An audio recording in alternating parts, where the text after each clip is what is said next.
Chapter 1064.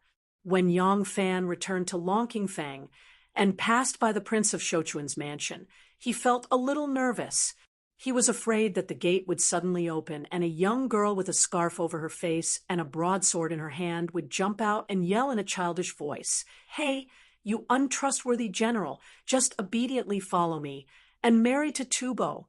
Fortunately, the main gate of the Prince of Shochuan's mansion was tightly shut. His horse passed through the front gate of the Prince of Shochuan's mansion without any accident.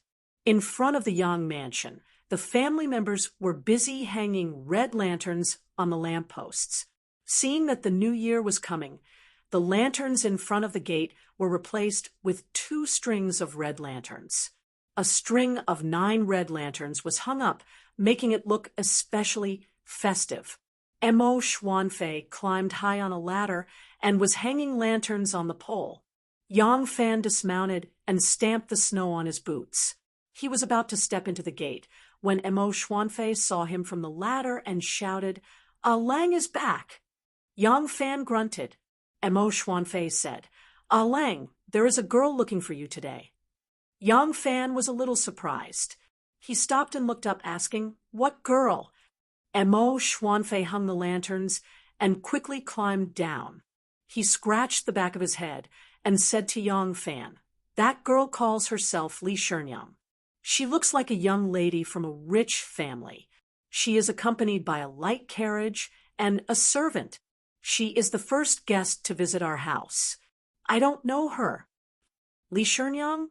I have never heard of her." Yang Fan frowned in thought. He did not remember such a person.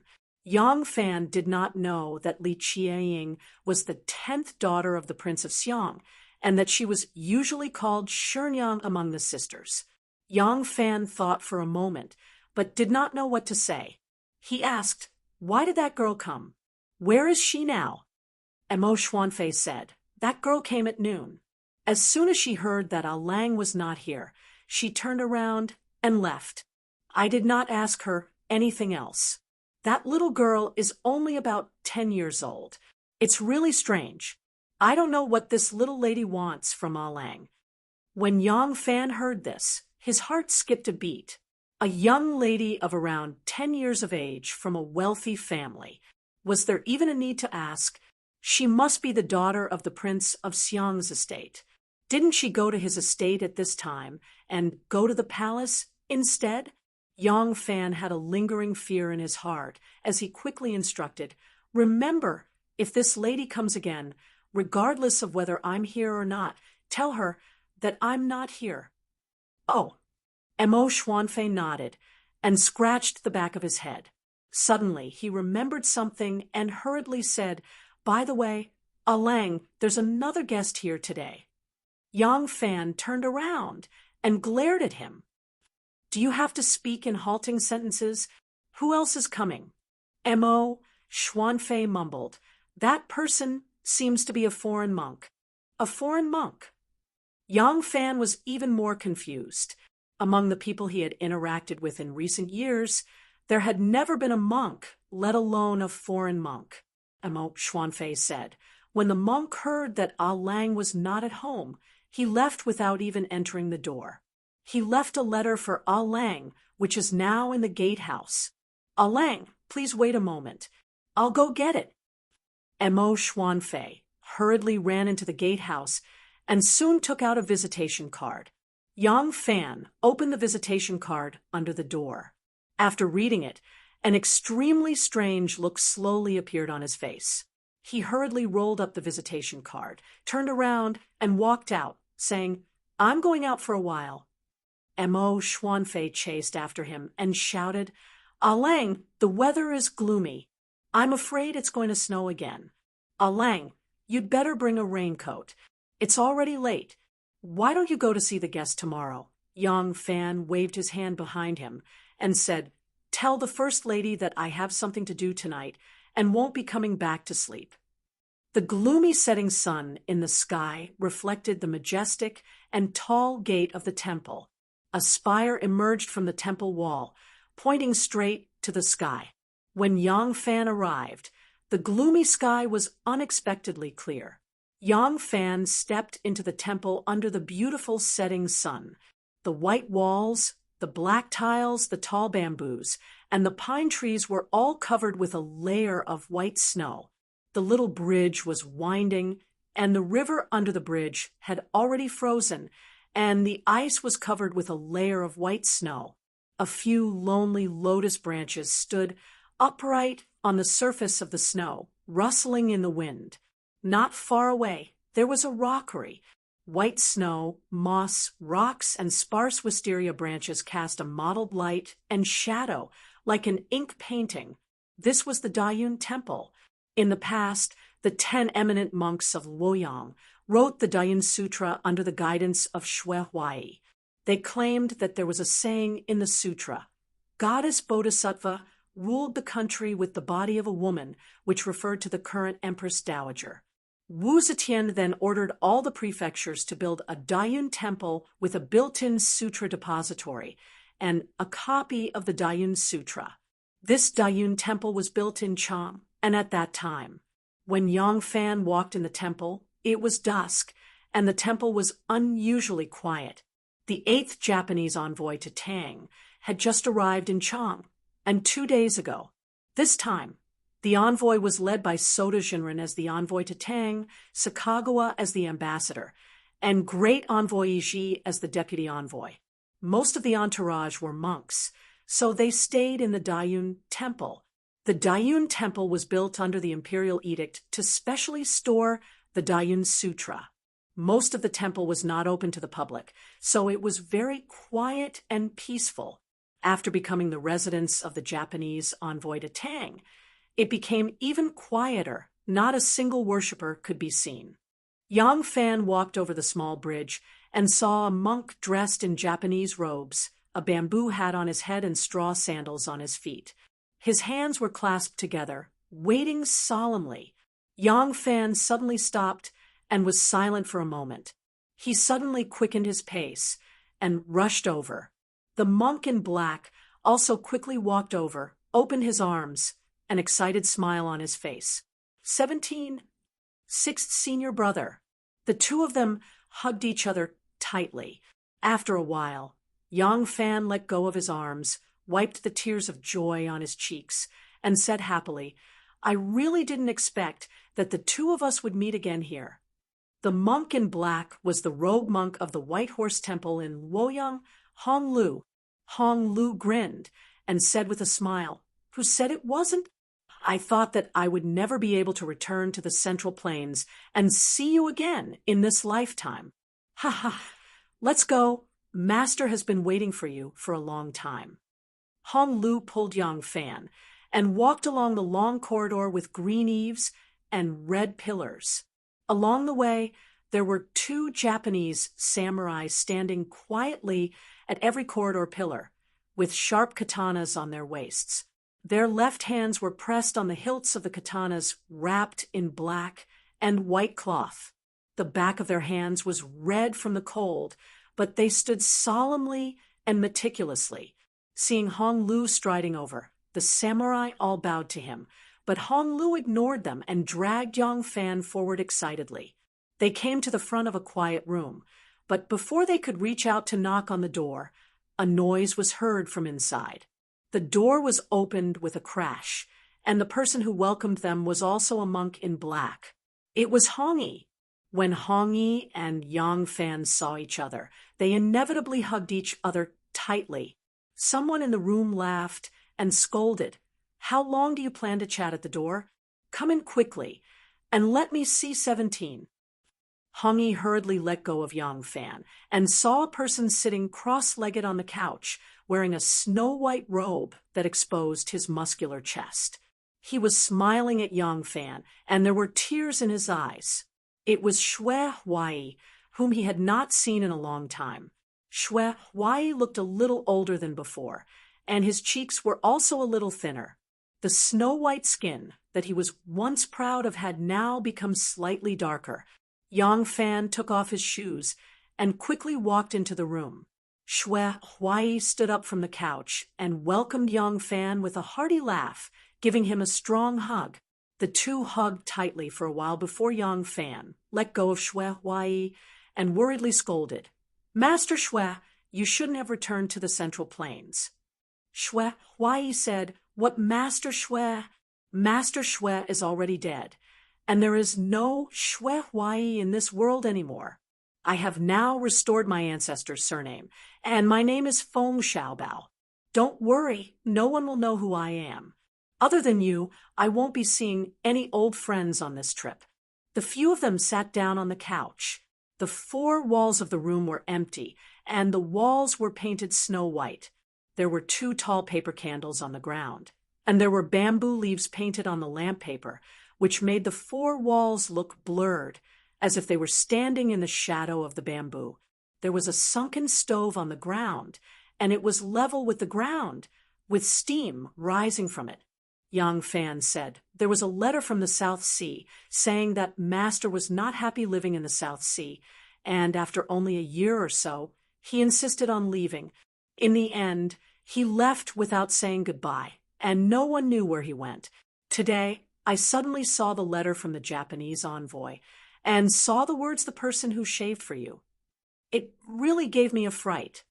Xue Huai laughed and said, "If I don't do things that shock the world and make people look at me, then would I still be Feng Xiaobao? Since you're here, don't leave tonight. Let's have a good drink." As Xue Huai said this, he clapped his hands 3 times, and the wall behind him suddenly opened with a "voila" sound. A beautiful girl, wearing a light blue kimono, with large floral prints, walked in gracefully. Her hair was tied up in a bun, and there were 3 hairpins in her hair. Her kimono was tied with a large bow, which made her small waist in the plain kimono look a little lively. A pair of snow-white cotton socks were faintly visible under the kimono. She walked in small steps to the front of Yang Fan, bent her knees, and put down a red lacquer plate. There were a few dishes and a small jar of wine on the lacquer plate. The girl's eyebrows were like crescent moons, and her eyes were as pure as colored glass. She smiled shyly at Yang Fan, and then poured wine for them. As she moved, her pure white sleeves with light yellow edges revealed her fair wrists, and her posture was extremely elegant. Yang Fan didn't expect that there would be a Japanese girl in this temple, and he couldn't help but reveal an astonished expression. When the girl poured wine for Hong Yi and Hong Lu, the 2 respectfully accepted the wine cup and said to the girl, "Thank you, Master's wife." Yang Fan was even more unable to close his mouth after hearing this. Seeing his expression, Xue Huai couldn't help but laugh. 17, I'll introduce you to her. Her name is Ruoxiang, and she's my woman." Xue Huai scratched his bald head and said proudly, "Hee, if you're capable, you'll be able to do well wherever you go.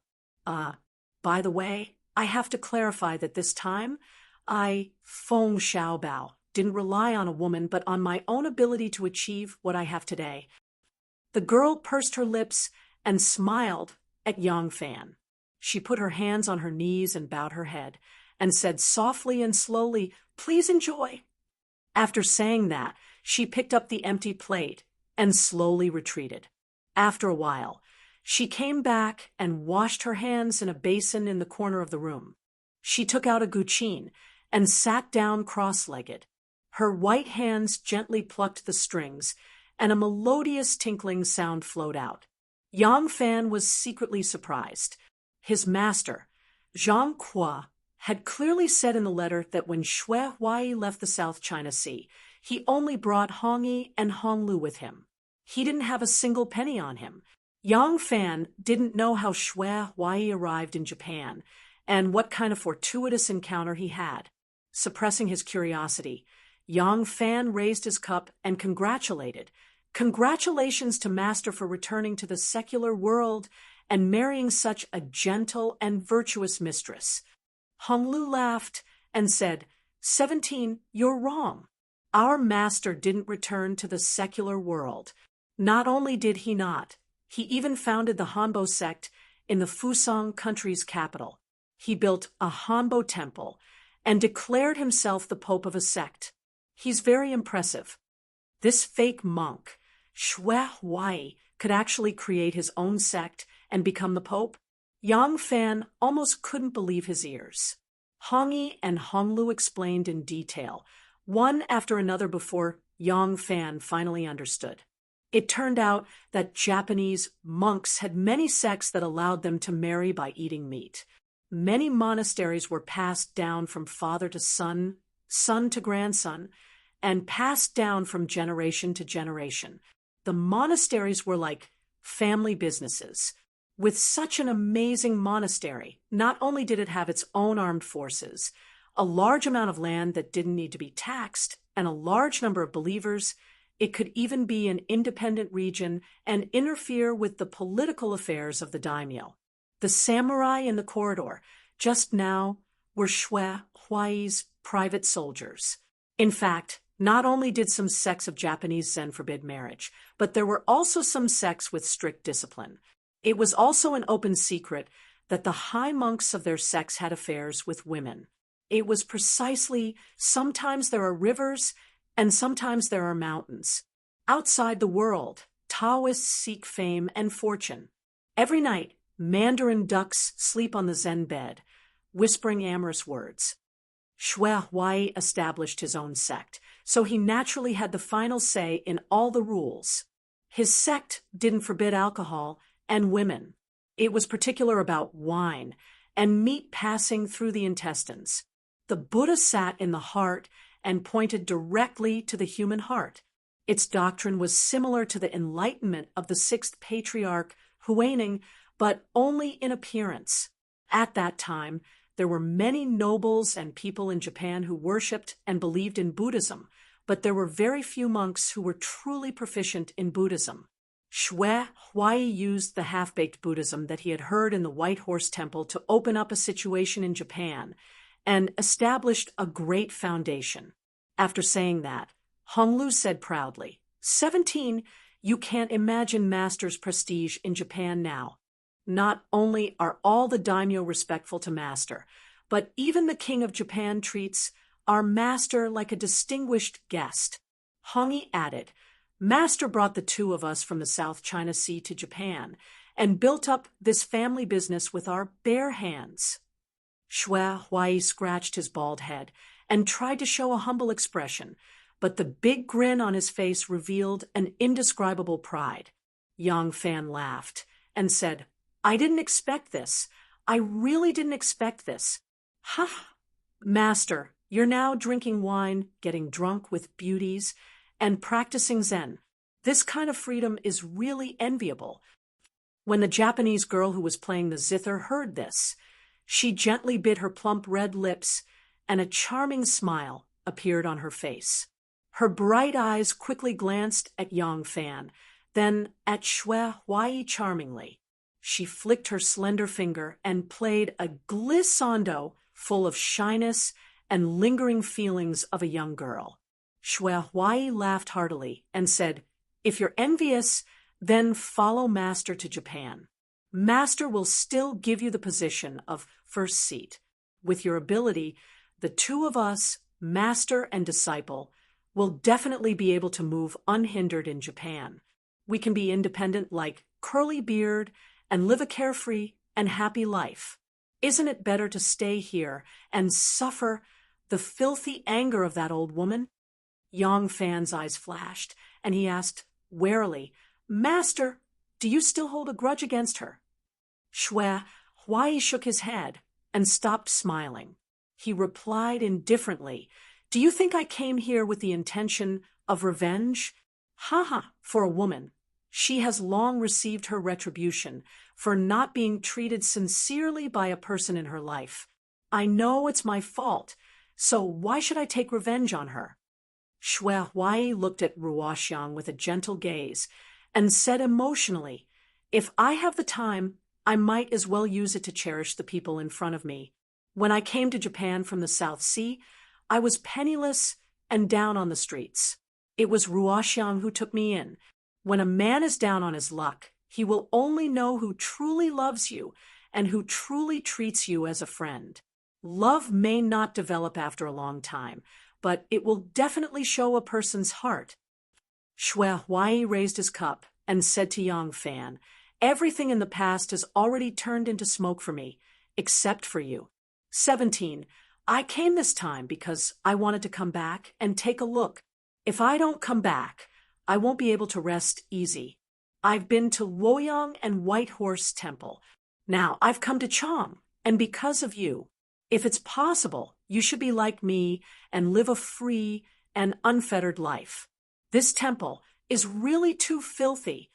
Yang Fan raised his cup and said with deep emotion, "Master Shui has already let go of everything that should be let go.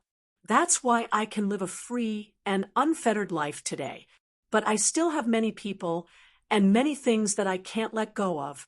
Perhaps one day I will also live a free and unfettered life like Master Shui, but not now.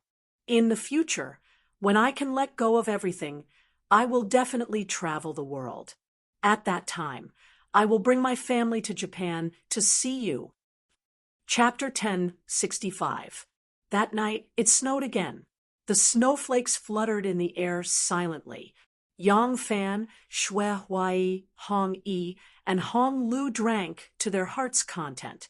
They simply opened the door and drank while looking at the misty snow in the garden. Sometimes a gust of wind blew the snowflakes into the room.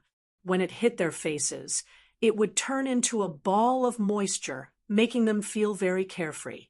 Yang Fan and the others talked about the past when they played bowls together and drank together. When they talked about Shui Huai shaving his head on the street and beating up the imperial censor while drunk, they would burst into laughter from time to time. Sometimes when they talked about sad events, they could not help but sigh and even cry. Ruoxiang understood Chinese, so she could understand what they were saying. However, she only smiled peacefully and sat quietly in the corner, as gentle as a newly bloomed rose. She did not make a sound and did not say a word. Sometimes she would go up to Shui Huai to wipe away the wine stains that had spilled on his chest. Sometimes, when she saw that the wine jar was empty, she would quietly fetch another jar. Even if the four of them were drunk, she would not say a word. She only tried her best to serve them better. Her meekness was very different from the women of the Central Plains. Yang Fan had heard from Shui Huai that this Miss Ruoxiang was not a commoner's daughter. She was the daughter of a small lord in the capital. Yang Fan was happy for his old friend to have such an encounter. Unknowingly, the snow became heavier and heavier. The four of them drank more and more wine, and the wine jars rolled on the ground. The last scene that Yang Fan remembered was Hong Lu lying on his lap while he rested his head on Hong Wan's stomach. Shui Huai was sleeping soundly next to him, his snores shaking the heavens. As Yang Fan's eyes were blurred from drunkenness, he saw Ruoxiang gently walk in with a few blankets in her arms.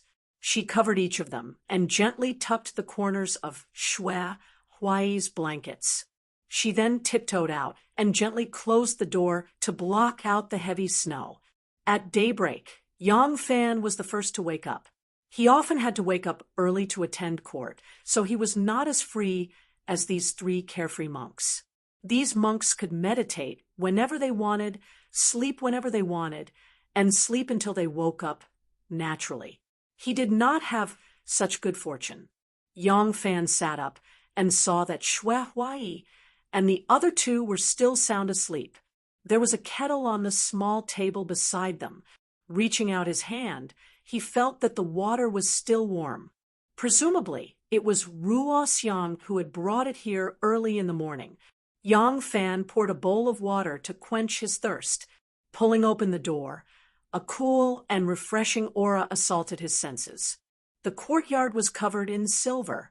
It had been snowing for a whole night, and the whole ground was covered in fluffy pink, which was very cute. Yang Fan put on his boots and walked down the corridor. He heard the ta-ta sound of wooden clogs. Turning his head, he saw Ruoxiang walking down the corridor with a basin of hot water. Today, she had changed into a pink kimono with small floral patterns. She looked like a cherry blossom blossoming in the snow. Seeing Yang Fan, Ruoxiang stopped in her tracks and bowed to greet him. "You're up. Please wash up." Thank you, mistress." Yang Fan quickly took the basin of water and returned to his room.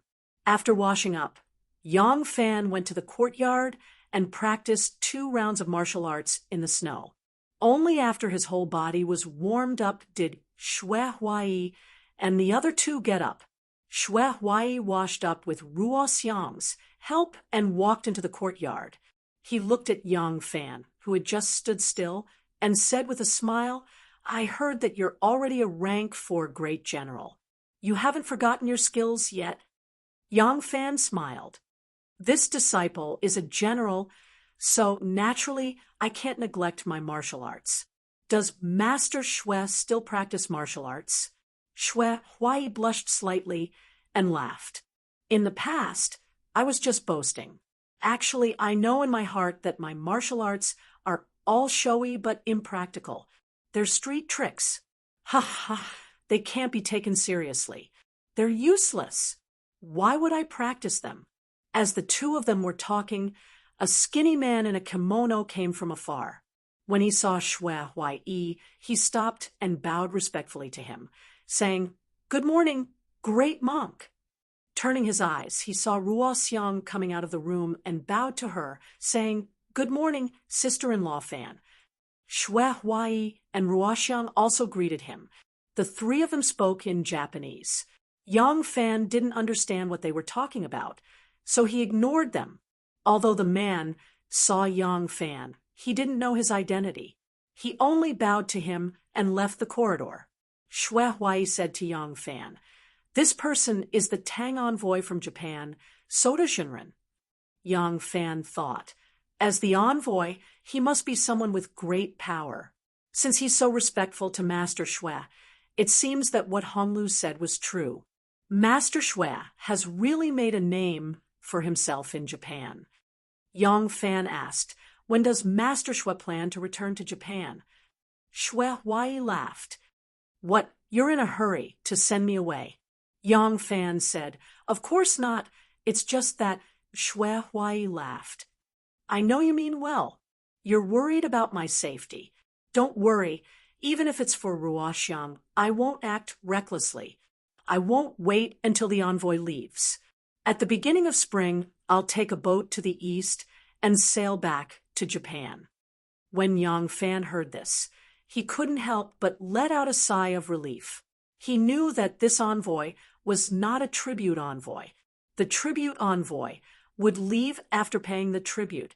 This envoy was a political and cultural exchange envoy.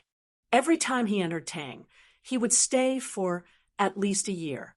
He would visit everywhere, buy books and shops, appreciate the customs of China, and learn about China's culture and system. He would only leave after he had gained something. If Xue Huai wanted to leave with the envoy, he would have to stay in Chang, and for at least a year.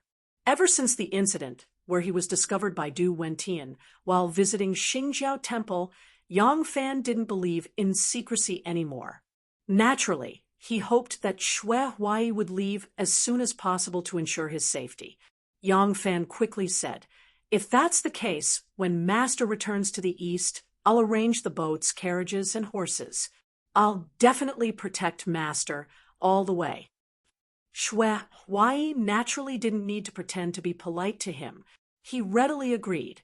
Yang Fan, Xue Huai, Hongyi, and Honglu had breakfast together.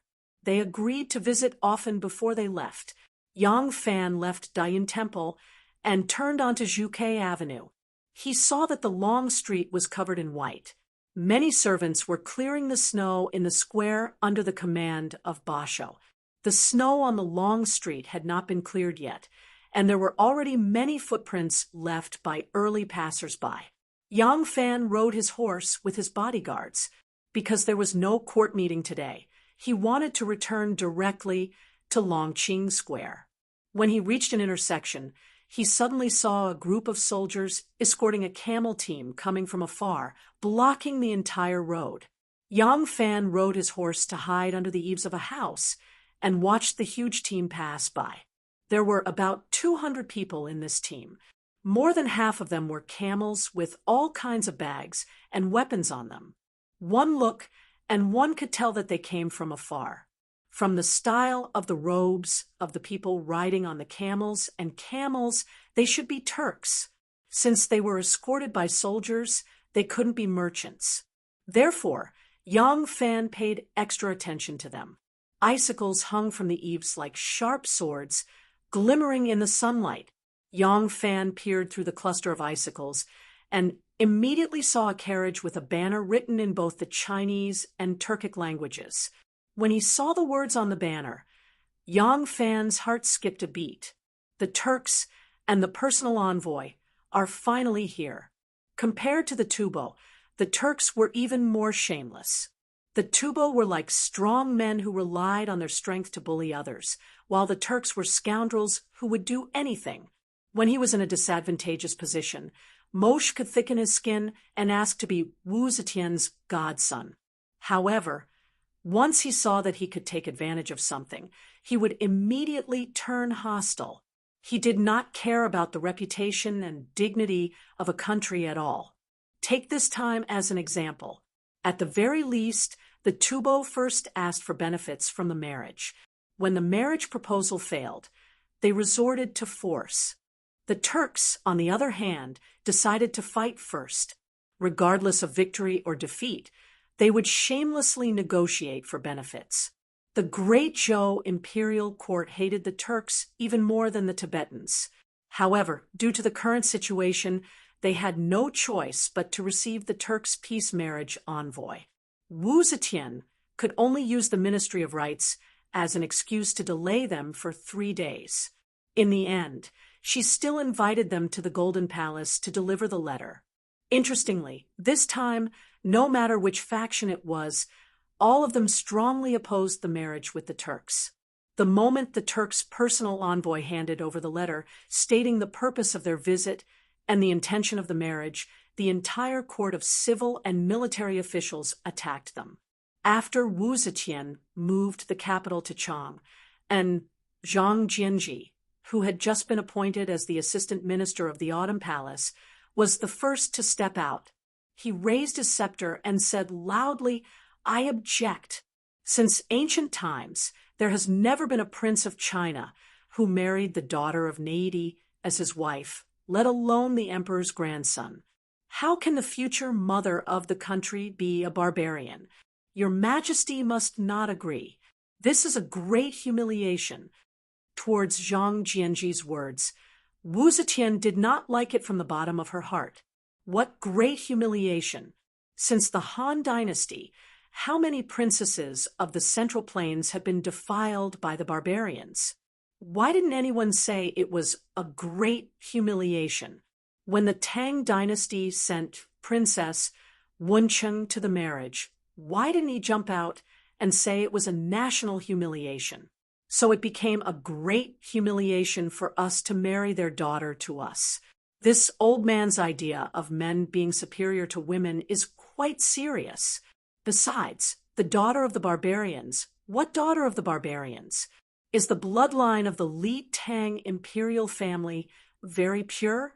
Then why would the 7 sects and 5 families who considered themselves Orthodox Han people look down on the imperial family? However, Wu Zetian also knew that the Turks were even less dignified than the Tibetans. Going back on their word was like farting. Making peace with the Turks would not help ease the tension between the two countries. As long as there was an opportunity, Moshe would definitely take a bite at the fastest speed possible. Moreover, last time she asked her nephew Wu Yanshou to make peace with the Turks, but Moshe detained her until now. She still has not vented her anger. Although she did not agree with Zhang Jianji's reasoning, Zhang Jianji's attitude was exactly her attitude. Therefore, Wu Zetian did not say anything. Immediately, Wei Yuanzhong came out with his scepter, his beard and hair standing on end. He said in a stern voice and countenance, "The Turks are ambitious and capricious. How can they be betrothed to the Turks?" Moshe wants to betroth his daughter, but arrogantly insists that she must marry our dynasty's imperial grandson. How preposterous! The imperial grandson is the heir to the throne, the future son of heaven. If he marries the daughter of a barbarian as his wife, then the future son of heaven will have the blood of a barbarian, disrupting the bloodline of our imperial family. Your Majesty must not agree, Zhou Yong said in a strange tone. Previously, Moshe groveled and claimed to be your Majesty's adopted son and proposed a betrothal to your Majesty. In consideration of his sincerity, your Majesty sent the Prince of Huayang, Wu Yanxiu, to the Turks to escort the bride. Since ancient times, when a woman was betrothed, she would take the initiative to send the bride to the other country. There is no such thing as a prince coming to the Khan's court to receive the bride. Your Majesty's courtesy is enough to show his benevolence. In the end, the Turks detained the Prince of Huayang and broke the betrothal. To this day, they have not released the Prince of Huayang. How can our dynasty make peace with the Turks? The Turk envoy's name was Emohegen. He had a pair of sharp eyes, a hooked nose, and a mustache above his lips that looked like two scimitars. He had the temperament of a sinister vulture. Emohegen was neither angry nor annoyed by the repeated accusations from the ministers. He only calmly stood there with a faint smile on his face. When these people finished speaking, Emohegen lightly coughed and said in a clear voice, "Our dynasty's Khan has always recognized only Li Tang as a member of the imperial family. In the previous betrothal request, he clearly stated that he wished to marry Li Tang as a member of the imperial family. Although Wu Yanxiu is a prince, she is not a member of Li Tang's imperial family. In this matter, your noble country is in the wrong. Our princess was dressed to the nines and was happily waiting to be married. In the end, your noble country used a fake member of the imperial family to deceive the marriage. Our princess wept bitterly and did not smile for a long time. Detaining Wu Yanxiu is actually to seek justice. Our Turkic princess is the Khan's beloved daughter, and he has always doted on her. Your noble country's ministers belittled her as a barbarian and disdained her. Is this how a country of propriety treats its guests? In the past, your country's Emperor Taizong once said, "Since ancient times, China has always been valued and barbarians are the only ones I love." You ministers keep saying that there is a difference between the Chinese and the barbarians. What is the logic behind this? Emohegen took 2 steps forward and cupped his hands proudly to Wu Zetian, saying, "Your Majesty, when I came here, my Khan personally told me that if your noble country agrees to the marriage, the Duke of Huayang, Wu Yanxiu, will be released. Once your Majesty agrees to the marriage, there is no need for your country's crown prince to personally escort the bride. My Khan will personally escort my beloved daughter to the border. Is this not enough to show our sincerity? Today, Emohegen has come here on imperial orders to represent the Turkic Khaganate, but your noble country's ministers are mocking and belittling me in the royal court. The one being humiliated is not me, Emohegen, but the Turkic Khaganate that I, Emohegen, represent." Emohegen waved his hand down like a saber and arrogantly declared, "My Turkic Khaganate has a territory of tens of thousands of li, and the barbarians of the northwest are all vying to submit to us. Furthermore, Khan Moshe is a wise ruler with countless capable generals under his command. If we are to be humiliated today, my Khan will definitely mobilize the entire country to avenge this humiliation. When the time comes, the 2 countries will fall out of harmony, and the flames of war will rise from all directions. Who will bear the blame then?" A commotion broke out in the Golden Hall. Some people were stunned by the words 800,000 soldiers. In truth, Emohegen's words were a bit of an exaggeration.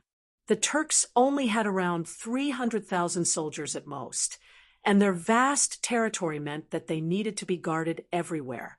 The strategic locations in the territory and the central command of the king's tent required elite soldiers, and all of these required a certain number of soldiers. Moreover, they also had to guard against the 10 tribes of the Western Turks. Thus, Moshe's so-called entire country's soldiers could not exceed 200,000 at most. But not every minister understood the situation of the Turks. Many civil officials were only skilled in internal affairs, and some were only skilled in the ways of officials. They did not know how many soldiers the Turks had, but they knew that their country only had around 400,000 soldiers, so they were naturally stunned to hear that the Turks had 800,000 soldiers. Although Wu Zetian was an old woman who had lived in the palace for a long time, she had a good understanding of her powerful neighbor and was not intimidated by Mo Hegan's words. But even though they did not have 800,000 soldiers, just 100,000 some Turkic soldiers were enough to ignite the fires of war in the Great Zhou, and they also had the support of the Tubo Empire. Wu Zetian indifferently said, "Is this the style of your noble country's envoy to flaunt his military might in peace? My Great Zhou has 3 times the number of Turks. My Great Zhou has 50 million people. Even if the army is wiped out, we can still summon another army at any time. No one can use military might to intimidate we. Noble envoy has come from afar with a mission of peace, but all you talk about is fighting and killing. Is this your idea, or is it Maji's?" Wu Zetian was indifferent at first, but her tone became more and more solemn, eventually becoming harsh. Mo Hegan hurriedly put his hand to his chest and apologized. This foreign subject knows his mistake. This foreign subject was only angry at the repeated humiliation of your noble country's ministers, causing me to speak such nonsense. I ask for your majesty's forgiveness." Wu Zetian coldly snorted. "Peace is not something that can be settled in a moment. Withdraw for now. We will discuss this matter later." Mo Hegan wanted to say something, but when he saw Wu Zetian's cold expression, he ultimately chose to say nothing. The moment Mo Hegan left, Zhang Jinji, Wei Sili, Wei Yuanzhong, Yao Chong, Zhou Yong, and the others all rushed forward to speak up. "Your Majesty," with a wave of her sleeve, Wu Zetian said wearily, "We know. There is no need for you to say anything more. Delay this matter until the situation on the battlefield takes a turn for the better." The news of the Turks' marriage proposal quickly spread through Chang, and the girls in the Prince of Xiang's residence did not need to ask around to hear about it. Shicheng anxiously said, "I didn't expect the Turks to take advantage of the situation. They even threatened that if our court did not agree to the marriage, they would immediately send troops to invade." Li Huawan said, "The crown prince's grandson, Zhongjuan, has already been caned to death by imperial grandmother. The crown prince now only has 3 sons, Prince Zhongfu of Pinzhen, Prince Zhongjuan of Yixing, and Prince Zhongmao of Beihai. They are all bastards, so the position of the crown prince has not been decided for a long time. If the imperial court wants to agree to the marriage, it must first decide on the crown prince. Imperial grandmother will definitely not be willing to hastily decide on the position of the crown prince's grandson. In this case, we can only agree to the Tubo's marriage proposal and defeat a strong enemy first." Huogua pouted and said, "I already said that Yang Fan is not reliable." Shenyang asked him for help, but the more he helped, the more trouble he would cause. "Oh, you're capable now, aren't you?" Li Qiaying pinched her fleshy nose and said, "Is it because you heard from your mother that no matter who gets married, it won't be your turn? You're no longer anxious, so you don't flatter me anymore, huh? I'll go find him right now." Qinyang sighed and said, "Forget it, Shenyang. What's the use of looking for him? I already said that he can't do anything about this." Li Qiaying said angrily, "I Can't I go find him to settle the score? If he can't do anything about it, then he should just admit it. Why did he lie to us and say that he will find a way? Since he has promised someone, he should do it.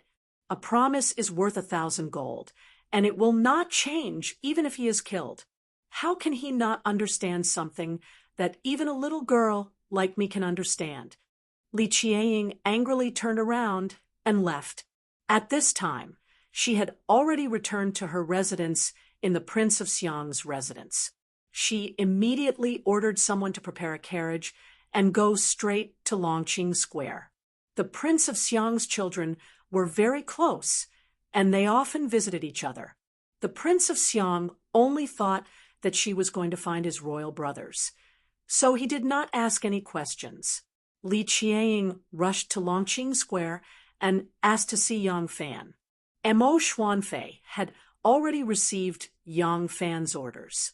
Seeing that Li Shinyang had come again, he hurriedly said, "Our Lang is not here.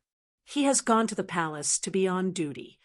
Li Qiang frowned and turned to leave. Suddenly, she saw a few guards from the general's mansion standing by the door. They looked like they were about to go out. One of them was leading 2 horses. One of them was Snowstorm Cloud. This horse's head and tail were as black as lacquer. Only its 4 legs were as white as snow below its knees. Li Qiang had seen Yang Fan riding this horse in the palace. Of course, the owner's mount would not be changed at will. Li Qiang immediately became suspicious, but on second thought, she suddenly remembered that there was no court meeting today. This loyal general probably did not attend court. Li Qiang was immediately filled with anger. She put her hands on her hips and posed like a big teapot. Yang Fan hid behind the screen wall and secretly rejoiced. He was just about to go out to Dayun Temple to visit Shui Huai. When he looked up, he saw the little devil getting off the carriage. Fortunately, he dodged quickly and was not seen by her. Yang Fan was secretly rejoicing when he heard a crisp girl's voice outside. "Yang Fan, come out! Yang Fan, come out!" The main door of Princess and Li's mansion was opened. More than 10 servants escorted a car out of the door and moved along the Longqing pool. A shout came from the front door of the Yang's mansion. A crisp and sweet voice suddenly ordered, "Stop the car." Chapter 1066. The carriage stopped in front of the Yang estate. The curtain was lifted, revealing a charming face that could turn all living things upside down. It was Enlu. Enlu seemed to be going to some banquet. She was dressed to the nines, and her appearance seemed to have been meticulously groomed. Her already delicate face was now even more beautiful. Li Qiang turned her head and couldn't help but exclaim in surprise, "Big sister Enlu?" Enlu did not have a close relationship with the Prince of Xiang's family. Although she had seen these cousins before, because they had not interacted much, she only recognized Li Qiang's face. She could not remember which daughter of the Prince of Xiang's estate she was or what her name was, but she felt that Li Qiang looked familiar. Now that she heard Li Qiang call her big sister, she was convinced that she really was the daughter of 8th uncle's family. Enlu glanced at the gate of the Yang estate and put on a sweet smile. In a gentle voice, she said, "Little sister, why have you come here? Why are you looking for General Yang?" Li Qiang was suddenly at a loss for words. Although this girl was not very old and had a rather impetuous personality, there was one good thing about her. She kept her promise. Ever since she had promised Yang Fan in the palace that she would not tell anyone else about this matter, she had kept her promise and never mentioned it to anyone, including her sisters and her closest 3rd brother. Now that Enlu had asked, Li Qiang naturally would not go back on her word. Her eyes turned as she randomly answered, I was playing shuttlecock in eldest brother's estate. The shuttlecock kicked over the wall and fell into the Yang estate. In the end, it was broken by that brat from the Yang family. I came to find him for compensation. How could Li Qianying's ability to lie compare to a cunning fox like Li Guo'er? With a glance, Li Guo'er could tell that she was lying. Li Guo'er had originally only been a little curious about Li Qianying's actions. She did not think that this little cousin of hers would have anything to do with Yang Fan. After all, Li Qianying was too young, and it was difficult to associate her with romantic feelings. But as soon as Li Qianying lied, Anlu couldn't help but become suspicious. She got out of the car and walked to Li Qianying's side. She held her little hand and said with a smile, "I see. General Yang's precious son is indeed a devil incarnate. Last time, he stood on top of the wall and peed on the face of the Lord of Hanoi." Li Qianying couldn't help but laugh out loud.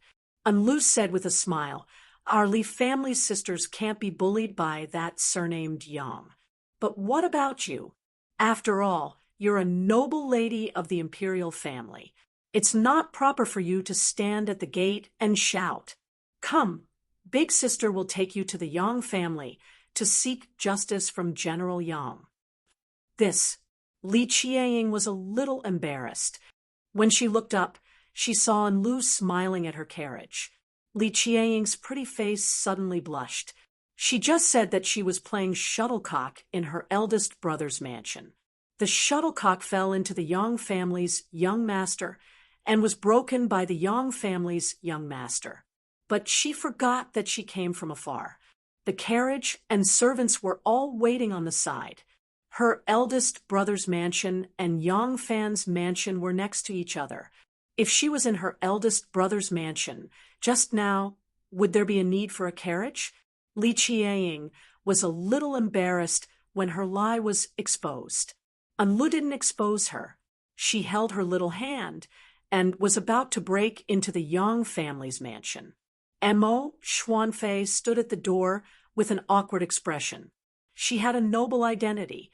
If she really wanted to break in, he really didn't dare to stop her. Yang Fan's hearing was extraordinary. He stood behind the screen wall and heard the conversation between the two clearly. Seeing that he couldn't avoid it, Yang Fan hurriedly coughed and pretended to walk out. Coincidentally, he met Li Guo'er and Li Qianying at the door. Yang Fan looked surprised and said, "I was wondering why I heard two magpies chirping for a while. So it's two noble ladies visiting. May I know what's the matter for you two?" Li Qianying rolled her eyes at him and said snappily, "General Yang, don't pick nice words.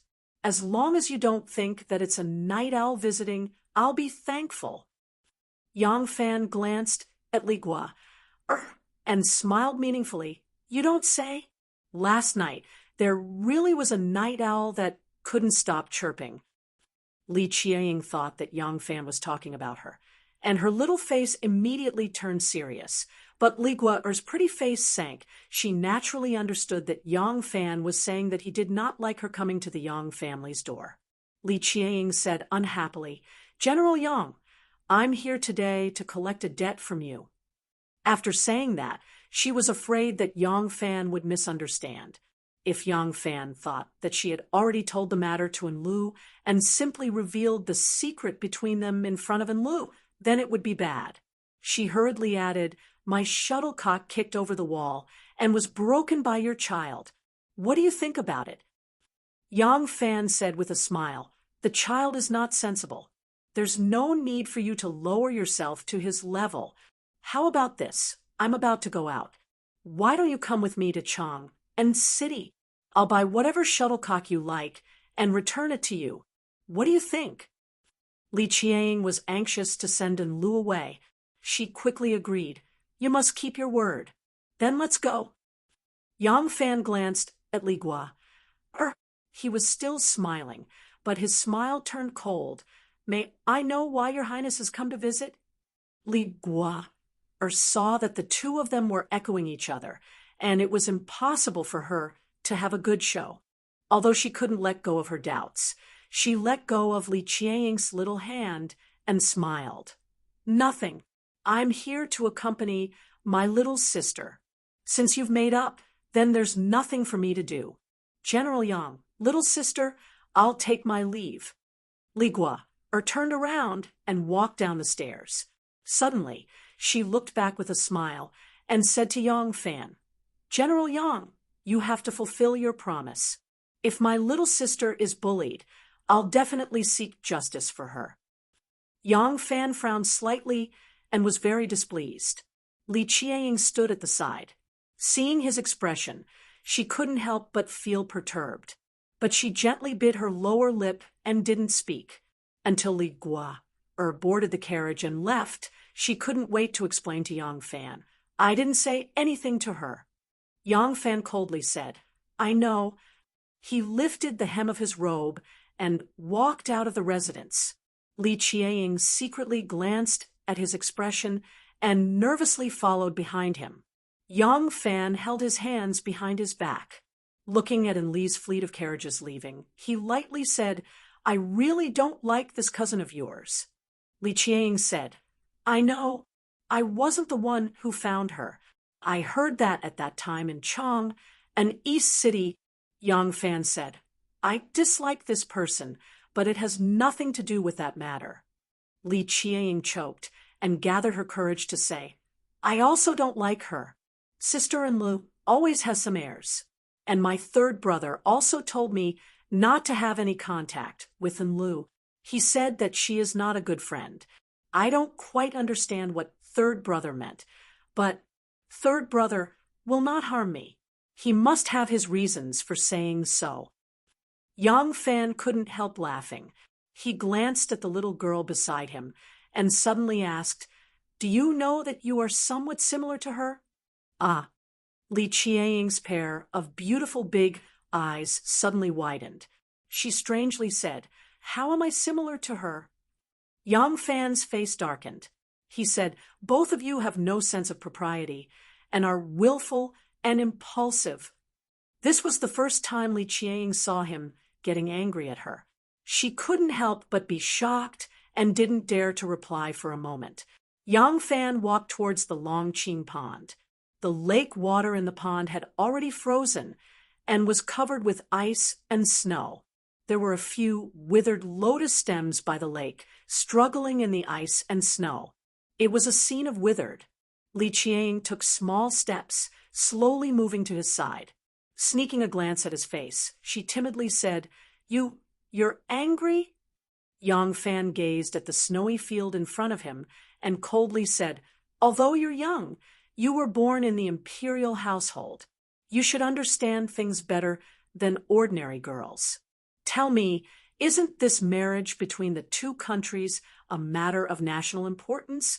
If it is, then whether this matter succeeds or not should be left to the imperial court to weigh the pros and cons and make the choice that best suits the interests of the country. As for whether one of the women will be happy for the rest of her life, that's not even a consideration. And as an official of the imperial court, I shouldn't play any tricks. If this is a private matter, then it's a private matter involving the women of the Prince of Xiang's household. What does it have to do with me? If I help you, doesn't that count as a favor? Why does it seem like I owe you? Why do you keep coming to my door to make a fuss and put on the face of a creditor? Do you think that just because you're an imperial daughter, you can do whatever you want? Li Qiang felt extremely wronged by his lecture. Her eyes brimming with tears, she said, I also know that I'm asking for your help, General Yang.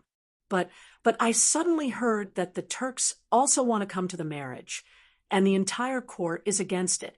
If this happens, I'm afraid that Imperial Grandmother will agree to the Tubo marriage, and I don't see General doing anything, Yang Fan said.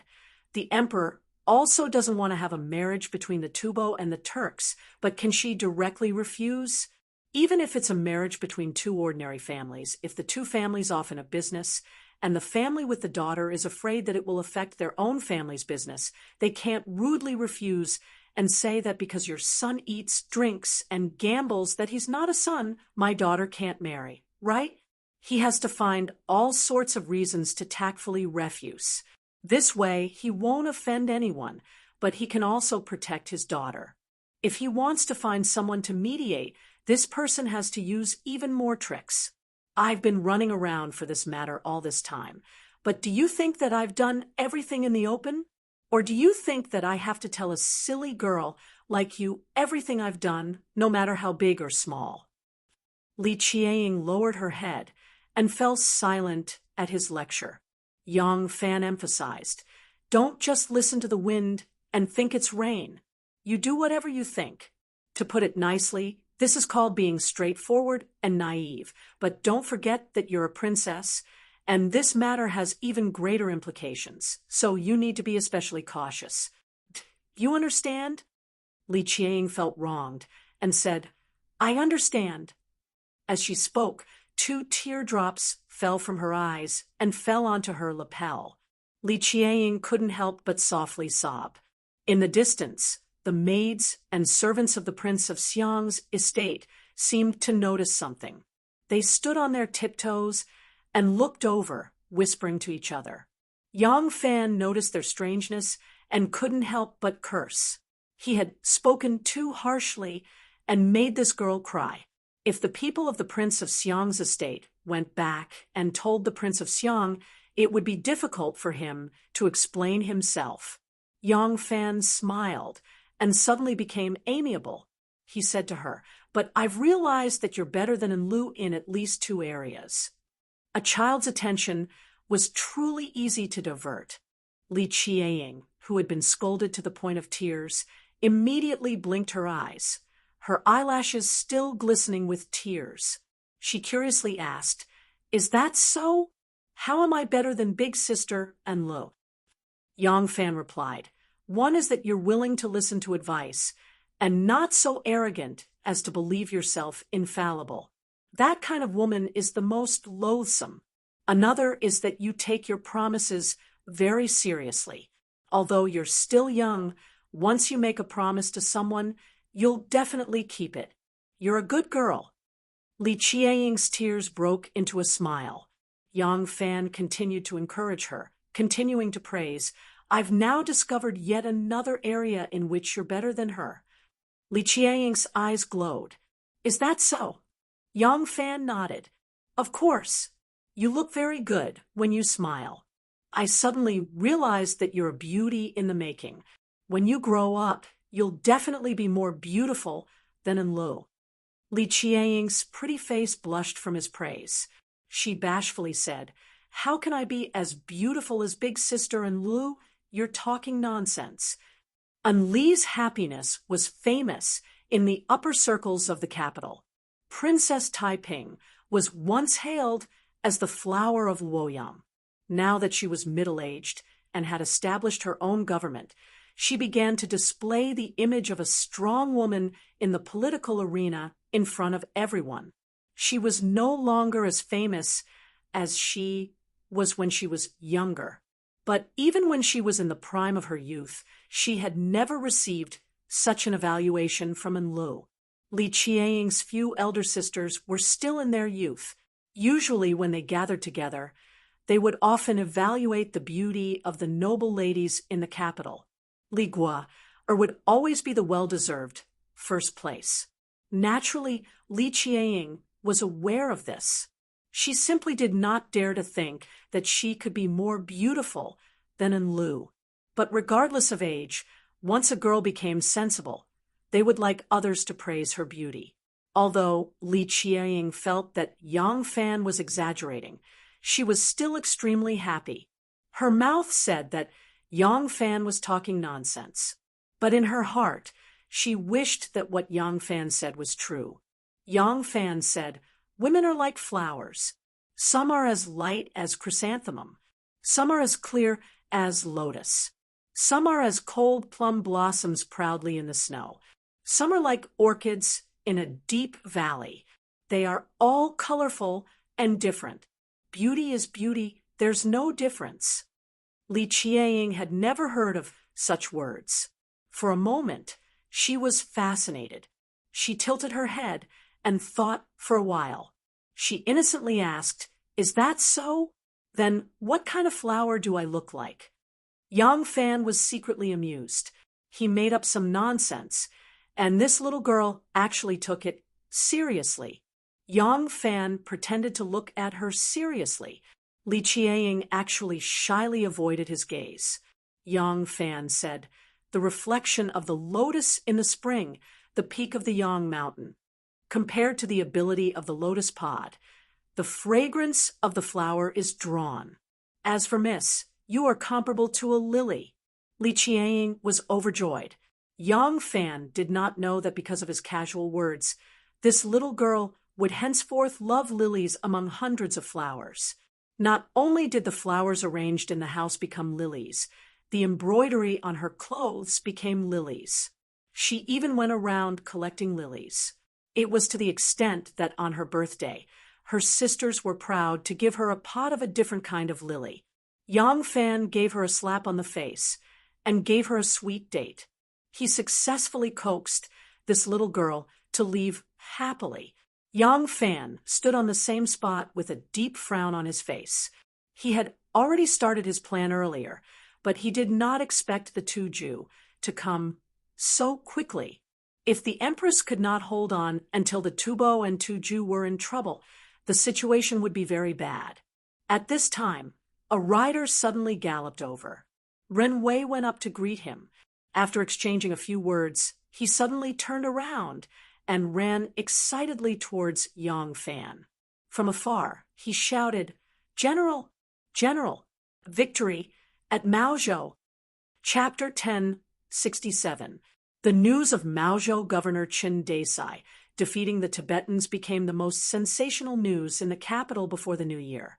The Wuzhou court, which had been tense due to the Tibetans and Turks sending troops to force a marriage, also heaved a sigh of relief. The Tibetans had mobilized more than 10,000 elite cavalry to attack Maozhou, but they did not expect that their whereabouts would be exposed. They did not expect that the Zhou army, which was used to defending but not attacking, would leave their camp and set up an ambush at Wenchuan instead of setting up an ambush at a place like Min Mountain, which was easy to defend and difficult to attack. Ever since the internal strife between the Tibetan kings and ministers, the Tibetans had lost almost all of their good generals, and it was difficult to find a great general who could hold his own. Because of these reasons, the Tibetan army suffered a huge ambush by Chen Desai at Wenchuan and suffered a crushing defeat. As the Tibetan army retreated in panic, Chen Desai gathered his courage and led his army in hot pursuit, killing until the Tibetan corpses littered the plains. Chen Desai pursued them and fought 4 battles in a row, winning all 4 battles until the Tibetans threw away their helmets and armor. He chased the Tibetans for several dozen li into Tibetan territory and only returned in triumph, fearing that he might fall into an ambush.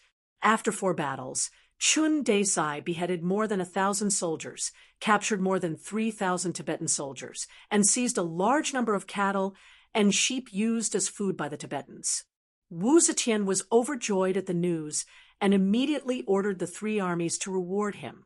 Due to Chen Desai's great victory, Wu Zetian's confidence had been boosted. When Misa went to the royal palace to ask about the marriage proposal, Wu Zetian didn't allow him to enter the palace. Misa couldn't do anything to the imperial army soldiers guarding the palace gates either, so he could only return to the 4 quarters embassy in frustration. Wu Zetian was in no hurry to receive the Turkic envoy, Emo Hagen.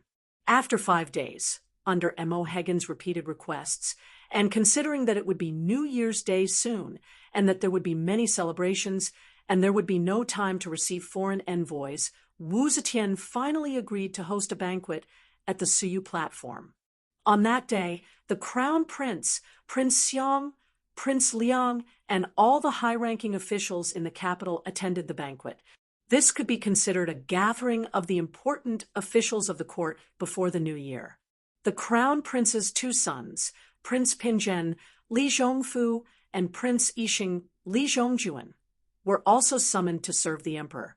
Crown Prince Li Xian also had a younger son, the Prince of the North Sea, Li Zhongmao. Because he was not yet 10 years old, it was impossible for him to become a marriage partner, so he did not attend the meeting. Mo Hagen was led to the front by an official from the Ministry of Rights. He bowed to Wu Zetian and glanced at the two young men in embroidered robes standing beside Wu Zetian. He asked knowingly, "The two young men beside your Majesty must be your Majesty's royal grandsons." Wu Zetian said, "That's right, Zhongfu, Zhongjuan, this is the envoy of Tujue.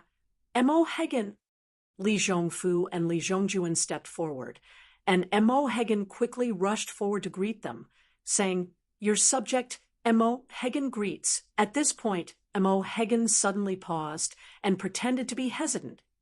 I wonder which one of you is the current imperial grandson." Li Zhongfu and Li Zhongjuan froze for a moment, then cupped their hands and said, "This little prince is Wang Zhongfu of Pinzhen, Wang Zhongjuan of Yixing." Envoy Mo Hagen, "The two of us are not the imperial grandson." Mo Hagen turned to Wu Zetian and said, "Your Majesty, this subject has come to make peace through marriage.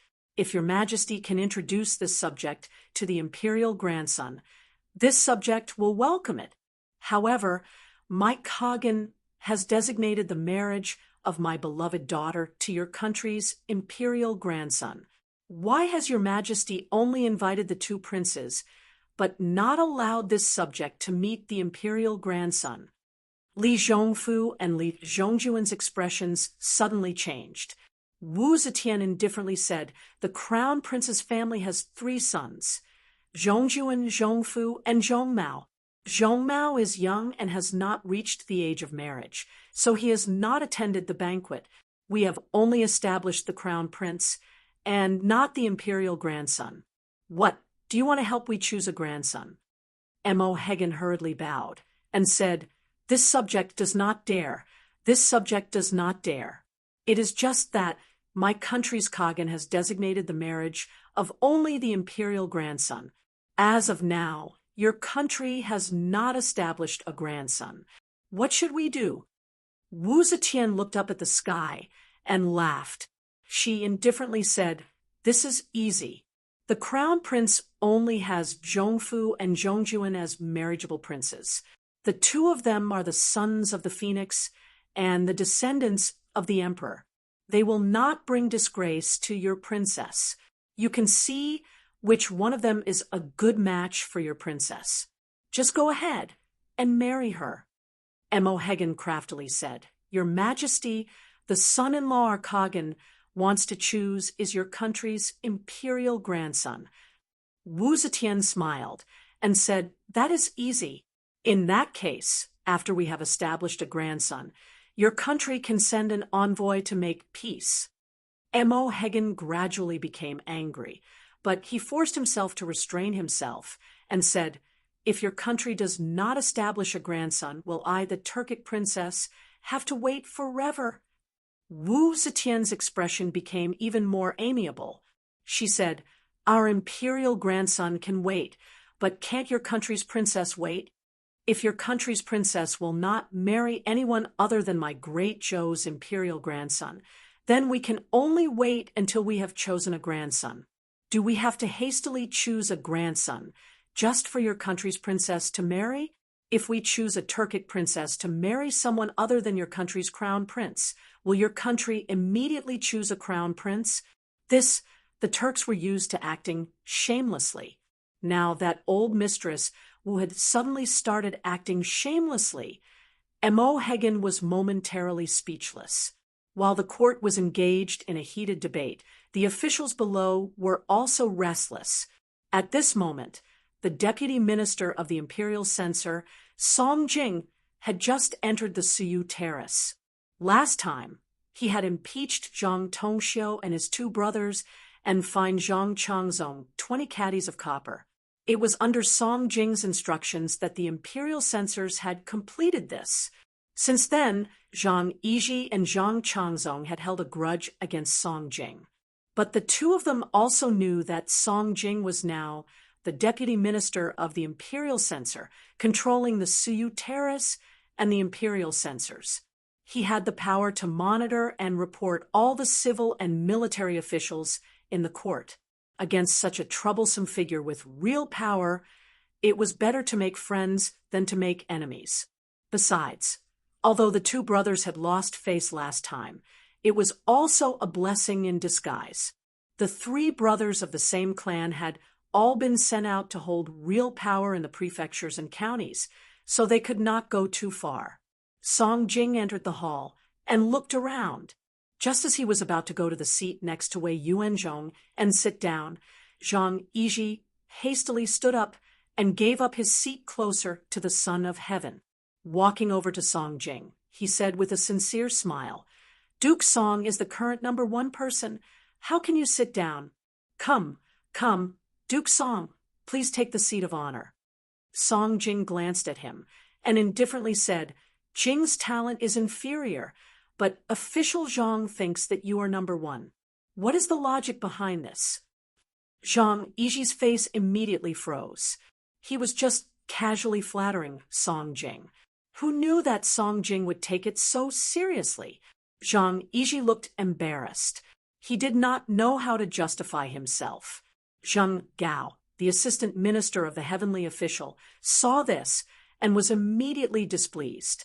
He had already taken refuge with the second Zhang and became their henchman. As soon as he heard Song Jing's question, Zheng Gao immediately said coldly, "Isn't Duke Song the current #1? If you are not #1, why would you call Wulong official?"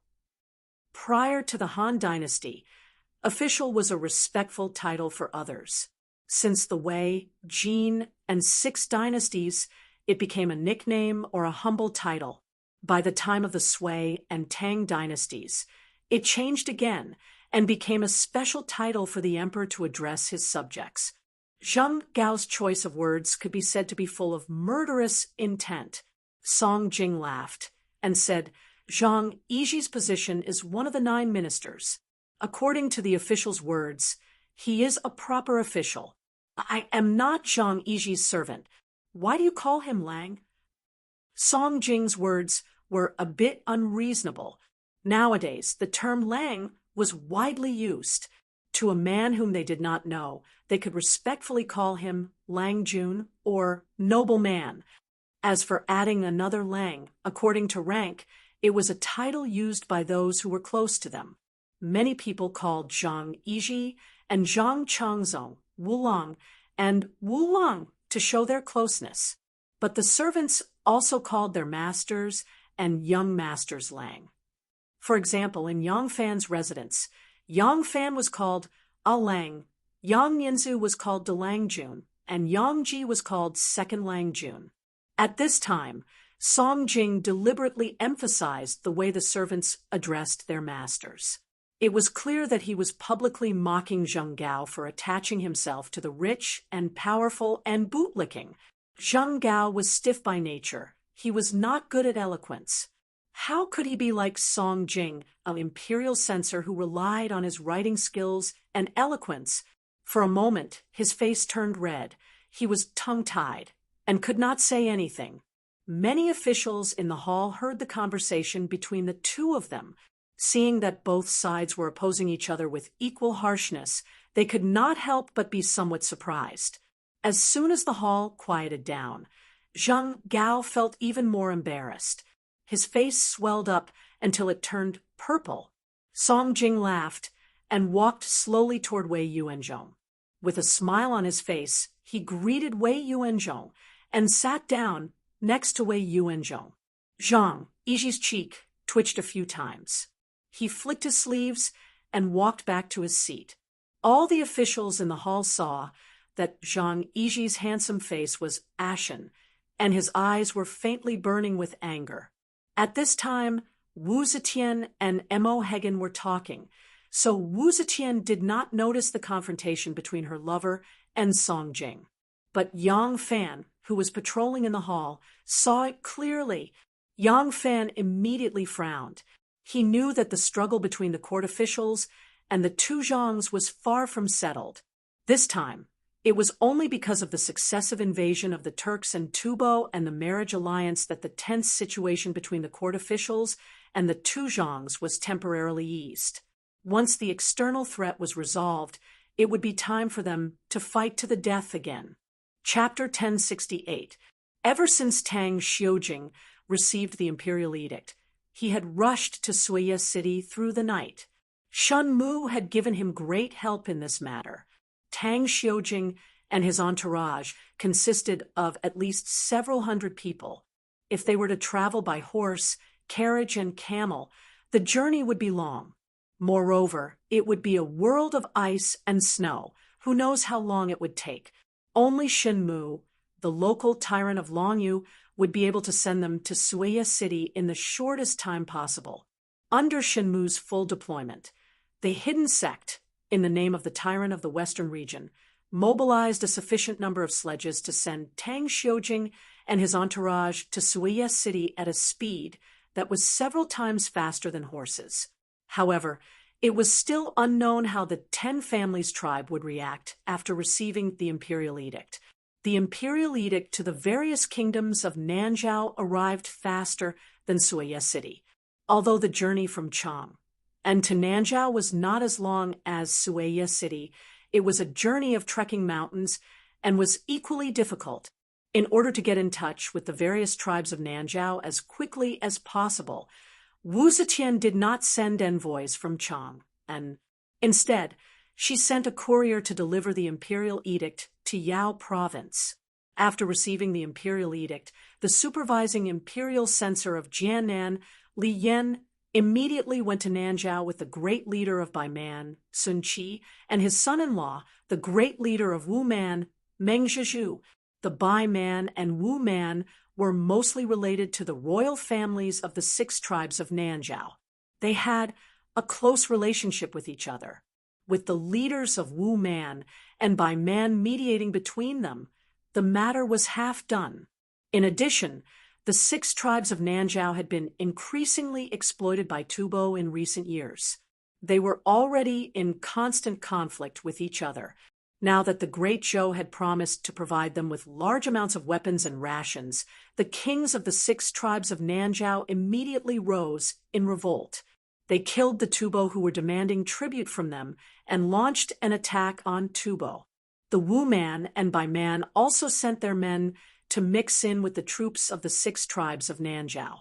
They wanted to take advantage of the situation and invade Tubo, intending to make a small fortune. The imperial court blocked the news of the 6 tribes of Nanzhao's uprising. Towards the envoys of the Tubo and Turks, they still tried to stall them. After the military governor of Maozhou, Chen Desai, defeated the invading Tubo enemies, the Tubo envoy, Luan Misa, was no longer as arrogant as before. Soon, Luan Misa received news of the 6 Zhao rebellion. Over the past few years, the 6 Zhao had often fought with the Tubo Empire. So Misa did not know that the rebellion of the 6 Zhao this time was instigated by the Great Zhou. He hurriedly blocked this news, lest the Great Zhou find out. But now, Luan Misa didn't dare to be overbearing. In the beginning, the Turkic envoys acted as if they wanted to take advantage of the situation. They followed behind the Tubo's buttocks and asked for the treatment of marriage. Now that the Tubo had suffered a defeat and their backyard was on fire, Misa was no longer as confident as before.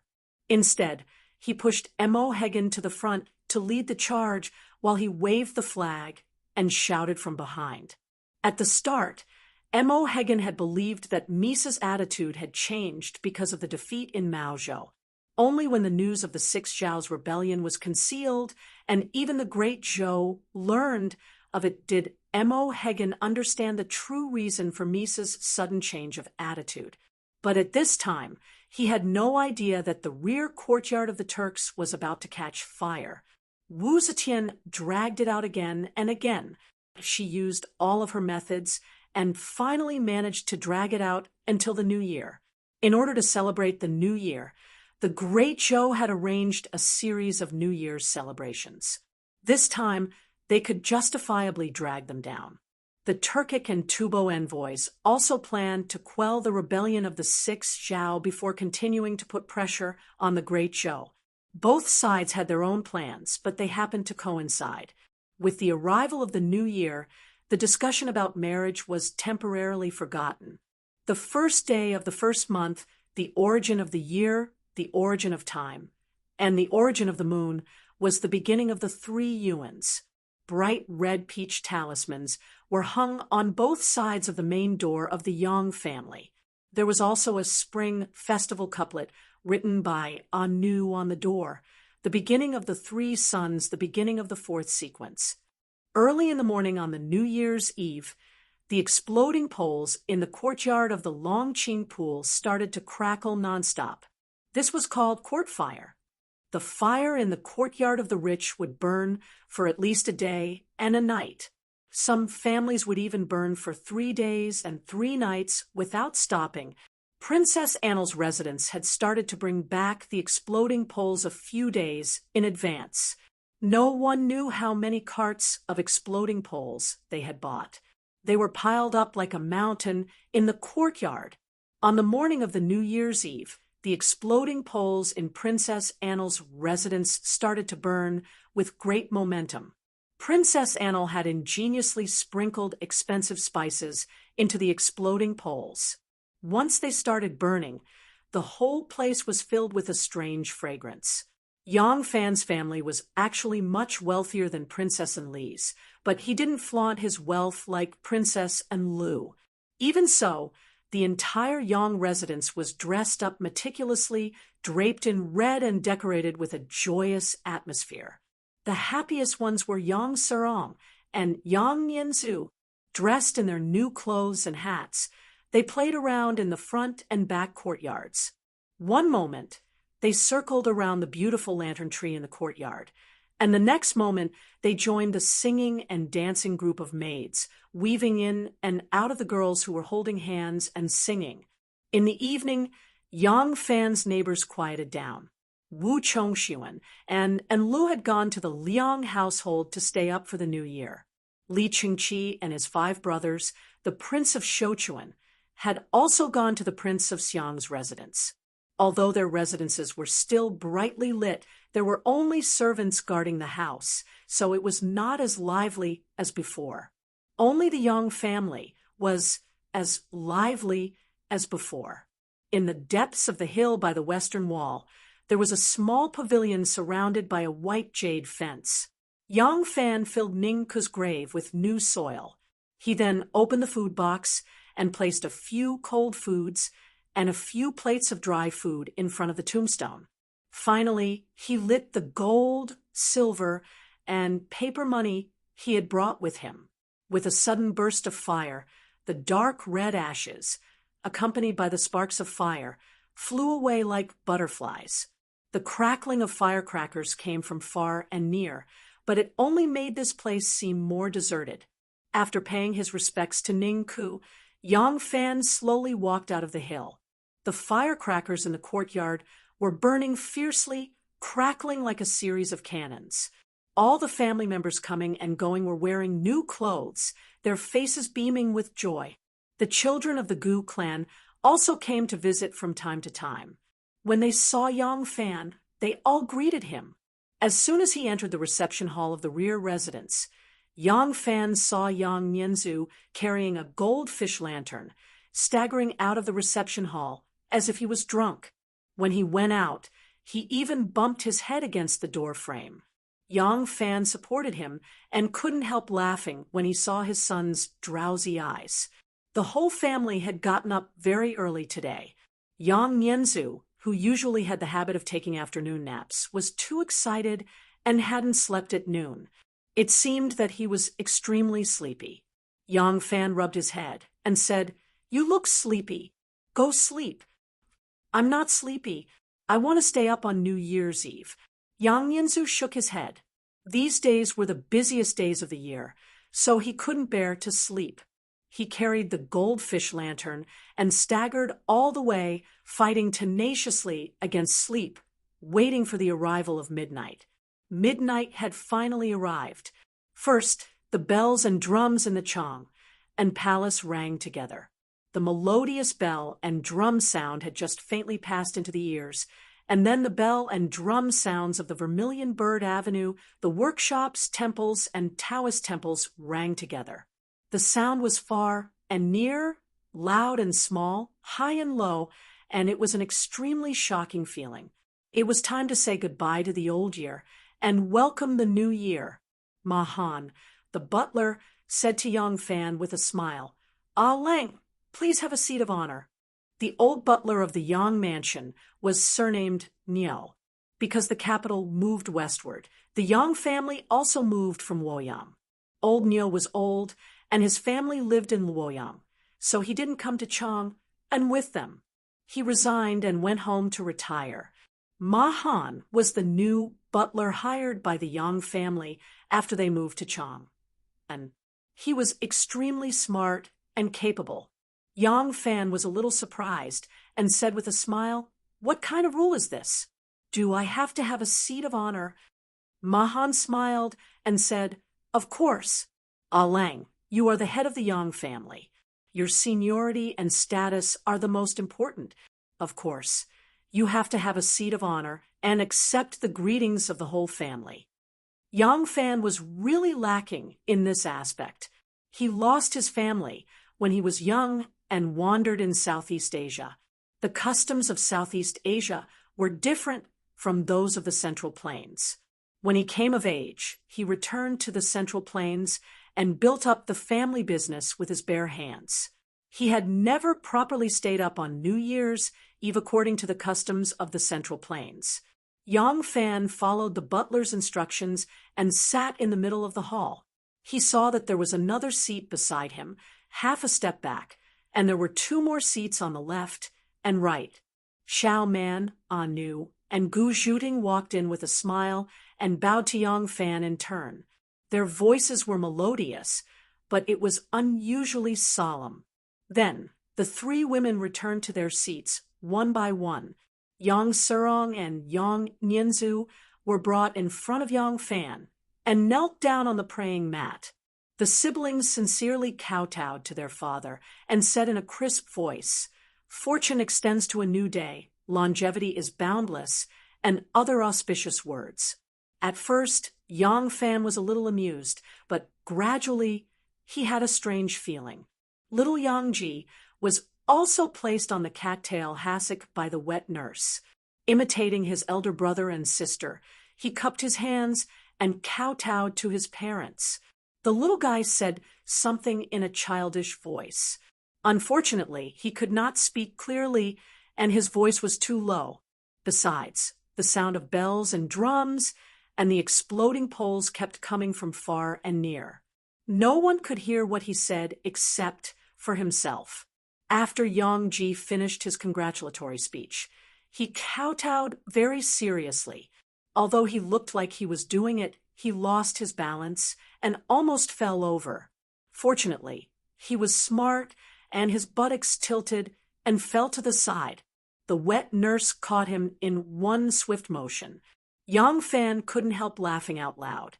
As he laughed, his eyes became a little watery. Yang Dyer was still young, so she could only be carried by the wet nurse and kowtowed to her parents for the new year. Then, starting from the butler Mahan, the servants in the family kowtowed to the master and the mistress for the new year. Xiao Man had already asked someone to prepare a basket of red envelopes. The basket was also wrapped with red silk and was placed beside Yang Fan. Yang Fan gave out the red envelopes one by one, and everyone was happy. When the family finished their New Year's Eve dinner, it was almost midnight when they were able to rest. The family took a short nap, which only took more than 2 hours, before they were awakened again by the sound of bells and drums in the morning. Today, Yang Fan had to get up early to pay his New Year's greetings to the emperor. Butler Ma got up earlier than the master. When Yang Fan got up, he saw him instructing the family to erect a very long bamboo pole in the yard. A long silk flag, embroidered with various auspicious animal patterns, was hanging from the pole. Yang Fan didn't understand what it meant, so he just let him be. When the family got up, breakfast was served on the table. There was a pot of 2 su wine on the table. This wine was made from a mixture of 7 kinds of medicinal materials: rhubarb, Atractylodes macrocephala, Platycodon grandiflorum, Sichuan pepper, cinnamon, aconitum, and tawu. It was said that drinking 2 Su wine could expel evil spirits, detoxify, and prolong life. After listening to Butler Ma's explanation, Yang Fan smiled and was about to pick up the wine cup. Butler Ma hurriedly stopped him. "Ah Lang, wait a minute. Everyone in the family has to drink this wine, but we have to start from the youngest child." Yang Fan asked curiously, "What's the rule?" Butler Ma said with a smile, "It's a saying passed down from the older generation. When the young person gets to celebrate the new year, he should drink wine first. When the old person loses the new year, he should drink wine later. I'm just imitating them." Yang Fan couldn't help but laugh. He was in the prime of his life, so he couldn't be associated with the word old person. However, his parents had passed away, and there was no one older than him in the Yang residence, so he could only be called an old person. When he was young, he lived in a poor mountain village. He couldn't remember if there was such a rule in the family when he was young. He just listened to others' arrangements. Yang Fan stopped and said with a smile, "Then we have to start with Dyer. Come, bring my baby daughter over." Young Dyer was carried by her wet nurse. She was wearing a bright new dress with a red dot between her eyebrows. She looked extremely cute. She was sucking her finger, her big black eyes staring curiously at her big brother, Yang Nianzu, who was wearing a tiger skin hat. She couldn't take her eyes off him. When Yang Fan dipped his chopsticks in the 2 Su wine and approached her, the little girl turned to look at her father. As soon as she smelled the medicine, the little girl immediately frowned in alarm. She closed her eyes, pursed her lips, and resolutely turned her head to the side. This little girl is so smart." Yang Fan moved his chopsticks with a smile. Just as he touched her lips, the little girl quickly turned her head to the other side. Yang Surong found it interesting and couldn't help but cover her mouth and giggle. The father and daughter argued for a long time. Finally, Yang Fan got his wish and dripped a drop of 2 Su wine into the little girl's mouth. As soon as she tasted the Chinese medicine, the little girl immediately pursed her lips in grievance. Then she slowly opened her mouth and burst into tears. "Wah, wah, woo." Oh, Xiaoman put a drop of honey on her mouth at the right time. Yang Dyer, who was crying in protest, was obviously stunned. She stuck out the tip of her tongue and licked it tentatively. Then she quickly rolled the drop of honey into her mouth and tasted it with relish. Seeing this, Yang Fan burst into laughter again. After Yang Dyer finished the honey, she licked her lips as if she hadn't had enough. She opened her eyes and chased after Xiaoman's finger. As soon as Xiaoman's finger got a little closer, she stretched her neck. Looking at her eager look, it was really distressing. Xiaoman was soft-hearted and finally ordered another drop of honey for her. This time, Yang Dyer opened her mouth early, like a yellow-beaked sparrow waiting to be fed. "Hee, the little girl is so strong. Her teeth are about to grow, and she can bite people." Xiaoman withdrew her finger and laughed happily. Yang Dyer, who ate a drop of medicinal wine in exchange for 2 drops of honey, saw her aunt laugh. She also opened her mouth and showed a lovely smile. After serving the little girl, it was easy for the other children.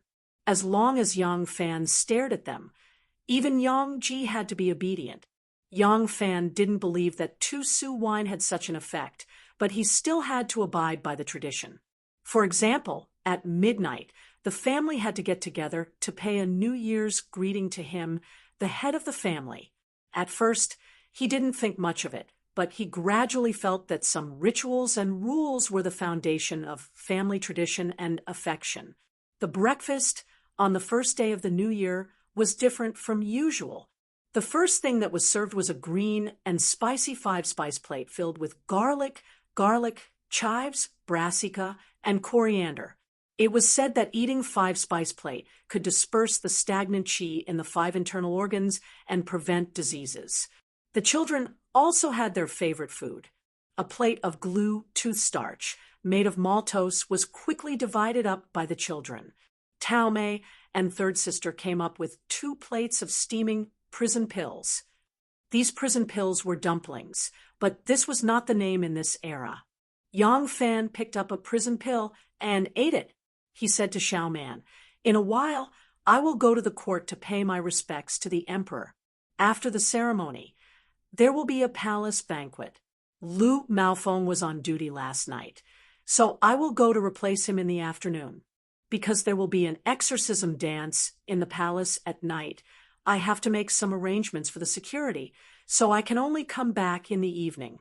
Yang Fan told Xiao Man. Yang Serong blinked her big eyes and looked at him. Yang Fan pinched her cheeks intimately and said, "Wild girl, you want to go out, right? Ask your mother to take you to the past the throne later. Father will come back in the evening and take you to Vermilion Bird Street to see the exorcism dance. Remember, when you go to other people's house, don't eat everything you see. If you are full, you won't be able to eat anything in the next house." Yang Serong immediately became happy. She made a face at him and giggled. On the first day of the first month in Tang, every family would hold a banquet. Neighbors and good friends would greet each other and eat at whoever they went. This was called Pass the Throne. Yang Fan's neighbors were not at home during the New Year, but Zheng Foren's mansion was right behind, so he had to go. Even though Gu Zhuting was a concubine, Yang Fan had always been very respectful to her parents, so he also had to go to the Gu family. At the same time, Yang Fan had some good friends in Chang and colleagues in the officialdom, including Ma Qiao's mother and wife, who had also moved from Luoyang. They lived in the square next door, so he also had to pay his respects. Yang Fan said, "Today, wife will take the child to pass the throne to greet the new year. A servant will stay in the mansion to receive people who come to pay their New Year's greetings. Xiao Ting is pregnant and didn't rest well yesterday. Rest well today. When we go on a parade tonight, we will go out as a family. Remember to prepare a walking carriage." Yang Fan ordered one by one. His wife and concubines all nodded obediently, not having the slightest doubt about his arrangements. Yang Fan ate a plate of prison pills and washed up. He then changed into court clothes and entered the palace. Hundreds of officials gathered outside the palace gate. There were indeed many officials who came today. The officials in the capital had to come. There were also relatives of the emperor and meritorious officials. Fortunately, every year on the first day of the new year, the officials in the capital had to pay their New Year's greetings to the emperor. Everyone was familiar with this set of rules and etiquette, so it was busy but not messy. Very quickly, everyone lined up according to the ranks of the civil officials, military officials, and the emperor's relatives and nobles. The same line was arranged according to the rank of the official. When everyone saw each other, they naturally had to greet each other. As a result, the line was very messy. Imperial censor Guanfeng, who was usually very strict, no longer had a scowl on his face. Instead, he smiled from ear to ear like everyone else. When he saw acquaintances or friends, he would also go forward to greet them. When the auspicious hour arrived, the prime minister led the hundreds of officials into the palace. Wu Zetian was already sitting in the main hall to receive the greetings. There were too many officials in the capital. Those who usually didn't attend court were all here. Everyone took turns to go to the main hall to congratulate the emperor. The prime minister read to the emperor some cryptic and difficult to pronounce words. Immediately afterwards, the eunuchs would reply and express their thanks on behalf of the emperor. After the officials in the capital finished paying their New Year's greetings, there were also officials from other prefectures and vassals who sent representatives to read the greetings in front of everyone. This torment lasted until noon. Even though the officials had eaten their fill in the morning, their stomachs were rumbling with hunger. Fortunately, at this time the greetings finally ended. The emperor announced that a palace banquet would be held. Those who were not qualified to pay their respects to the emperor left the palace. Only the high-ranking civil and military officials could attend the banquet. Because the banquet was to be held at the Daming Palace, everyone swarmed over to the Daming Palace. The envoys of Tubo, Turkic, Japanese, and other countries in the capital also participated in the pilgrimage. At this time of national celebration, no one would be so tactful as to say anything unpleasant. The Tubo and Turkic envoys did not say anything inappropriate, but as soon as they sat down, the Tubo and Turkic envoys gathered together and whispered to each other, their expressions heavy. The Tubo envoy Luimisha saw that the Turkic envoy Emohegen was deeply worried. He looked to his left and right and said in a low voice, "Honorable envoy, don't worry. My king has personally led the army to the 6th Zhao to quell the rebellion. My king will be able to quell the rebellion very quickly.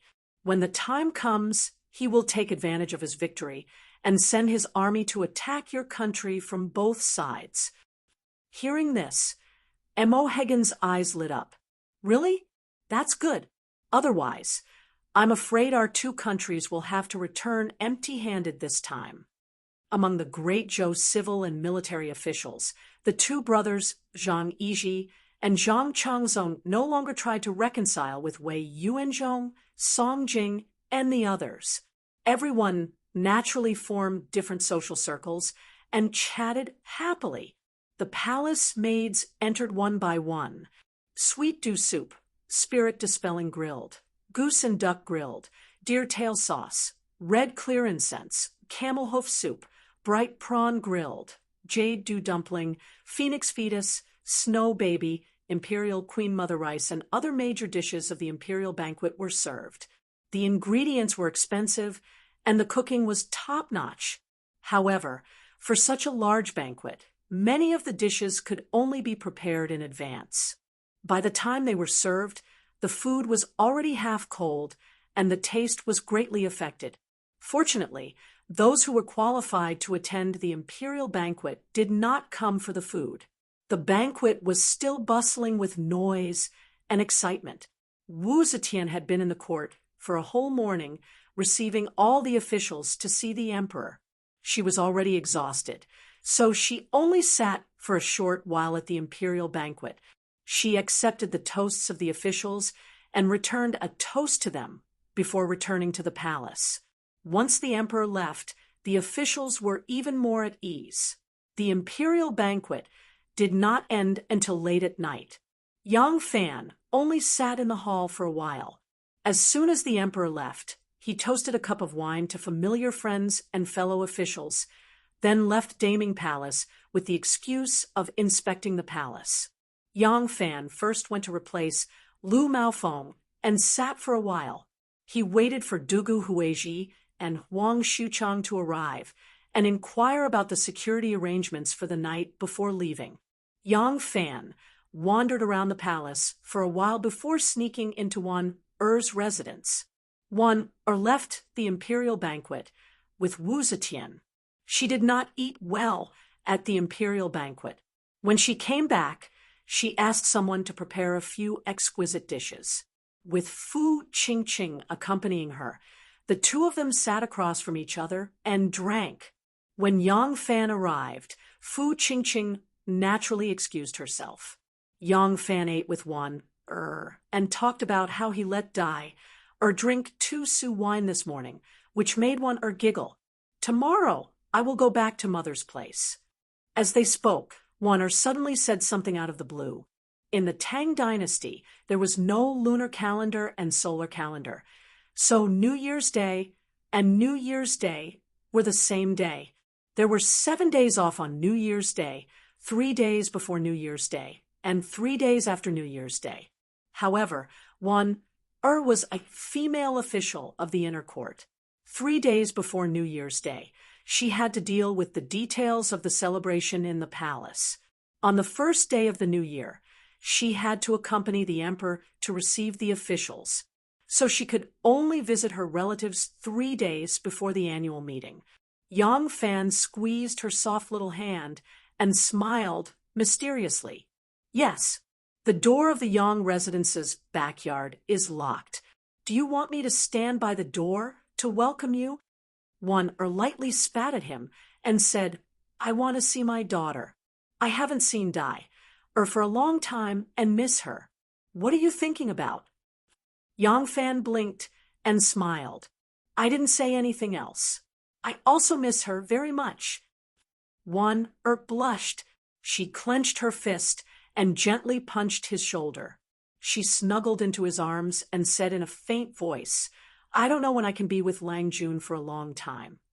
Yang Fan comforted her. It's much more convenient for you to leave the palace now. It's not bad for the time being.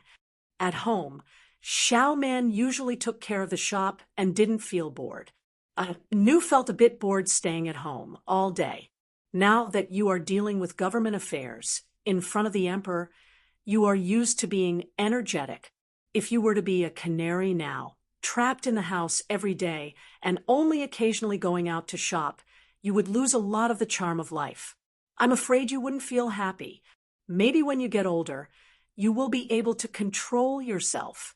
One coquettishly said, You have no conscience. I know you don't miss me. Yang Fan said, Of course not. I just want to make you feel better. Ha! Now that Second Zhang is meddling in the palace and outside, his desire for power is much greater than before. As a result, you have more and more opportunities to leave the palace. Didn't the emperor allow you to leave the palace for 3 days, every 10 days? For us, absence makes the heart grow fonder. One lightly spat at him, but she also agreed with what he said. When Yang Fan mentioned Second Zhang, One suddenly became alert. She reminded him, Lang Jun, don't be so close to them in the future. Yang Fan nodded. Don't worry. I haven't visited Second Zhang's place for a long time. I don't even go to King Liang's. At today's imperial banquet, I only followed a large group of people and toasted them. I don't plan on going to their manor. Ha! If I don't take a clear stand now, I'm afraid I won't be able to clear my name when the time comes. One nodded and said softly, Since Second Zhang was impeached and he was humiliated by Song Jing at the banquet with the Turkic envoy, Second Zhang has been meeting with his henchmen. It seems like he is plotting something. Yang Fan sighed and said, I know. The officials in the court believe that the crown prince's position is already set and the Wu family is no longer a threat. Although the world is still the Zhou dynasty, once the emperor returns, it will naturally return to Li Tang. Only Second Zhang's power is growing day by day, and they serve the emperor. They can easily isolate the outside world from the outside world. All the officials are afraid of them, so they want to get rid of them. But what about Second Zhang? They are also blinded by their desire for power. They still don't understand that their power is like a tree without roots. Only without power can they avoid disaster. Seeking power is seeking disaster. Instead, they have become even worse. This battle between them is bound to happen sooner or later. I only hope that if the officials are defeated, the crown prince or the Prince of Xiang will not be implicated. Otherwise, King Liang will see the opportunity and fish in troubled waters. Wanner shook her head. Wei and the other loyal officials can't wait to deal with Second Zhang. In your servant's opinion, it is unwise. As long as the emperor lives, he will not let anyone harm them. For some reason, Yang Fan suddenly thought of Shui Huai, who was living in Great Cloud Temple. He thought for a moment, then said leisurely, Perhaps, but nothing is absolute in this world. Chapter 1069. On the night of the first day of the Lunar New Year, The exorcism ceremony on Vermilion Bird Avenue was a feast that the common people of Chang and participated in together. As night fell, the number of pedestrians on the street increased. When the lanterns were lit, people were already rubbing shoulders and waving sleeves like clouds. There were people dancing and singing on the streets. There were people watching lanterns and guessing riddles. There were people peddling their goods, and there were people traveling together. When the sonorous and deafening music came from afar, everyone rushed forward to welcome the exorcism array. The exorcism dance team sang, and danced as they arrived. The halberds and golden armor were shining. The first to lead the way was the four Xiangs, followed by a man and a woman. The man wore a red robe with painted trousers and an old man's mask. He was the exorcism Wang. The woman wore a green robe with painted trousers and an old woman's mask. She was the exorcism mother. Behind them were 360 guards wearing baby masks, followed by the four heavenly kings of Brahma Buddhism, holding four kinds of divine weapons, the Taoist deities with their white beards fluttering in the wind, the five Taoist generals waving their long whips, and the great Zaizo of City spewing holy fire. This was not only a grand festival for the people of Chang, but also a grand festival for all the gods and Buddhas. Almost all the famous gods and Buddhas had been dragged out. Following them were various demons and demons who played the roles of demons and ghosts. They sang and danced as they marched forward. That night, there were many stalls selling masks on the street. Most of the common people who came to watch the exorcism dance bought a mask and wore it. Some masked teenagers mixed into the procession of exorcism children while dancing. As a result, the procession grew longer and more people joined the exorcism dance. In the end, there were more than 1,000 people dancing the exorcism dance together. It was truly a spectacular scene. Yang Fan and his family walked in the crowd with masks on their faces. The long street was full of people wearing masks, making people feel like they were in a world of masks. Under such circumstances, it was easy for family members to get lost. Therefore, the adults held their children's hands and did not let go for a moment. Even so, there were still people in the crowd calling for friends at the top of their lungs. Although Gu Zhuting was pregnant, with her skills, she didn't have to worry about being squeezed by others while walking to watch the dance. However, for safety's sake, Yang Fan still got her a walking cart and carried her along. This cart became a symbol for the Yang family to identify each other, and the whole family slowly walked around this cart. Bare-armed and muscular, Pan Gu wore a ferocious mask and held a bronze mountain-splitting axe in his hand. Sometimes he raised his head to hack the sky, and sometimes he bent his head to hack the ground. He walked with his claws and fangs, accompanied by the spirited drum beats. Young Nianzu looked at his ferocious appearance and could not help but timidly move closer to his father. Yang Fan smiled and rubbed his head while looking at the man. Of Pan Gu, the burly man's dance posture was simple and crude, and his movements were rough, giving off a wild and mysterious feeling of the ancient chaotic period.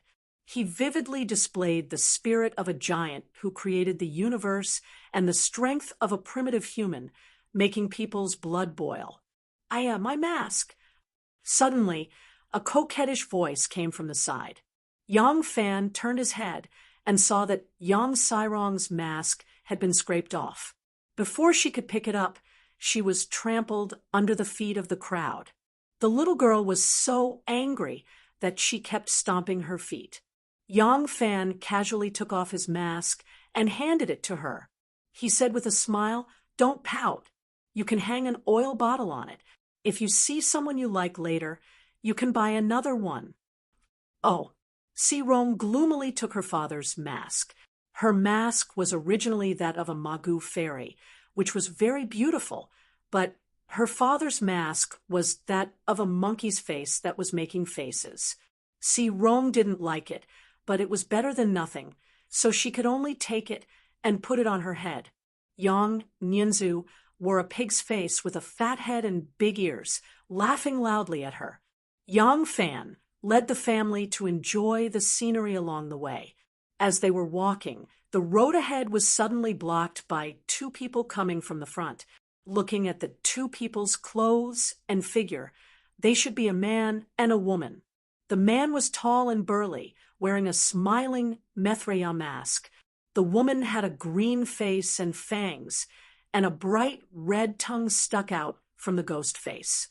"Excuse me, please make way," Yang Fan said politely, but the two people did not move. Yang Fan's eyes slightly narrowed. "Run way," and the others were walking through the crowd with difficulty. When they saw something strange, they immediately came over. The big-bellied Mithra took off his mask, revealing a smiling face. Yang Fan cried out involuntarily, "Shwe! Ah, why is it you?" Shwe Huai put down his mask and said with a smile, "Such a lively scene, I naturally want to see it." Yang Fan glanced at the little ghost standing beside him and thought, this must be Shenyang Ruoxiang. The thought of a gentle and graceful Fusang beauty actually wearing a green-faced and fanged little ghost mask made him feel a little strange. Seeing that Yang Fan knew the person, Ren Wei and the others immediately dispersed into the crowd. From the beginning to the end, no one noticed that they were the family's attendants. Xiao Man and Anu both recognized Shue Huai, and the two were secretly shocked, but they were very calm and immediately held Ruoxiang's arm, as if they were a family. The long street was full of people, so Yang Fan no longer addressed him as Master Shue. He only said, "It's not like you haven't seen the exorcism dance before. What's there to see?" Shue Huai laughed and said, "The exorcism ceremony is the most lively event of the new year. Although I have seen it before, Ruoxiang has not. So I brought her here to broaden her horizons." "Oh, where are the two Shixiangs? Don't mention them, those two good-for-nothings. There was a group of girls singing and dancing just now, and those two bastards squeezed in to join in the fun. In the end, they got separated." Yang Fan really did not expect Shue Huai to be so bold. The two walked side by side, and Yang Fan kept looking left and right. Shue Huai saw his uneasy look and said with a smile, "What are you afraid of? With my current appearance, it's not a big deal even if I walk in front of the palace." Yang Fan sighed and said, "The older you are in the pugilistic world, the more timid you become." Shue Huai looked at him and sneered, "In front of me, you dare to call yourself old in the pugilistic world? When I was roaming the pugilistic world, you still did not know." Shue Huai paused, then let out a long sigh and said, "Forget it. I am a pugilistic world disciple, and you are old in the pugilistic world. You are not old in the pugilistic world, and you are not old either. We can't compare." Yang Fan said with a smile, "Eldest Master is so free and unfettered now, and has not lost any of his prestige from back then.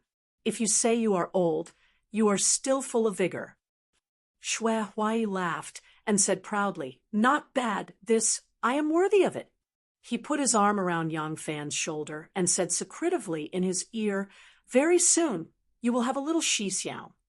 Yang Fan said curiously, "It can't be. Master is helping people shave again." "Ah."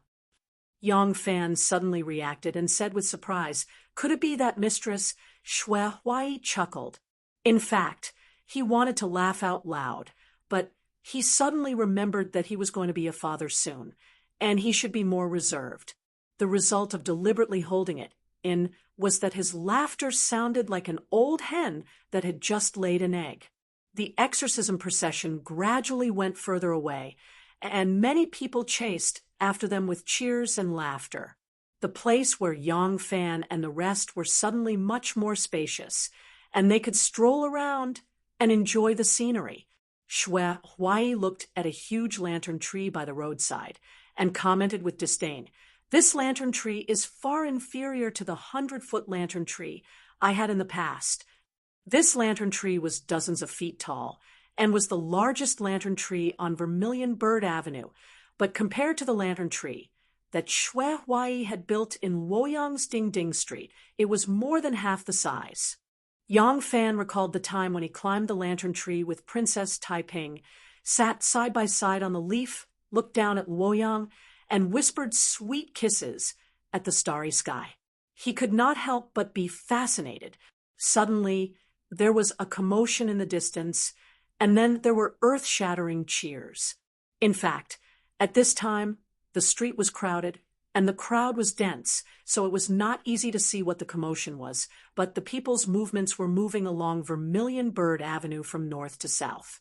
If the crowd suddenly stopped and moved to the left and right, it would naturally be eye-catching. Yang Fan and Shui Huai stopped and looked towards the long street.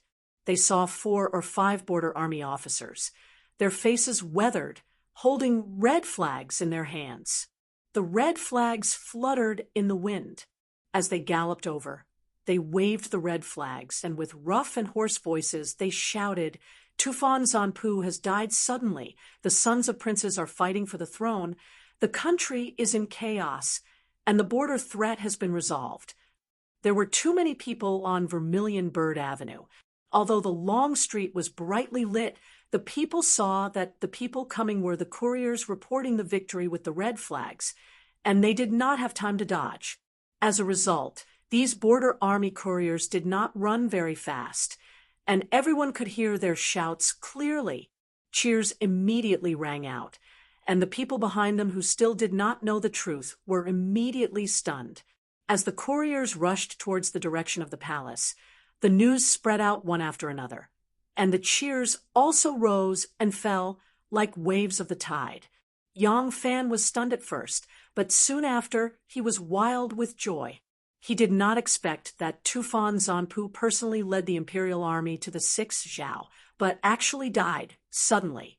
Tufan Zanpu was only 34 years old, and none of his sons had reached adulthood. The so-called sons of princes are fighting for the throne. It should be a contest between the maternal families behind the princes. Only in this way would the consequences be even more serious. This internal strife in Tufan was 100 times more complicated than he had expected. Tufan was really unlucky this year. First, they joined forces with the Turks to send troops. Originally, the plan was good, but suddenly they encountered a snowstorm, which delayed the operation. Then Zanpu, who personally led the imperial army, died suddenly, and the country was in chaos. Although there was still no news from Suaya City, the crisis of the imperial court being attacked from 2 sides had been declared resolved. Outside Vermilion Bird Gate, in front of Guanglu Temple, there were all kinds of magnificent and mysterious ice lanterns on the street. Although it was not the Shangyuan period, there were still many lantern riddles hanging under the eaves on both sides of the street. The sisters of the Prince of Xiang's residence were all sightseeing by the roadside. Shou Chang, Xian Yuan, and 2 others who were slightly older gathered together to watch the lanterns, while the other 7 younger ones were guessing the lantern riddles by the roadside. Among the girls, Li Qieying was the most intelligent and had the fastest reaction.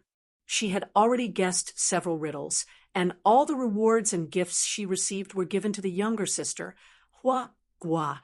Hua Guo beamed with joy and used her skirt to carry a pile of toys, and tightly stuck behind her sisters, but flattering and encouraging her. Qin Yang stood in front of a riddle and slowly recited, "Nose to the sky, mouth to the ground. Hit it with a hammer, and it will shake the heavens and the earth. And this is a bell. It's clearly a bell." Li Qieying jumped over, giggling as she continued, "Aya, little girl, you're really amazing. You guessed it right again." The stall owner picked up a lotus lantern and said with a smile, "This is your reward." Hua Guo hurriedly covered her lapel, saying, "Put it here, put it here." She then said to Li Qieying, "Shenyang is really amazing." Li Qiang used the back of her hand to rub the tip of her slightly red nose and proudly said, "Of course, there is no riddle that can stump me, and 100 sisters, 1,000 sisters, sleep on the same bed, each covered with a blanket. What is this?" Li Qiang lightly tapped her forehead, thinking. Li Huawan sighed. Qingyang asked, "It's the new year. Why is Wunyang sighing?" Li Huawan said, "The Tubo envoy is still unwilling to give up. I'm afraid that we can hide for one day, but we won't be able to hide forever. Unlike that girl." Li Huawan stared at Li Qiang, who was engrossed in guessing the riddle, and hatefully said, "This heartless girl doesn't know how to worry." Qingyang said, "If grandmother really wants to send someone to Tubo to make peace, it will definitely be between us. Qiang is only 9 years old. How can it be her turn?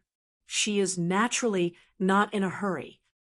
Li Qiang's ears were sharp, and she felt wronged when she heard the discussion of her sisters. She was an optimist, thinking that even if they were to get married, they were not married yet. Life still had to go on. Could crying every day solve the problem? At least they had thought of a solution. She was naturally unhappy when her sisters said this.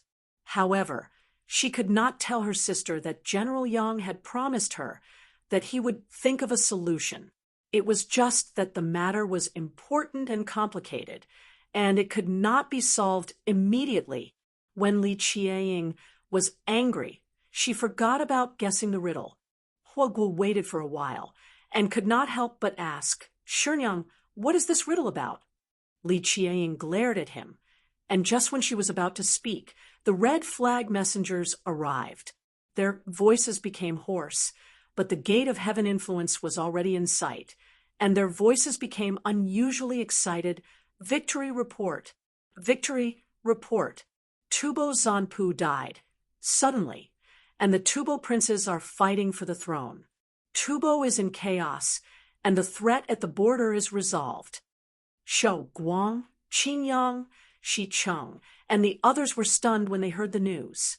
Only when the messengers disappeared from their sight did the sisters cheer and hug each other tightly.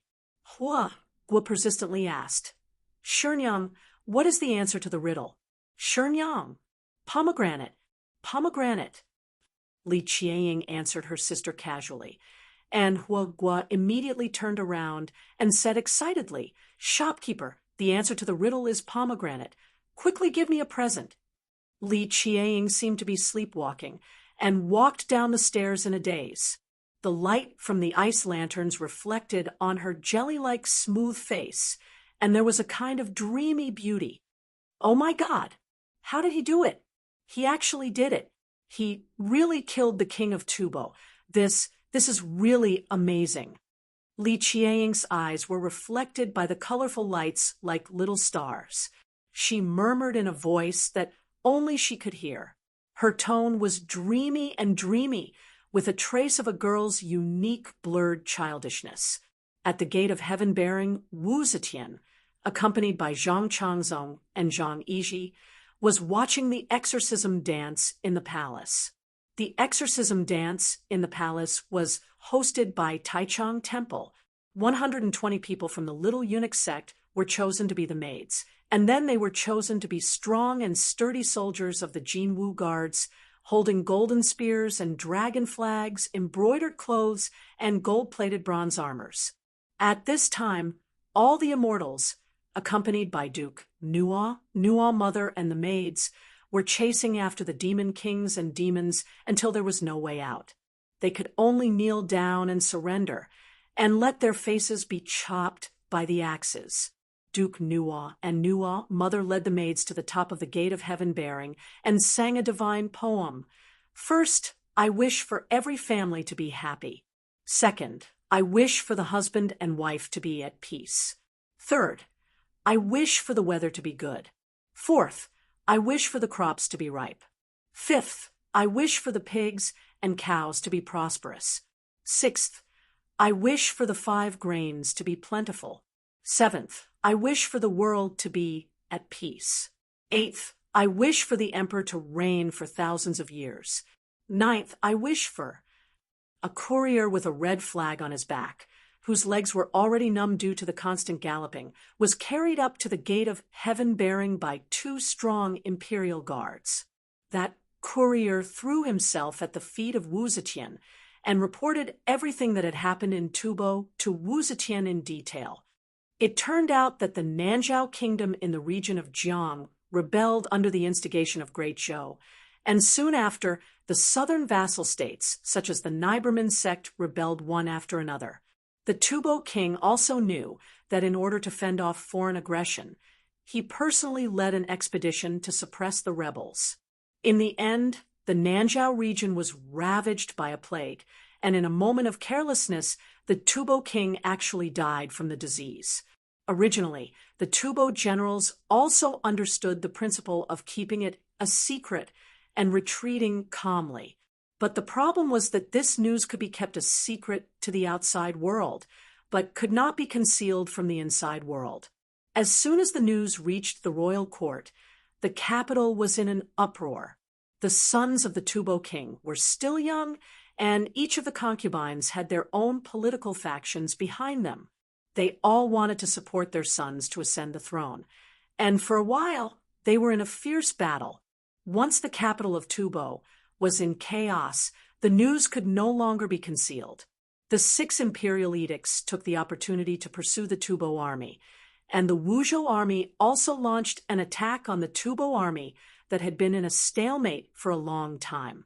All the Tubo soldiers were eager to help their princes seize power, and so they were not in the mood to continue fighting. Zhang Changzong and Zhang Yizhi were both surprised and delighted when they heard this, and quickly bowed to Wu Zetian. "Congratulations, Your Majesty! Congratulations, Your Majesty!" The beginning of the new year, this year, is auspicious, with one happy event after another. It's really worth celebrating. Wu Zetian slowly stood up from her throne and looked disdainfully at the people below the city wall. Suddenly she pointed at those people who were dressed as demons and ghosts kneeling on the ground and offering their heads. She smiled at Zhang Yizhi and Zhang Changzong and said, Wulong, look at those demons and ghosts. Don't they look like Tubo people?" Zhang Yizhi and Zhang Changzong understood tacitly and quickly replied, "Yes, too similar. Obviously, they are." Ha ha ha ha. Wu Zetian put her hands on the wall and laughed to the sky. Chapter 10:70. For the entire first month, Chang and passed in a relaxed and lazy atmosphere. With the internal strife of Tubo and the various princes vying for the throne, they could barely take care of themselves. Naturally, the plan to ally with the Turks collapsed. Misa was a Tubo general, and he also had his own tribe. He also had a prince who was most in line with the interests of his tribe and himself. Now that the male protagonist of the marriage was dead, there was no reason for him to stay in Chang. And the day after he heard the grievous news, he hurriedly left and rushed back to Tubo to participate in the struggle for power. The Tubo's release made the Turks feel a little helpless. However, the Turkic envoy, Mo Hagen, could not leave with his tail between his legs like Misa. He still lingered in Chang, and Wu Zetian's attitude now clearly became more forceful. Mo Hagen had asked for an audience 10 times, but only once was granted. The situation was stronger than the person, so Mo Hagen could not be overbearing. After the first month, the spring wind gradually warmed the earth, and the Great Zhou dynasty welcomed 2 happy events. In order to avoid the marriage with Tubo, the Prince of Xiang had urgently chosen husbands for his 2 oldest daughters, Xian Yuan and Shou Chang.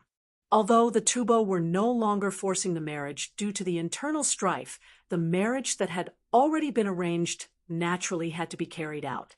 Therefore, Wu Zetian issued an edict for the marriage of Shou Chang and Xian Yuan. Wu Zetian had the Wantai come out and say, "The Prince of Xiang's daughters, Shou Chang County Magistrate and Xian Yuan County Magistrate, together with Ling Tianhan, will gradually train the royal family. Their qualities are brilliant, and their natures are fragrant and elegant. The emperor's grandson is about to surrender. It has only been a year, and the people of the country are willing to allow him to return.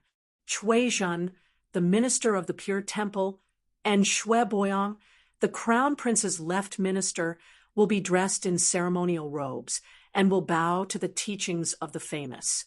They will be beautiful and talented. The flying phoenix is auspicious. Riding on the dragon's back is appropriate. The Shoucheng County Magistrate can be Zhen. The Xianyuan County Magistrate can be Shui Boyang. Once the edict was issued, the two families immediately prepared for the marriage. In the 3rd month of spring, the two county magistrates were married. At the wedding banquet, the Prince of Xiang's daughters gathered together, and a table was set up in the rear residence. Although they were young, they still ate some rice wine. After all, this was a day of great joy. Qingyang raised her cup and said to her sisters, "The sudden death of the Tufan king allowed us sisters to escape this calamity. This is all thanks to Shenyang's contribution. Sisters, why haven't you raised your cup yet? Let us toast Shenyang to show our gratitude." Qingyang was teasing Li Qieying, and all the sisters laughed and raised their glasses. Li Huawan was worried that her younger sister would lose face, so she hurriedly pulled Qingyang's clothes, but it was too late. Unexpectedly, Li Qieying was not the slightest bit annoyed. She had a faint smile on her face and calmly raised her cup, accepting the salute from her sisters. The sisters thought that she was putting on airs, but Li Qieying was secretly proud of herself. "I was the one who helped you resolve this matter, so it's only right for me to receive your respect." Li Qieying was already convinced that the sudden death of the Tufan king was the work of Yang Fan. But because of her previous oath, and because she was a person who took her promises very seriously, it was not good for her to announce this secret to the public. In this little girl's heart, she already regarded Yang Fan as a deity. In truth, when she heard from her 3rd brother that Yang Fan had ingeniously planned to rescue the Prince of Luling from Fangzhou and bring him back to Luoyang, she had already regarded Yang Fan as a celestial being. Were this not the case, she would not have been so desperate to seek medical help, believing that as long as Yang Fan was willing to think of a way, he would be able to resolve this calamity for her. It was precisely because she had long believed that Yang Fan possessed unfathomable abilities that she attributed the death of the Tufan Zanpu to Yang Fan. However, although the death of the Tufan Zanpu from the Nanzhao kingdom was an unexpected accident, the idea of using the Nanzhao kingdom to restrain the Tufan kingdom was indeed Yang Fan's idea, and he was also the one who facilitated it. However, this result was not his doing, so Li Qieying could be considered to have guessed half of it correctly. Because of the sudden death of the Tufan kingdom's Zanpu, they did not have time to make arrangements for his funeral, and now they really fell into internal strife. When the two princesses of the Prince of Xiang's mansion got married, Yang Fan had already received news from the Tufan kingdom spies that the struggle for hegemony among the Tufan princes had been settled, and a new king had been elected. Seeing that all the major tribes had their own masters, and that the entire Tufan kingdom was about to fall apart, the Empress Dowager Qi Mali hurriedly stepped forward and took charge of the state affairs as the Empress Dowager. After the Empress Dowager took charge of the state affairs, she decisively appointed her 7-year-old grandson, Qili Leizhen, as Zanpu. Qili Leizhen's mother's name was Sanmodo, and his family was extremely powerful.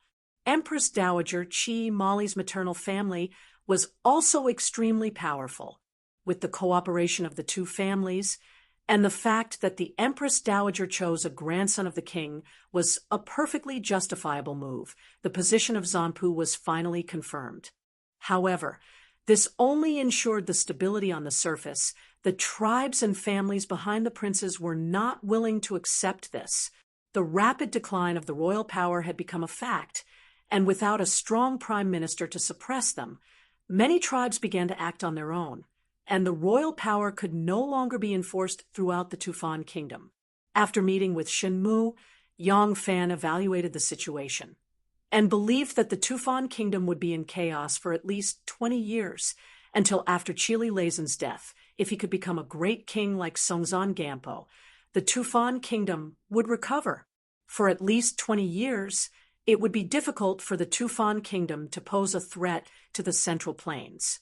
The two of them came to this conclusion after fully understanding the situation of the various forces in the Tufan kingdom, and after receiving the detailed analysis of many wise men from the Heaven Observation Division.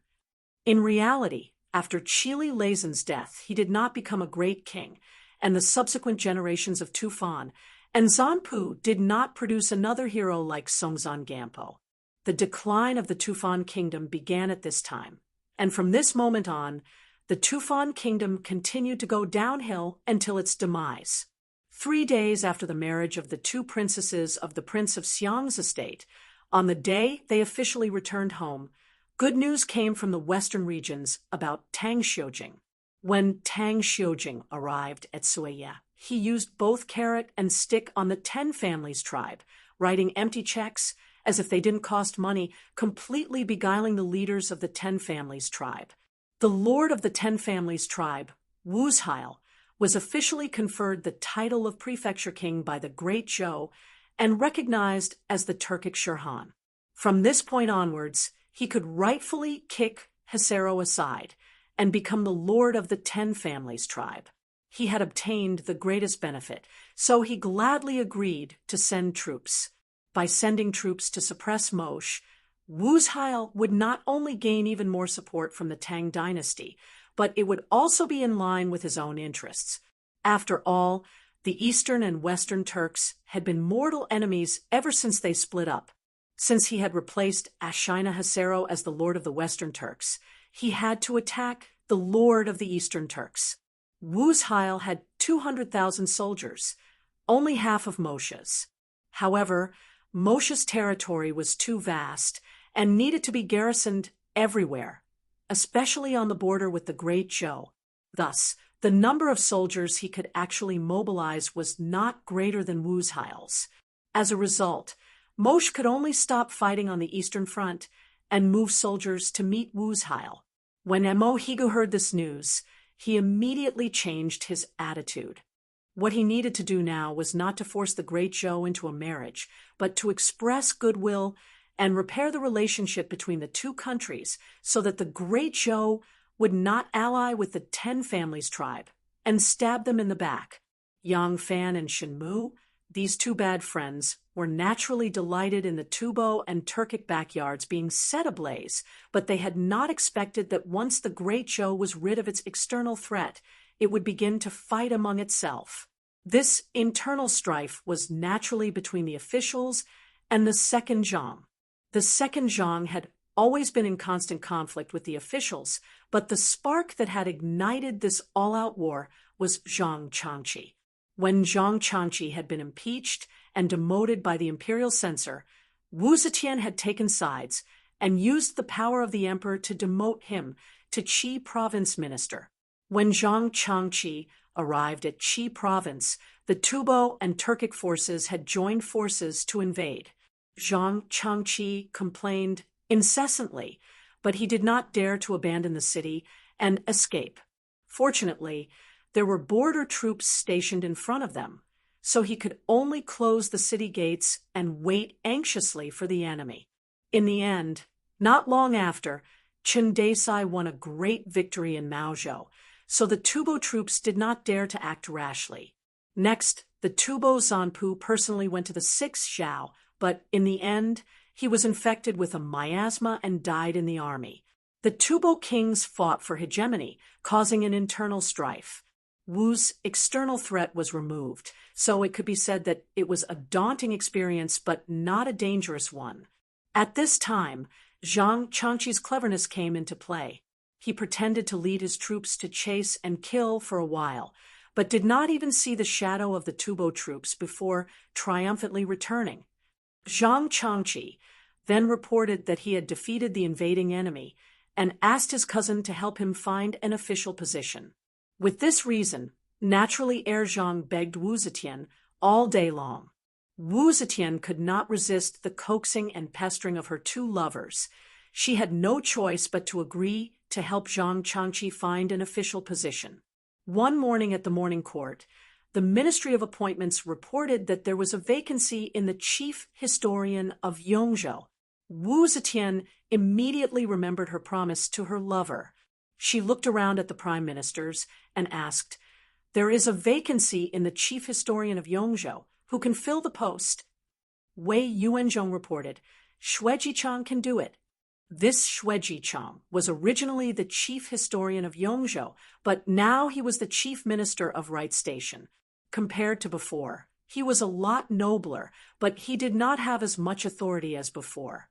Wei Yuanzhong wanted this colleague and good friend to be the chief historian of Yongzhou again.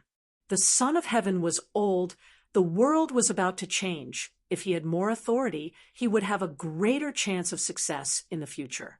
Among the prime ministers, Yang Zixi, Su Weiwei, Wei Chengqing, and Wei Sili all had deep friendship with Heir Zhang. But this incident happened too suddenly. They did not have Heir Zhang's permission beforehand. So naturally, they would not nominate Zhang Changqi.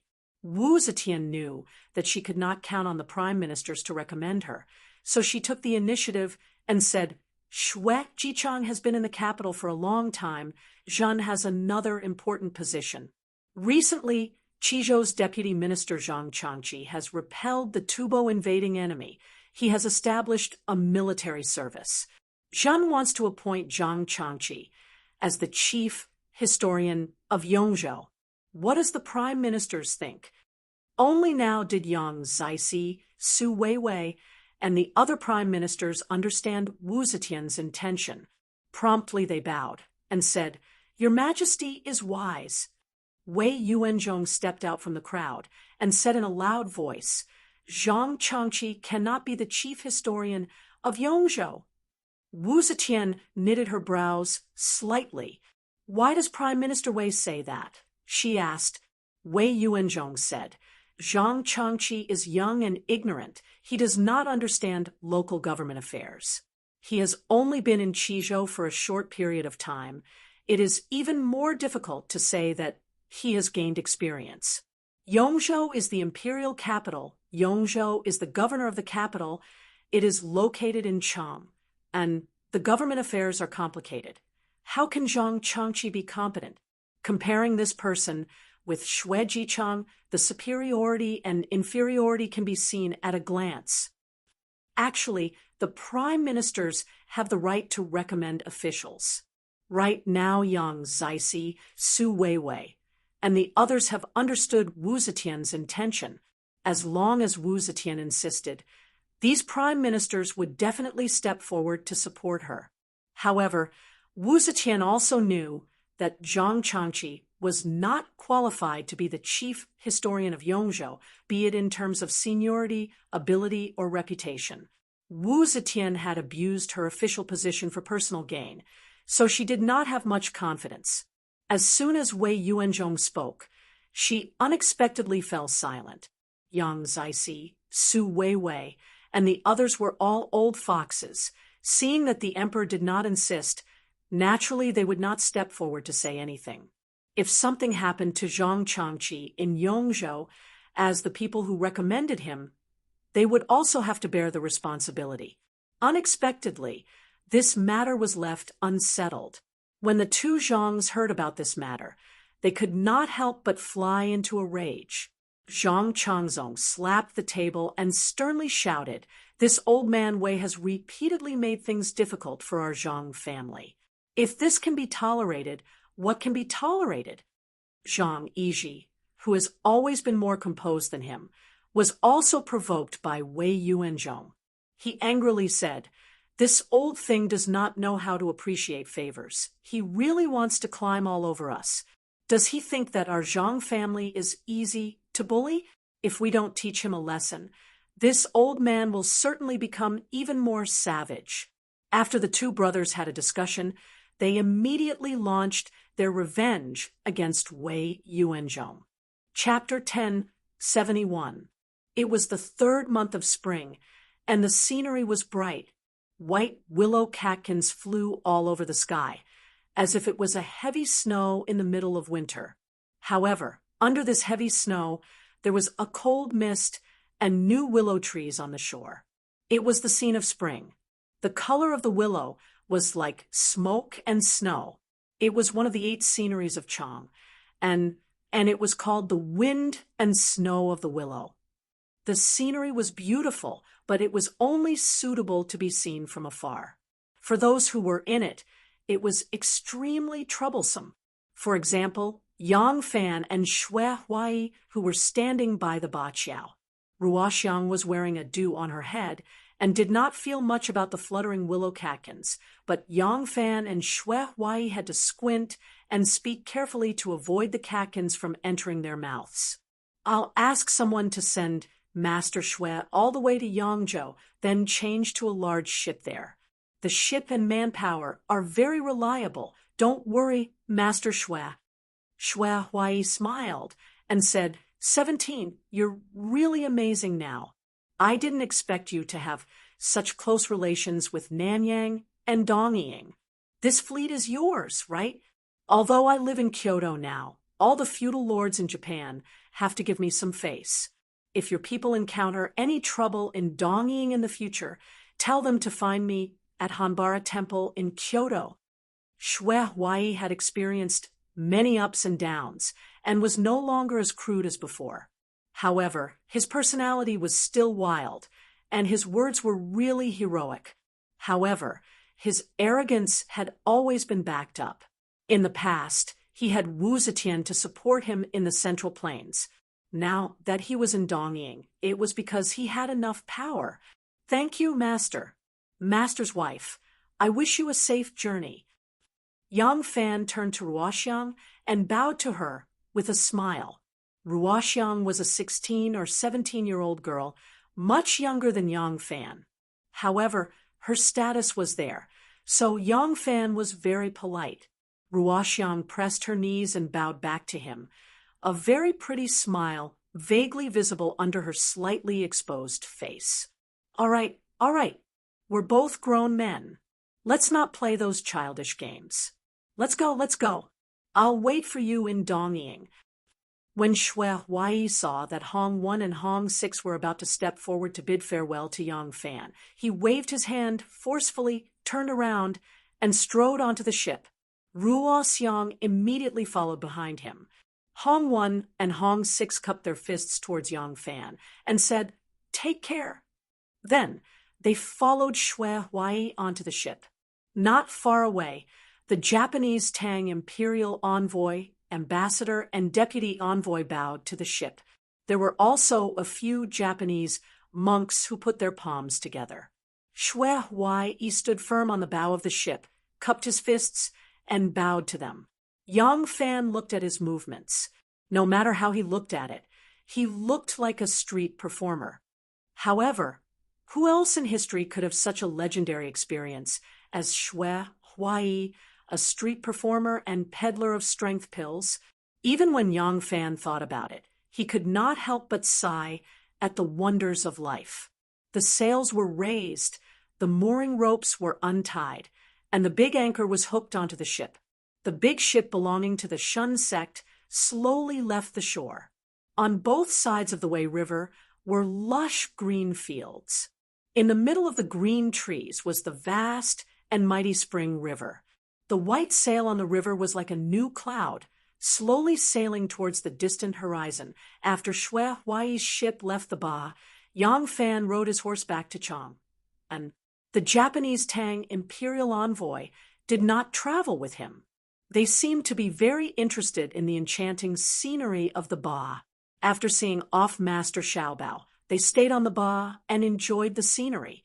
Yang Fan sent people to accompany them and arranged a time for the banquet.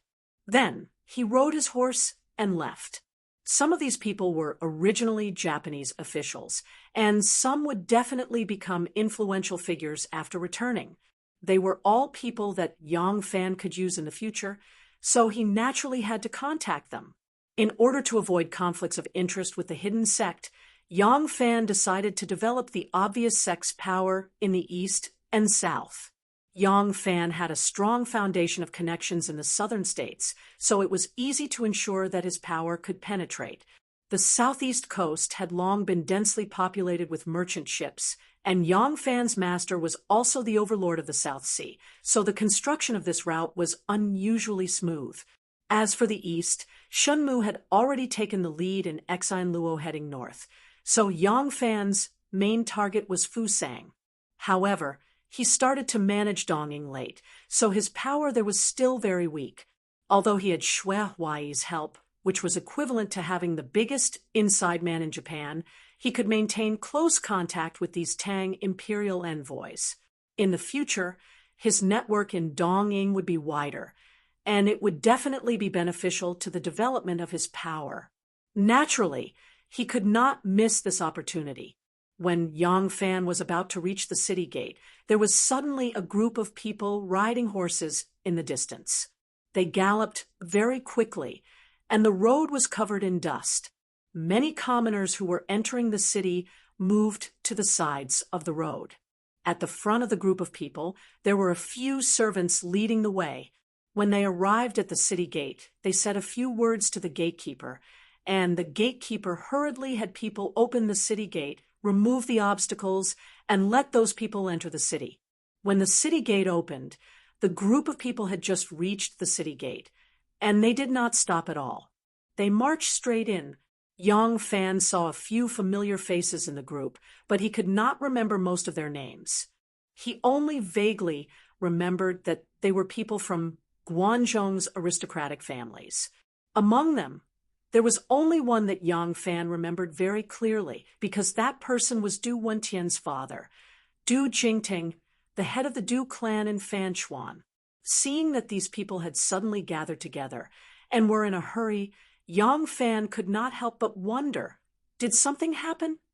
After Yang Fan returned to the city, he sent people to inquire about those people, and he himself returned to Longqing Square. He walked along Vermilion Bird Avenue and was about to turn to Longqing Square when dozens of horses suddenly came out of a workshop on the side of the road. Most of the riders on the horses wore soft-legged headdresses, robes, and black leather boots.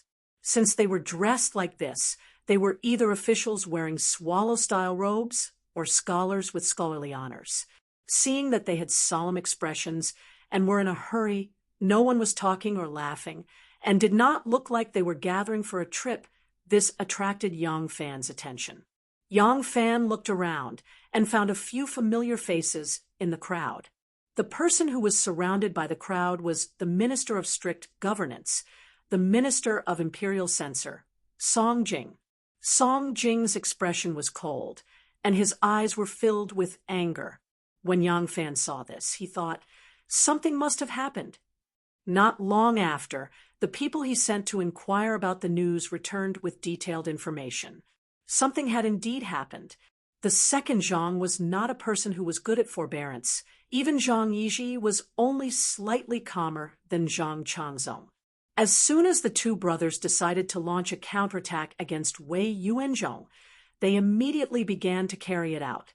They used every opportunity to slander Wu Zetian. They said that Wei Yuanzhong had publicly threatened that once the crown prince succeeded the throne, he would kill the second Zhang first. They said that Wei Yuanzhong had formed a private clique and bewitched them, saying that the emperor was old and that it was better to rely on the crown prince early in order to protect his wealth and glory. Wei Yuanzhong was indeed loyal to the crown prince. This point could be felt by Wu Zetian from his words and actions in the court. Wei Yuanzhong was indeed forming cliques. In fact, which official did not form cliques, and the more important the official, the more so. Since ancient times, no matter if it was someone who truly wanted a career or just wanted to solidify their position, as long as they struggled in the official path, no matter how high or low their position was, they all had their own small circle. Even the self-proclaimed solitary official, Lai Junchen, had a group of henchmen. The only person who had truly reached the realm of solitary official, where one's grandmother was not close to, One's uncles did not love, one's loyal and treacherous people kept a respectful distance, was probably the great Ming dynasty's strange Lord Hai Rui. However, later generations were used to calling the cliques of the ancient people that they admired as loyal and righteous, and the cliques of the people that they hated as villains colluding with each other. For the emperor, as long as there was a clique, it was something he hated and was wary of. No matter what goal it was for, it did not affect the nature of the matter. Wei Yuanzhong had indeed said a few things to attack Zhang, and even dissatisfied with Wu Zetian. Although he would not say it as blatantly as what Zhang said to Wu Zetian, Zhang was only exaggerating or directly pointing out the hidden meaning that Wei Yuanzhong had not said. It was not like he was making groundless accusations or making baseless accusations. Because of these reasons, coupled with Wu Zetian's excessive reliance and trust towards her two lovers in her later years, she completely believed Zhang's words. As a result, Wu Zetian became extremely angry. She felt that this was disrespect towards her and a challenge to her authority, and Wu Zetian's attitude towards all enemies that tried to challenge her authority was to strike down harshly. She would rather kill the wrong person than let them off. The result of her self-reflection was that the reason why the officials were so unrestrained was because she had been too lenient over the past few years. The officials had already lost their respect for her. As a result, she decided to severely punish Wei Yuanzhong and make an example out of him. But she also knew that with just these words, the most she could do was convict Wei Yuanzhong of speaking without restraint. It would not be able to severely punish a prime minister. As a result, she instructed Zhang to find a more serious crime. Since she had decided to establish her authority, Wu Zetian decided to stop at nothing. Zhang understood tacitly and immediately concocted a weapon that Wu Zetian had always used to attack her political enemies: rebellion. Wei Yuanzhong attempted to rebel. Wei Yuanzhong was backed by the current crown prince. Wu Zetian did not believe that without the crown prince's instructions, Wei Yuanzhong would be so unrestrained. As a result, she wanted to severely punish Wei Yuanzhong and at the same time give the crown prince a warning so that he would behave himself. As soon as Zhang concocted the evidence of Wei Yuanzhong's rebellion, Wu Zetian issued an edict to arrest Wei Yuanzhong. In the last few years, with the establishment of the crown prince, the return of power to Li was an inevitable fact. The Son of Heaven was old, and his desire to kill was far less than it had been in the past. This had truly caused the ministers of the court to regain some of their strength and courage. In the past, when the prime ministers were arrested, the ministers would do their utmost to rescue them, but the method they used was mostly to send a memorial to the crown prince. The Son of Heaven remained silent, and the ministers did not dare to speak out more. But this time, Wu Zetian seemed to have poked a hornet's nest, and the backlash from the ministers was even more severe than before. In the imperial court, in memorials, the civil and military officials used every method to denounce the emperor. Every day, a large number of people sought an audience with the emperor. Wu Zetian was truly old. She no longer had the energy to contend with the ministers and engage in tit-for-tat struggles. All of this made Wu Zetian exhausted. Every day, only when she returned to the inner palace would she be able to find a brief moment of peace. The ministers' counterattack was so fierce that it naturally could not rely on their own strength. The reason the backlash this time was so strong was because someone was supporting them from behind. But this person was neither the crown prince nor the Prince of Siam. By the time Yang Fan learned of the entire matter, this person had already rushed to the Yang estate to wait for him. Chapter 1072. The person who was waiting for Yang Fan in the Yang family was Princess Taiping. Princess Taiping had long noticed that the officials were targeting Zhang, but she did not stop them. She wanted to use the officials to test the queen's attitude and tolerance. If the officials succeeded in attacking Zhang, it would be good, but if they failed, it would not hurt the queen's strength. But how could it be so easy to stay out of the politics? She was implicated because of Second Zhang. After Zhang received a hint from Wu Zetian, he fearlessly accused Wei Yuanzhong of treason. Zhang Yizhi had an idea and added the Minister of Rights, Gao Jian, as Wei Yuanzhong's accomplice, and Gao Jian was Princess Taiping's disciple. Princess Taiping had been expanding her power ever since she opened the government, and Zhang was also rapidly expanding his power.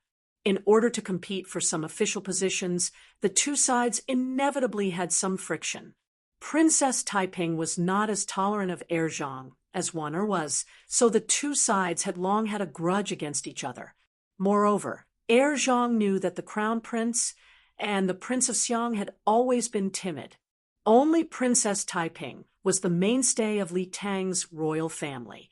Only by bringing her down could the threat from Li Tang's faction disappear completely. Therefore, they classified Gao Jian as Wei Yuanzhong's accomplice. As long as Gao Jian was convicted, they could launch another wave of attacks and point their spears at the Crown Prince and Princess Taiping. Wu Zetian had never paid attention to this Minister of Rights, who did not have much power. When she saw Gao Jian's name, she really thought that he was Wei Yuanzhong's accomplice, so she ordered him to be arrested. This made Princess Taiping furious. If she could not protect Gao Jian, it would inevitably affect her expanding power. How could she stay out of it? Therefore, Princess Taiping became the biggest supporter and planner of the officials' counterattack against Zhang. As soon as she heard that Wei Yuanzhong had been arrested, Princess Taiping immediately sent her people to remonstrate. At the same time, she went to find her two brothers to discuss countermeasures. As long as the two brothers stood out and made a stand, the forces loyal to them would certainly go all out. At that time, even someone as powerful as Wu Zetian might not dare to form such a serious opposition between the monarch and the subject. She was already too old, and what she needed most now was a smooth transition. At that time, the only choice was to hold Wei Yuanzhong's case high and let it go gently. Gao Jian could naturally be safe. Who would have thought that Crown Prince Li Xian had long been scared out of his wits by his mother, not daring to show his face? Furthermore, he believed that he was already the Crown Prince, and the Wu clan had already given up on competing for the Crown Prince's position. No matter what Second Zhang did, it was impossible for him to become the emperor. There was nothing for him to be anxious about. As long as he waited patiently for a few years, he would definitely become the emperor. Because of this, not only was Li Xian unwilling to stand up for Princess Taiping, but Princess Taiping's words made him anxious, and he even complained about Wei Yuanzhong. He complained that Wei Yuanzhong was making trouble out of nothing, and that he deserved to be taught a lesson. Princess Taiping was extremely disappointed in this irresponsible brother of hers. Helpless, she went to the Prince of Xiang. The Prince of Xiang was a bit more hot-blooded than the Crown Prince, but this matter had nothing to do with him. If this matter could really implicate the Crown Prince, it might even be a good thing for him. If the Crown Prince himself was not going to stand up for him, why should he meddle? Princess Taiping had been rebuffed twice by her two brothers, and she was truly disheartened. But she did not want to give up just like that. She could only continue to mobilize the forces of her faction to rescue Wei Yuanzhong and Gao Jian. As for uniting all the forces that could be united to resist Second Zhang, that was not even a possibility. The greatest forces that could be united were the Crown Prince and the Prince of Xiang. If the Crown Prince and the Prince of Xiang were unwilling to stand up, the Crown Prince's faction and the Prince of Xiang's faction could not work together. Besides Princess Taiping's people, only those ministers who belonged to the Crown Prince's faction and had a personal relationship with Wei Yuanzhong could stand up. The only force that Princess Taiping could contact was King Liang, but would King Liang stand up for them? The answer to this question was obvious, so Princess Taiping did not even try to contact Wu Sansi. While she was at her wit's end and mentally exhausted, Princess Taiping came to Yang Fan's house. Taiping had no idea that Yang Fan controlled an extremely powerful political force. Although the main body of this force was made up of noble clans and scholars, it could exert enormous influence over the political arena through countless connections. She was just weak and powerless, so she instinctively wanted to find a shred of comfort from her lover. At this moment, in Fengchen prison, the Zhang brothers were nervously discussing countermeasures. They had not foreseen such an intense backlash from the ministers. If they had known that the ministers would react so fiercely, perhaps they would not have listed Gao Jian as an accomplice in the rebellion. But now, Wei Yuanzhong and Gao Jian had completely denied all the charges that had been imposed on them. The three law divisions no longer had ruthless officials like Zhou Xing, Lai Junqian, or Suo Yuanli. The majority of the officials of the three law divisions were loyal to Li Tang. They would not use torture to extort a confession, and they even tacitly allowed the jailers to communicate with Wei Yuanzhong and Gao Jian. When Wei Yuanzhong and Gao Jian knew that the ministers were rushing to rescue them, their attitude in prison became even more resolute. Wu Zetian ordered the three law divisions to interrogate them several times, but they did not get a single confession from them. Wei Yuanzhong even turned the tables and invoked the old precedent of when Wu Zetian summoned Di Renjie and the other 6 ministers, who had been framed by Lai Junqian, in front of the emperor and asked for a confrontation with the second Zhang in front of the emperor. What a coincidence! Song Jing and the other ministers also remonstrated at this time, asking for a confrontation in court to determine the truth. Wu Zetian had no choice but to agree to a confrontation between the accused and the accused in court to determine whether Wei Yuanzhong and Gao Jian were guilty or not. As her body aged and her energy declined, Wu Zetian's control over the court was indeed getting weaker and weaker. If it were 10 years ago, she would not have been forced into such a difficult situation by the ministers. After leaving the court, Wu Zetian immediately told the second Zhang about this matter. They were the ones who made up the accusation, so they naturally had to provide evidence. As soon as Zhang Yizhi and Zhang Changzong heard this, they panicked. Their accusation of rebellion was fabricated. If they really wanted to fight, they would not have any real evidence.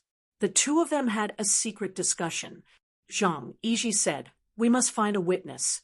With a confession and a witness, we can convict them." Zhang Changzong breathed a sigh of relief and said, "This matter is easy to handle. I'll let Ma Han come forward as a witness. Tell him to stick to Wei Yuanzhong and Gao Jian and say that he heard them say those treacherous words with his own ears." Zhang Yizhi angrily glared at him and said, "Fool! Ma Han is our Fengchen supervisor's man. If we let our man come forward as a witness, do you think the people of the world will be convinced?" Zhang Changzong rubbed his chin and said, hesitantly, "How about we bribe him with money? There are a lot of ruffians in the streets. As long as we can afford it, they will definitely—" Zhang Yizhi interrupted him again and said, "A ruffian unexpectedly heard what the prime minister said. Is that possible?" Zhang Changzong stared at him and said, "This won't do, that won't do. What do you think we should do?" Zhang Yizhi was silent for half a day before he resolutely said, "Zhang Shuo, we'll let Zhang Shuo come forward." Zhang Changzong was startled and asked in surprise, "Zhang Shuo, will he be willing?" Zhang Shuo was currently an official in the Phoenix Pavilion. Zhang Shuo had already passed the imperial examinations at a young age. During the court examinations, his answers were ranked first by Wu Zetian. He was a famous scholar in the world. This person had a friendly relationship with Gao Jian. Zhang Changzong could not help but feel a little hesitant to ask him to testify against his old friend for rebellion. But Zhang Yiji said, "It is precisely because Zhang Shuo and Gao Jian have a good personal relationship, in addition to his outstanding reputation as an official, that if he comes forward to testify, it will be the most powerful evidence." Zhang Changzong forced a smile and said, "I know that, but will Zhang Shuo be willing to be our witness?" Zhang Yiji said, "Although Zhang Shuo and Gao Jian have a personal relationship, their political views have always been at odds.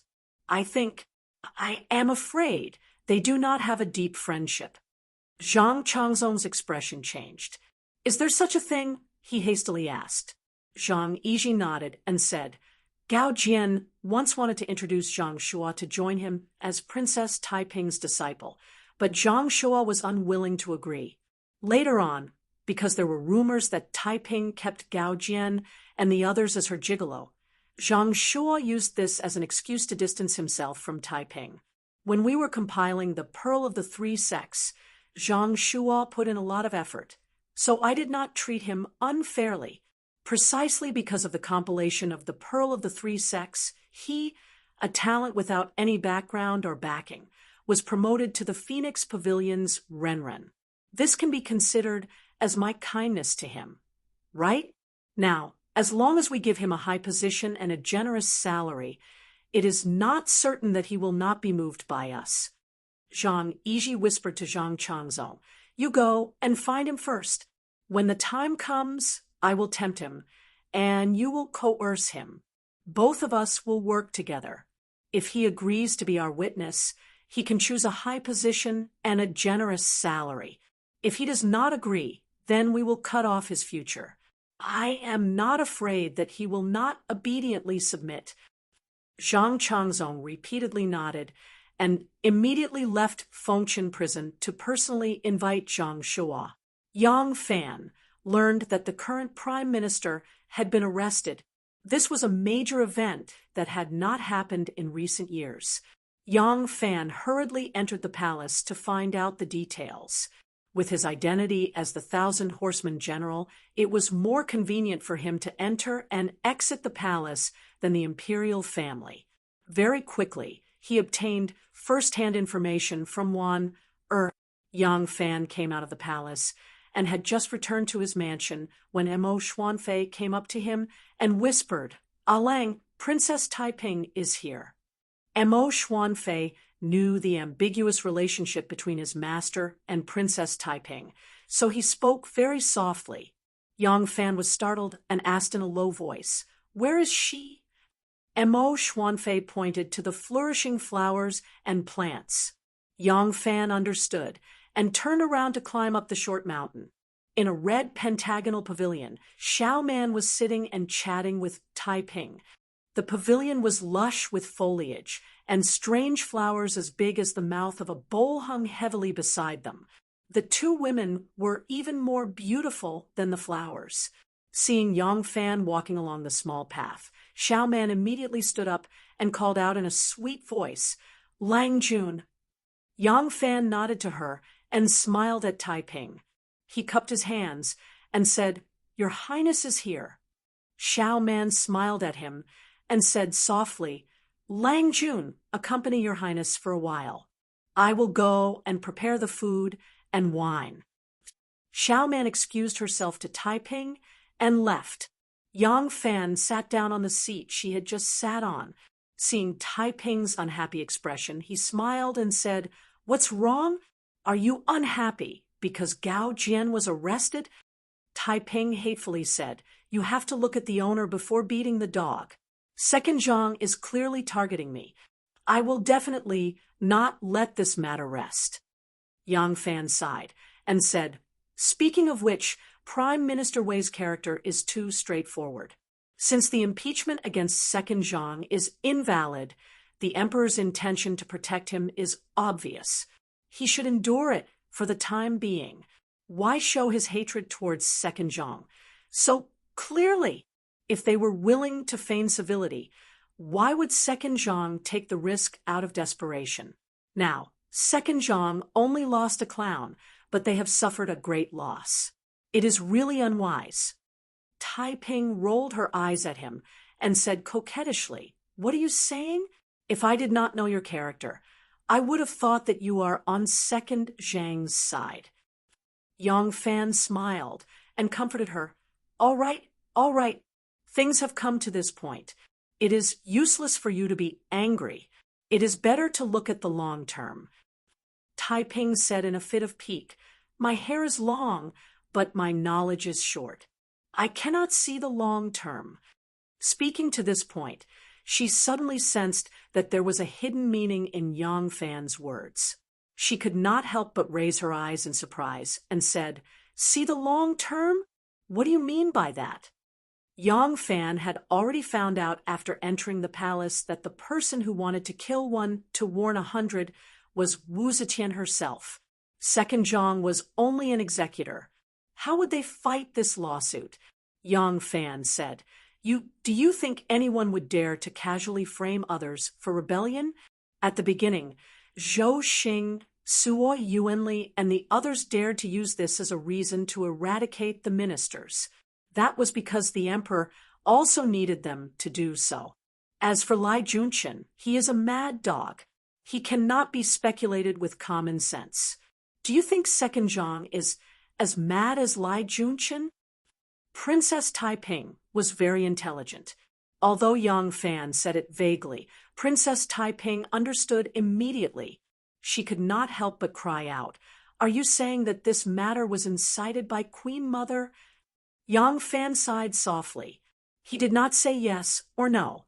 He only said in a low voice, "Second Zhang came prepared this time. It will be very difficult for you to save Gao Jian." Princess Taiping bit her lip and said, "Even if it is difficult, I have to do it. How can I sit back and do nothing?"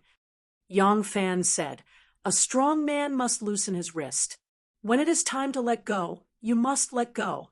Otherwise, when you should have a finger, you will lose your arm. This is a matter that even a wise man would not do. Lingwei, for a gentleman to take revenge, 10 years is not too late. If you endure for a moment, you will have a more powerful counterattack in the future." Princess Taiping turned away and did not say anything. Yang Fan did not say anything more. He only wanted her to think about it. Who knew that after a while, he could faintly hear sobbing. Yang Fan quickly stood up and walked to her side. He saw Taiping with tears in her eyes. He could not help but ask in panic, "Lingyue, what are you doing?" Taiping said in a sobbing voice, "People bully me. You do not stand up for your woman. You only know how to persuade me to give up. You stinky men only know how to protect yourselves. Don't tell me that a woman, should worry about this world." Yang Fan was surprised. "You?" Taiping angrily struggled away from his shoulder and said, "My 2 elder brothers are like this. You are also like this. You are all cowards." Yang Fan suddenly understood. He gently hugged her shoulder and said with sincerity, "If I could help you, do you think I would not do it? This matter has indeed hurt you, but the official career is dangerous. How can it be smooth sailing? If there are those who do not have strong willpower, because of a small setback, they will abandon you and seek a better career elsewhere. Even if you win them over, how can you put them in an important position?" Taiping angrily asked, "Then I will just endure it." Yang Fan said, "Endure it. Endure for a moment. Only then can you achieve long-term success. Looking at it now, ordinary crimes will not be able to do anything to them. Only by giving them a taste of their own medicine will there be a chance of success. Before that, you must endure it." Even if Taiping was exceptionally talented, proud and arrogant, in front of Yang Fan, she had to bow down and act like a small child. Listening to Yang Fan's words, Taiping thought it over and over again. After hesitating for a long time, she finally nodded her head in grievance. Chapter 10:73. Zhang Shuo came out of the Fengchen prison with a heavy heart. He didn't even see the deputy imperial censor Song Jing walking toward him. Song Jing felt strange and took the initiative to greet him. Zhang Shuo seemed to wake up from a dream. He quickly stood still and saluted Song Jing. Song Jing saw that he was in a trance and said, "Daoji, are you not feeling well? Why do you look so pale?" Zhang Shuo forced a smile and said, "Thank you for asking, Deputy Imperial Censor. Zhang Shuo is fine. It's just a little uncomfortable." Zhang Shuo was not in the mood to talk. After exchanging a few pleasantries with Song Jing, he cupped his hands in obeisance and left. Song Jing looked at his back and shook his head in confusion. Zhang Shuo was the main contributor to the compilation of the Pearl of the Three Schools. As such, he had established a close relationship with the second Zhang, even though it was mainly for official business. Zhang Changzong's personal invitation surprised Zhang Shuo. He didn't expect the second Zhang to have such a purpose. From the bottom of his heart, Zhang Shuo didn't want to be a despicable person, but he didn't know how to deal with the powerful second Zhang's threats and temptations. Zhang Shuo didn't have a strong family background. His father had only been the Hongdong County magistrate. His achievements today were entirely due to his outstanding talent and hard work. He was only in his early 30s, but he was already a Funga Renren. His future could be said to be very promising. This was also the reason why Zhang Shuo didn't want to form a faction or accept the recommendation of his good friend Gao Jian to join the Taiping sect. He was a cautious person and didn't want to join any faction in today's complicated and unclear situation. As long as he did his part, no matter who ascended the throne, he would be put in an important position because of his good official reputation, outstanding talent, and a clean political background. But the tree longed for peace, but the wind would not stop. In the end, this storm still affected him. Zhang Yiji promised him great benefits. As long as he agreed to be a witness, he would be guaranteed a position as an assistant minister. As long as he first became an assistant minister with real power in the 6 ministries, he would have the opportunity to be promoted to prime minister. Although Zhang Shuo had always been very confident in his official career, he didn't dare to have too many extravagant hopes for his ultimate goal of becoming prime minister. In his estimation, even if his official career went smoothly, he would only become prime minister when he was 60 years old. He still had to struggle for at least another 30 years. Zhang Yiji's promise shortened the time by 20 years. This condition was indeed tempting, but if it was just an enticement, it wouldn't be enough to move Zhang Shuo. Zhang Shuo didn't want to carry a stain that he would never be able to wash away. However, Zhang Changzong also threatened him at the same time. If he refused to comply, he would be banished to Lingnan and spend the rest of his life as a county magistrate. Based on how much the empress doted on them, Zhang Shuo believed that they would do what they said. Zhang Shuo was unwilling to join any faction, which indeed made his position extraordinary. It was precisely because of this reason that he had no backing. Second Zhang could praise him to the heavens, but he could also stomp him down to hell. It was precisely because of this threat that Zhang Shuo agreed to testify for the 2 Zhangs through both carrot and stick. But as soon as he left Fengchen prison, Zhang Shuo came to his senses. The Confucian education he had received since he was young and the teachings of a gentleman did not allow him to do such immoral things. Moreover, he was not optimistic about Second Zhang's future. If he were to be tied to Second Zhang's chariot from now on, however, if he didn't agree to their request, he wouldn't be able to pass this hurdle. Zhang Shuo's stomach was knotted with worry, and he truly found it difficult to choose. No one knew of his secret discussion with Second Zhang, and Zhang Shuo wasn't willing to discuss it with anyone. He returned home with a heavy heart. After thinking it over, he didn't get a wink of sleep the entire night. There was no morning court session the next day.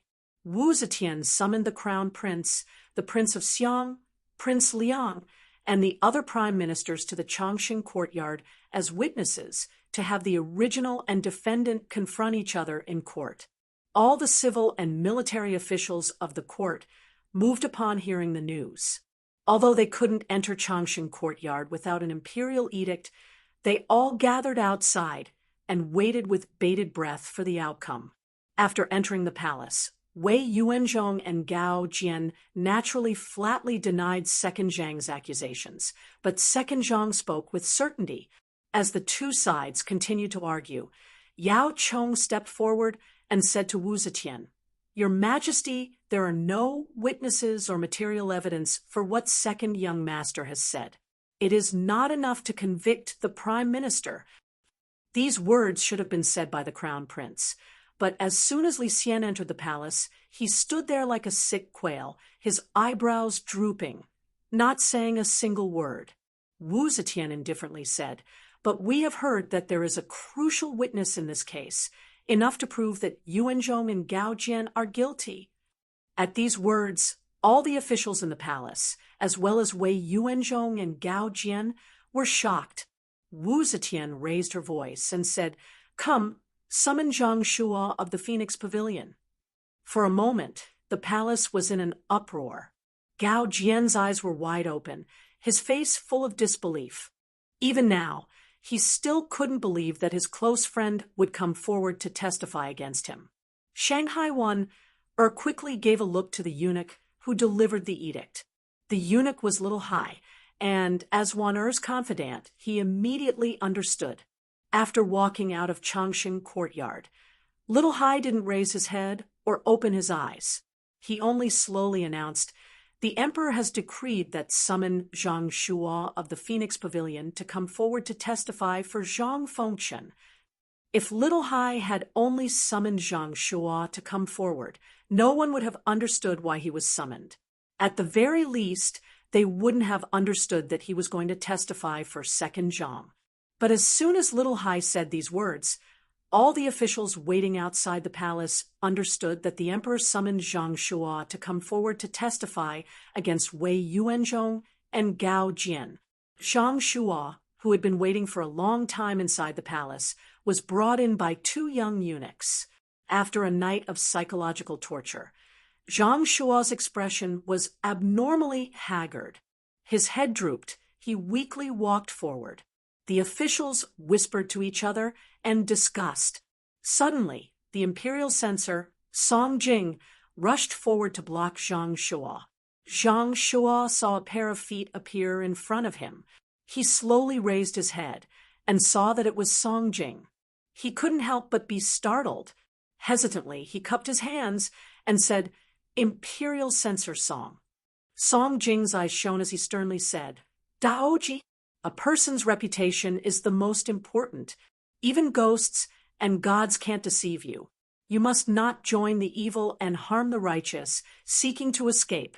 You would rather be punished and exiled than leave your name in the annals of history. If you really anger the Son of Heaven, I am willing to kowtow to the imperial court and fight to the death with you. Daoji, 1,000 years of merit and 1,000 years of sin, now it all depends on you." Hearing Song Jing's words, Zhang Shuo's expression immediately changed. Seeing this, the imperial censor Zhang Tingui also raised his arms and shouted, "The way of the master cannot be left in a moment. If you learn the way in the morning, you can die without regrets. Brother Daoji, a single slip may cause everlasting sorrow. You must think carefully." The secretary of the left, Lu Zhiji, also shouted, "Daoji, what have you learned from the books of the sages? Now is the time to sacrifice one's life for righteousness. You must not tarnish the annals of history and implicate your descendants." All the civil and military officials passionately tried to persuade Zhang Shuo. It was difficult for Zhang Shuo to take a single step, as if his legs were tied with a 1,000-gene burden. Little Hai saw that everyone had persuaded enough and didn't dare to be too obvious. Putting on an impatient expression, he raised his voice to stop them. "Zhang Sharon, please hurry up and go to the palace. Don't let the Son of Heaven wait too long." Zhang Yu was already hesitant. He did not want to be that vile person. After being persuaded by the civil and military officials for a while, he felt his blood boiling. Suddenly, he made up his mind. He clenched his teeth, bowed to the civil and military officials, and resolutely walked toward the hall. Zhang Shuo walked into the main hall of the courtyard of everlasting life and bowed to Wu Zetian. Subject Zhang Shuo greets your Imperial Majesty. Before Wu Zetian could speak, Wei Yuanzhong took a step forward and sternly shouted, Zhang Shuo, do you want to join hands with the two little ones to frame me, Wei Yuanzhong? Zhang Shuo's expression changed. Duke Wei, he retorted in a deep voice, as the Prime Minister, how can you say such words? Brother Daoji, you really want to testify for the two little ones? Gao Jian was still in disbelief. Gao Jian knew that as long as Zhang Shuo gave false testimony today, he would lose his head, so his expression was very gloomy. Gao Jian knew that if Zhang Shuo gave false testimony today, he would lose his head, so his expression was very gloomy. Shut up! Zhang Changzong excitedly interrupted Gao Jian. Zhang Sharon, if you've ever heard Wei Yuanzhong and Gao Jian say anything outrageous, just say it in front of the saints, the kings, and the prime ministers. The saints will stand up for you. Zhang Shuo glanced at Wei Yuanzhong and Gao Jian, who were both shocked and angry, then cupped his fists at Wu Zetian and said, Your Majesty, I, Zhang Shuo, dare not lie in front of your Majesty, all the kings and all the prime ministers. Zhang Shuo took a deep breath and steeled his resolve. He raised his voice sternly. Your subject has never heard Duke Wei and Gao Jian say such treasonous words. The two of you are forcing me to give false testimony. His words caused an uproar. Wei Yuanzhong and Gao Jian were overjoyed, but Zhang Yizhi and Zhang Changzong were both shocked and angry. In a panic, Zhang Changzong blurted out, Saints, this Zhang Shuo is Wei Yuanzhong's accomplice. The two of them conspired to rebel, so I dare not report it. Wu Zetian was furious in her heart. She secretly blamed her two little lovers for not being reliable enough. They could even find a witness to retract their testimony. It wasn't just Zhang Changzong. Even she was in a difficult position. Hearing Zhang Changzong's words, she quickly found a way out of this embarrassing situation. She asked in a low voice, Do you have any evidence? Zhang Changzong was just speaking without thinking. When the emperor asked, he immediately thought of something and said excitedly, Zhang Shuo advised Wei Yuanzhong to be Yin and Duke of Zhou. As everyone knows, Yin once exiled his emperor Taijia, and Duke of Zhou replaced his emperor as regent. Isn't Zhang Shuo encouraging Wei Yuanzhong to rebel? Wu Zetian's face darkened. Zhang Shuo, have you ever said such a thing? Zhang Shuo quickly calmed down after making his choice. He glanced at Zhang Shuo disdainfully and said to Wu Zetian, The Yizhi brothers are uneducated people. They only know the story of Yi and Zhou, but they don't know the truth. When Duke Wei was promoted to the third rank, officials of the third rank and above wear purple robes and are qualified to pay respects to the prime minister. I went to congratulate him as a minister. Duke Wei told the guests, I am ashamed to be favored without any merit. So I said, Duke Wei is not ashamed to be promoted to the third rank after taking the post of Yi and Zhou. As everyone knows, Yi and Duke of Zhou were virtuous ministers of ancient times, loyal to their subjects, and respected by the world. Your Majesty appointed prime ministers and did not let them imitate Yi and Zhou. So who should they imitate? Chapter 1074. Wu Zetian was speechless at Zhang Shuo's words. The Duke of Zhou did act as regent for Prince of Zhou, but that was because Prince of Zhou was young. Yin also exiled her monarch, but that was because monarchs were tyrannical. When Prince Cheng turned over a new leaf, Yin returned the power to him. Of course, even if monarchs were tyrannical, it was still a treacherous act for an official to do so. But that was thousands of years ago. For thousands of years, Yin and the Duke of Zhou had long been regarded as the role models of officials by later generations, becoming virtuous ministers who left their names in history. How could Zhang Shuo be convicted based on this? Since Zhang Shuo had shed all pretense of cordiality with Zhang Shuo, he might as well say everything and said, "Your Majesty, Zhang Yiji once promised me that as long as I testify for them, he will guarantee me the position of assistant minister and then the position of prime minister. I also understand that if I agree with Duke Wei today, once his crime is established, Zhang Shuo will not be punished. But I really dare not falsely accuse you." "Nonsense! You sage! I am wronged! I am wronged! Zhang Shuo deliberately framed me in order to exonerate Wei Yuanzhong. Please uphold justice for me." Zhang Yiji and Zhang Changzong panicked and quickly knelt in front of Wu Zetian.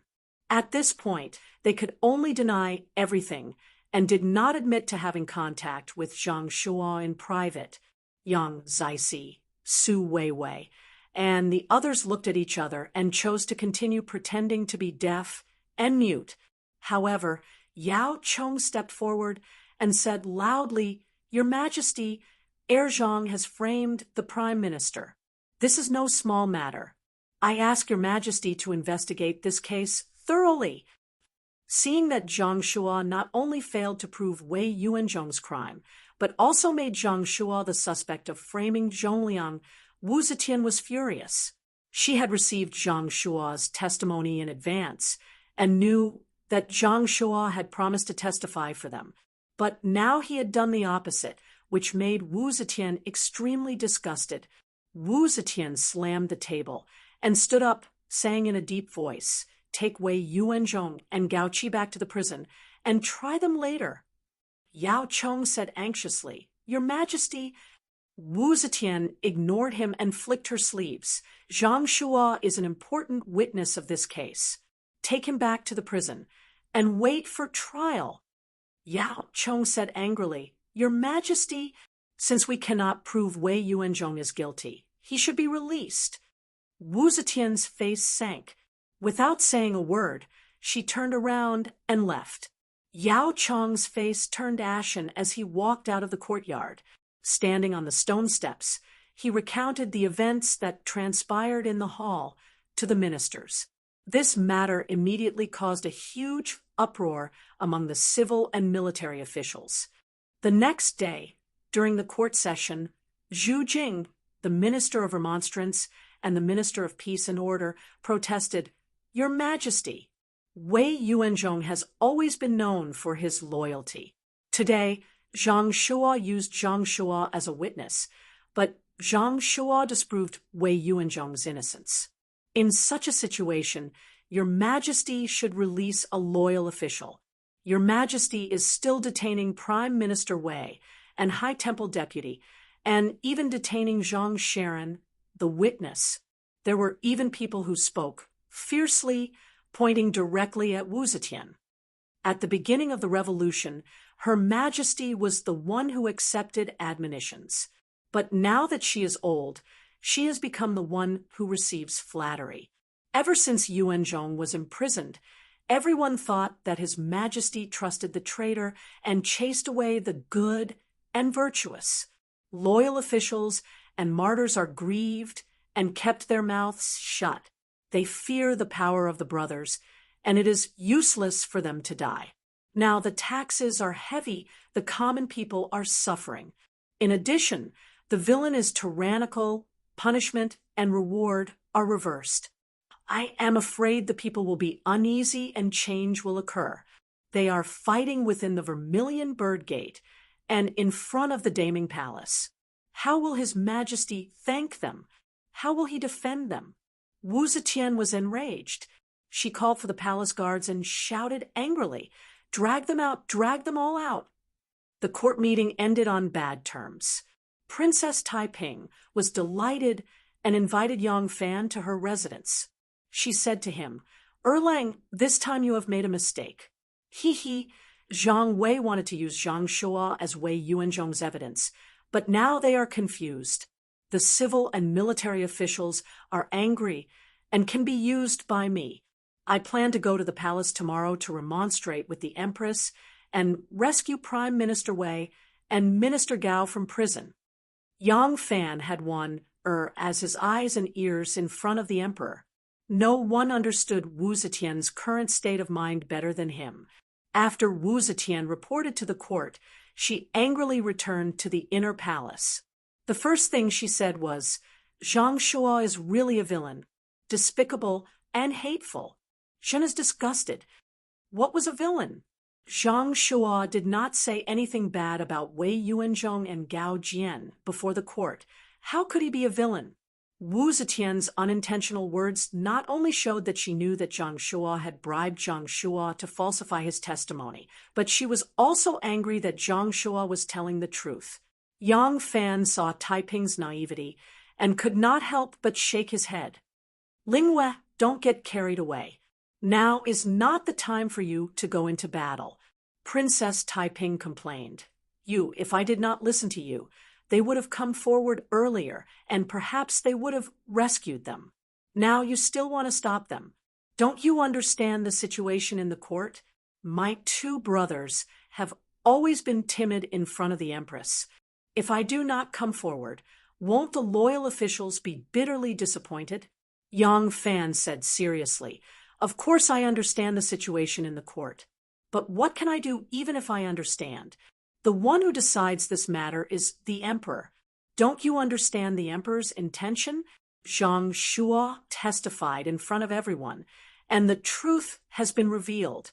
Why didn't the emperor pardon Prime Minister Wei and Minister Gao, and instead put Zhang Shua in prison? If you rashly come forward and anger the emperor, won't you lose more than you gain if the emperor deprives you of your right to open a government office? In the past, Gao Jian suffered hardships and committed all kinds of despicable acts. But the Yu officials and subordinates did not leave him in disgust. What are you worried about? Or are you too passionate about power and don't want to give up this opportunity to win the hearts of the people? Princess Taiping's expression suddenly changed. Yang Fan sighed and gently embraced her body. He stroked her hair and said softly, "As the commander-in-chief of the three armies, how can I easily take risks and charge and break through enemy lines? How about this? Wait for 3 more days. If the emperor still hasn't made a decision in 3 days, you will come forward and plead for Prime Minister Wei, Minister Gao, and Zhang Sharon. If the emperor makes a decision that is disadvantageous to Prime Minister Wei, I promise you that I will conspire with you." Princess Taiping thought for a long time before lightly nodding her head. Wu Zetian flew into a rage in the imperial court, throwing several officials who had remonstrated out of the hall. But the officials did not stop there. As soon as she returned to the rear palace, memorials from the officials arrived, each one more intense than the last. Wu Zetian's disregard for the law had thoroughly infuriated these officials. Many of the officials from the Crown Prince's faction and the Prince of Xiang's faction had no personal relationship with Wei Yuanzhong, Zhang Shua, or Gao Jian, nor had they received any orders from the Crown Prince or the Prince of Xiang. Thus, they had always remained uninvolved, but now they angrily joined the ranks of remonstrators. This was not only because of their obsession with justice, but also because of the sorrow of a fox mourning the death of a rabbit. The elderly Wu Zetian had an abnormally stubborn personality. She turned a deaf ear to the avalanche of petitions from the officials, only issuing an edict ordering the Prince of Hanoi, Wu Yizong, and the prime ministers to investigate this case together. Wu Yizong was one of the most ruthless officials after Zhou Xing, Lai Junqin, Suo, Yuanli, and Qiu Shenji. Wu Zetian hoped that he could make a breakthrough and obtain testimony favorable to Zhang. However, Zhang Changzong's slander had caused the deaths of the crown prince's son and daughter, as well as Wu Qingxi's eldest son, and had even caused the seriously ill Wu Qingxi to vomit blood and die. This matter caused the other members of the Wu and Li clans to empathize with it, and they all felt a common hatred for Zhang. Although Wu Yizong understood his aunt's intentions, he was also unwilling to assist Zhang in his abuse. Even the chief judge was a bystander, so the hearing naturally yielded no results. The remonstrations of the officials only grew more and more intense. Seeing that the situation was about to spiral out of control, Wu Zetian brazenly bypassed the 3 departments of justice, ignoring the lack of witnesses or material evidence, and directly issued an edict to interfere in the administration of justice. Wu Zetian accused Wei Yuanzhong of speaking insolently and deceiving the sovereign and offending his superiors, and demoted him to Gaoyao Commandant in modern Gaoyao County, Guangdong. As for Gao Jian and Zhang Shuo, they were exiled to the south as Wei Yuanzhong's accomplices. Shanghai Wanner had served at Wu Zetian's side since she was 14. The most glorious 20 years of Wu Zetian's life were her last 10 years as Empress Dowager and her first 10 years as Emperor. In these 20 years, Wanner had always been by her side and understood her best. Now that Wu Zetian had issued such an edict, even Shanghai Wanner, who knew her well, was shocked.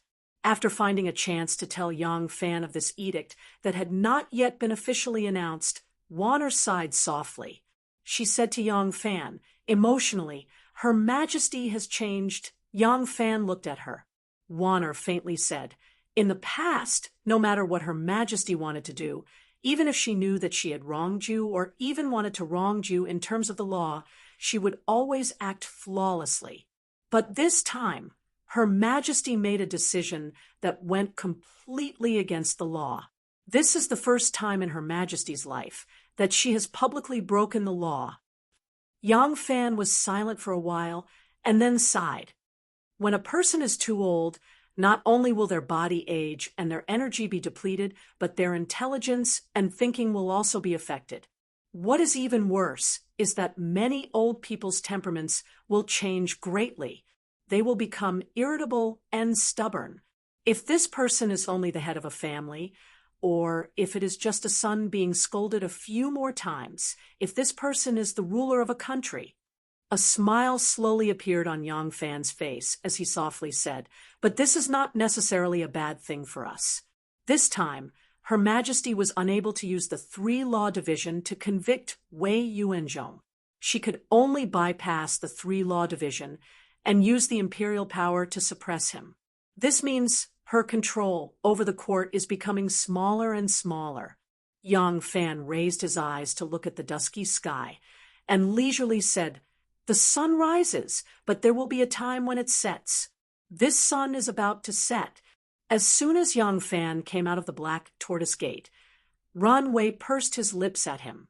Yang Fan raised his head and saw a jadeite oil cleansing carriage parked quietly on the opposite side of the wide street. It was bathed in the setting sun. Yang Fan saw the 4 tall and round female sumo wrestlers standing on the left and right sides of the carriage. He knew whose carriage it was and slowly walked over. Yang Fan slowly walked to the front of the carriage. The door silently opened. Yang Fan very naturally stepped onto the carriage. The door closed behind him, and the carriage began to move out. Princess Taiping's bodyguards surrounded the carriage while Ran Wei and the other Yang residents' bodyguards stayed far behind. Princess Taiping looked at Yang Fan and said with a gloomy face, "Erlang, you are right." Yang Fan silently sighed. Princess Taiping was silent for a while. She slowly raised her head and looked at him with hopeful eyes. She said in a low voice, "You said, you will help me." Yang Fan nodded and softly said, "I will help you." Receiving Yang Fan's promise, Princess Taiping's eyes suddenly overflowed with crystal-clear tears. She suddenly threw herself into Yang Fan's arms and hugged him tightly. Yang Fan gently stroked her smooth neck. Princess Taiping leaned on his broad and strong shoulder, feeling his love. Tears gently rolled down from the corner of her eyes.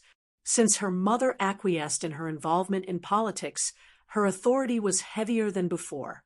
Naturally, the pressure was also heavier than before. On one hand, She couldn't steal the limelight from her brother.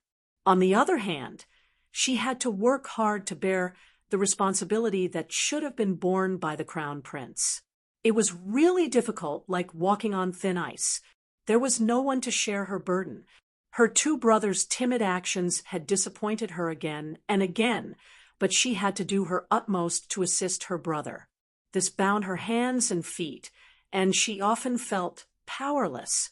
Anyone with a discerning eye could see that this political crisis was Second Zhang's counterattack against Li Tang's forces.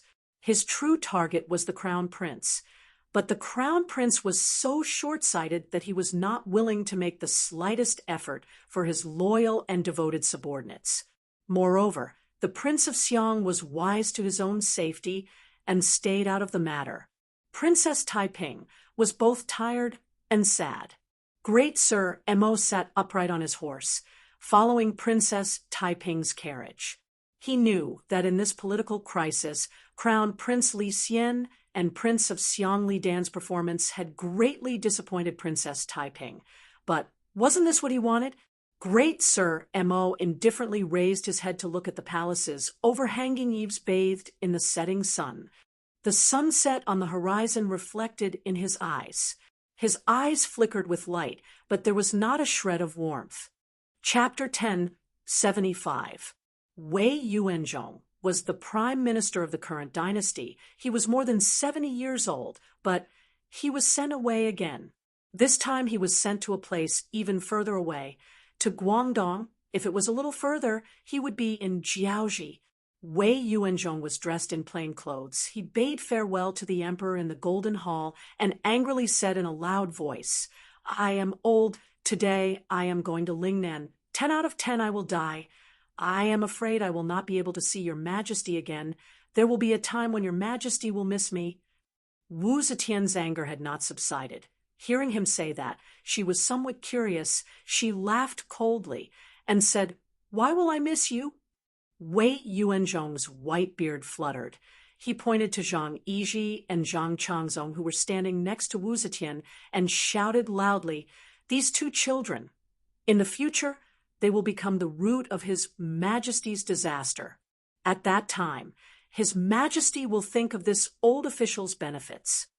Wu Zetian's countenance changed. Zhang Yizhi and Zhang Changzong were accused by Wei Yuanzhong in court as treacherous officials. They hastily prostrated themselves and cried out that they were wronged. Wei Yuanzhong looked at their ugly faces and was unable to restrain his anger. He cupped his hands to Wu Zetian, waved his big sleeve, and walked out of the main hall. The civil and military officials in the hall unexpectedly bowed deeply to him without prior agreement. Someone even said in a low voice, "Duke Wei, take care. Duke Wei, have a pleasant journey." The people in the Golden Hall were all the officials of the monarch.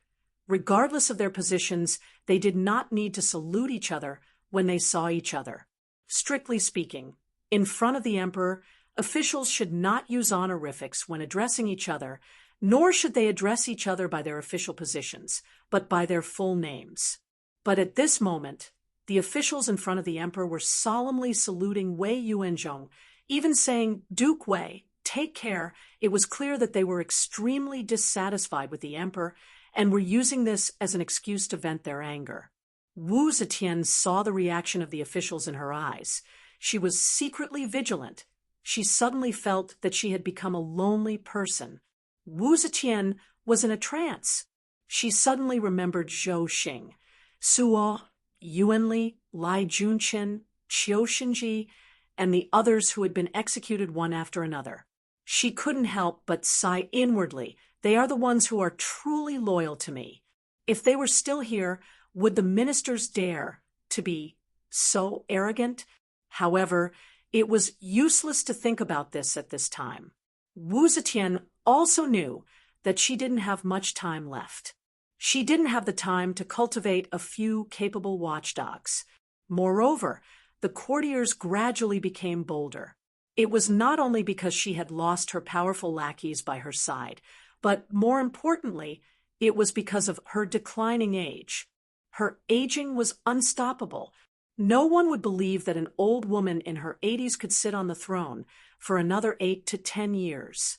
Even those who had attached themselves to her in the past were now looking for a way out and a new backer, let alone those who feigned civility and sincerity and wholeheartedly focused on restoring Li Tang's throne. Thinking of this, Wu Zetian looked at the officials in the hall, and a wave of disgust rose in her heart. "Sage, I have been wronged. I have been wronged." Suddenly, there was a burst of wailing. Wu Zetian took a closer look and saw that Zhang was still crying in front of the table. As soon as Zhang Yiji and Zhang Changzong wailed, Wu Zetian should have woken them up. However, Wu Zetian was indeed a little old. At this time, she was actually absent-minded, reminiscing the days when the 4 ruthless officials were in court. Zhang had no choice but to continue wailing. Hearing the wailing, Wu Zetian looked down and saw Zhang kneeling in front of her, thumping his chest and stamping his feet. She couldn't help but feel a touch of warmth in her heart. She suddenly felt that she was not lonely. At least she still had these 2 little lovers. Not only did they live with her day and night, they were affectionate and intimate. They also never went against her in politics. Wu Zetian said softly, "Wei Yuanzhong has already left. Please get up. Don't be afraid." How can I believe his slanderous words? When a person is old, they will show some similarities to a child. Even though Wu Zetian was already an old woman, and her need for sex was very little, her dependence on Zhang Yiji and Zhang Changzong was getting heavier and heavier. Zhang Yiji and Zhang Changzong no longer needed to wait on the bed to serve that old woman whose skin was loose and flesh was emitting the smell of old age. They just needed to accompany her and comfort her. It was easier for Zhang's heart to accept this. Wu Zetian felt their affection and was even more reluctant to leave them for even a moment. Sometimes they would sit together and tell childish and ridiculous folk tales. One was surprised to find that these little stories, which even she disdained to listen to, could actually make Wu Zetian laugh out loud, a laugh that came from the bottom of her heart. Sometimes Zhang Yiji and Zhang Changzong would tell her some interesting stories that happened among the people. Wu Zetian listened with great interest. She often told Zhang about some of her childhood. Even though she often forgot some things now, the memories of her childhood were inexplicably clear. She talked about it over and over again. Even Wan was familiar with every story of her childhood, not to mention Zhang, who stayed by her side every day. But Zhang still pretended to be interested. Every time, he listened very carefully, as if it was the first time he heard these stories from her.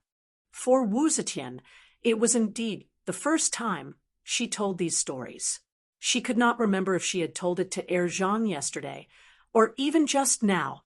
As she talked, she would nestle in Zhang Yiji's or Zhang Changzong's arms and fall asleep. She looked very peaceful in her sleep, just like a child. Wan had a stronger and stronger feeling that what Lang Jun said was right. The sun was about to set. Wei Yuanzhong, Gao Jian, and Zhang Shuo were banished to Lingnan, but the anger of the officials did not stop.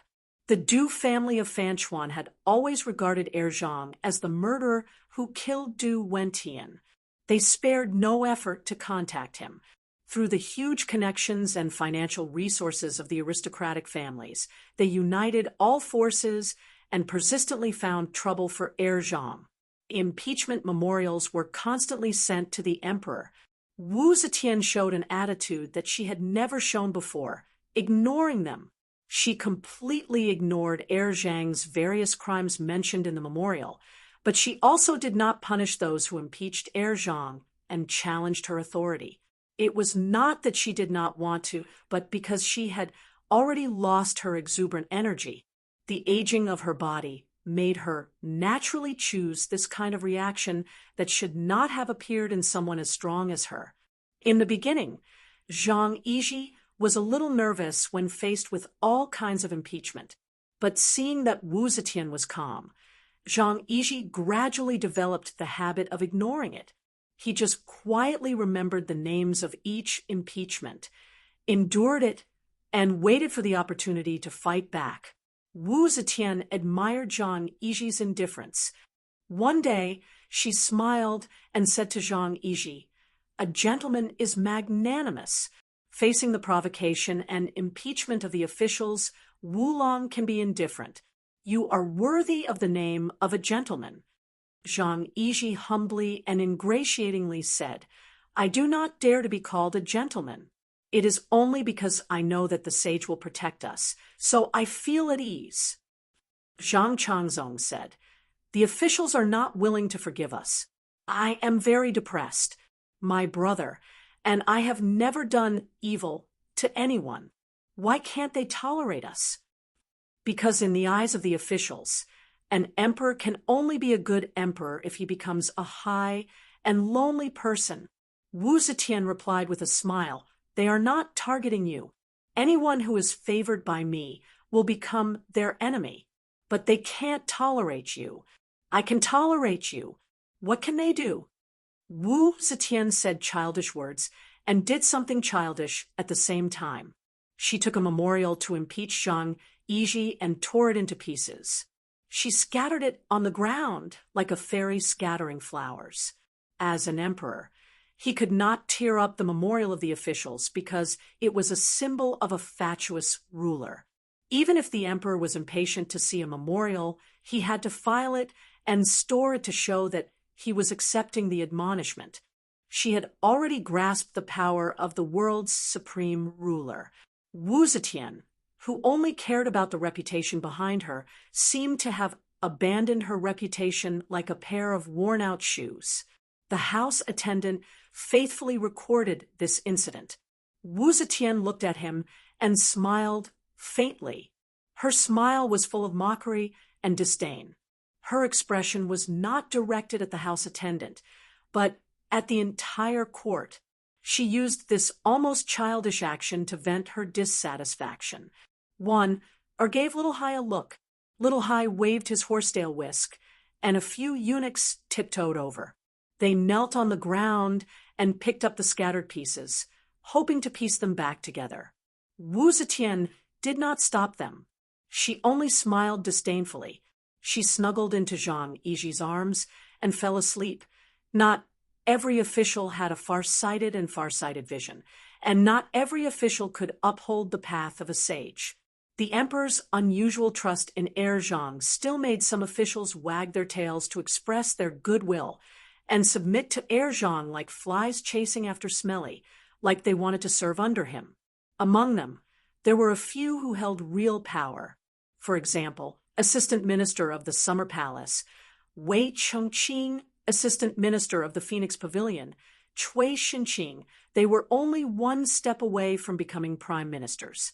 They hoped to smoothly enter the political affairs hall with the help of Zhang Yiji's power.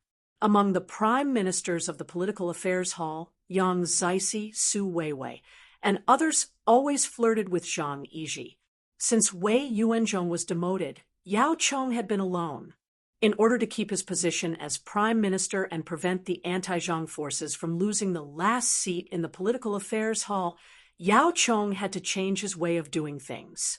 At least on the surface, he began to get close to Zhang Yiji. This made Zhang Yiji's reputation even more arrogant. Wu Zetian was also constantly strengthening the power of the second Zhang. Zhang Changzong not only held the title of Duke Yi and the civil position of Minister Fengchen, but also held the position of General Yun Hui. He held the position of Lieutenant General of the left 1,000 Ox Guards and controlled an army. Zhang Yiji, in addition to the power of Duke and Commander of Fengchen, also held the position of Vice Minister of Defense. He was in charge of the arsenal, weapons, and the 3 departments guarding the palace. The 2 of them not only held a certain amount of military power, but more importantly, they had begun to handle a large number of government affairs on behalf of Wu Zetian. 70 to 80% of the replies to the memorials actually came from the 2 of them. The emperor's neglect of government and authorization of Zhang Yiji not only angered the ministers who were enraged by Wei Yuanzhong's demotion, but also the crown prince, the Prince of Xiang, and the representative of the Wu clan, Wu Sanxi, felt deeply uneasy. As the vanguard of the rebellion against Zhang Yiji, Princess Taiping was naturally even more nervous. Don't worry. On the bank of the Wei River, Yang Fan held a fishing pole and watched the fish float gently tremble on the clear water. He said to Princess Taiping, who was wearing a light headpiece and sitting next to him, also holding a fishing pole, "I have already begun to make arrangements. If other crimes can't bring them down, then I will put the crime of rebellion on them. I don't believe they will still not fall." At this time, Princess Taiping came to her senses. She sighed worriedly and said, "Seeing how much Mother dotes on them, I worry that even if I put the crime of rebellion on them, it won't be able to bring them down. At that time, what should I do?" Yang Fan suddenly lifted his fishing pole, and a lively crucian carp jumped out of the water and struggled to jump in the grass. Chapter 1076. Princess Taiping trusted Yang Fan's promise unconditionally. Although she did not know that Yang Fan had great power, she believed in Yang Fan's wisdom and his steadiness in handling matters. For so many years, Yang Fan had traveled far and wide and had indeed accomplished several great things. He had always been courageous, resourceful, and experienced in handling matters. Since he said that he was already preparing, Princess Taiping restrained her temper. Yang Fan had indeed started to lay out the plan. He had used similar methods in the past. Although the purpose of the matter was different, the specific methods were also different, but the basic pattern was the same: deceiving people to make mistakes. This trick was like some of the tricks used by officials in the officialdom. After hundreds of thousands of years, there were actually only a few tricks. But when dealing with superiors and colleagues, it would always be effective. Yang Fan found out that Zhang Changzong's mother, Lady Lu, worshipped Taoism, so he sent a man named Li Hongtai to disguise himself as a Taoist priest. He first went to the Taoist temple that Lady Lu often went to, and when Lady Lu came to offer incense, he took the opportunity to approach her. As soon as they met, Li Hongtai pretended to be surprised and called Lady Lu as a noble person.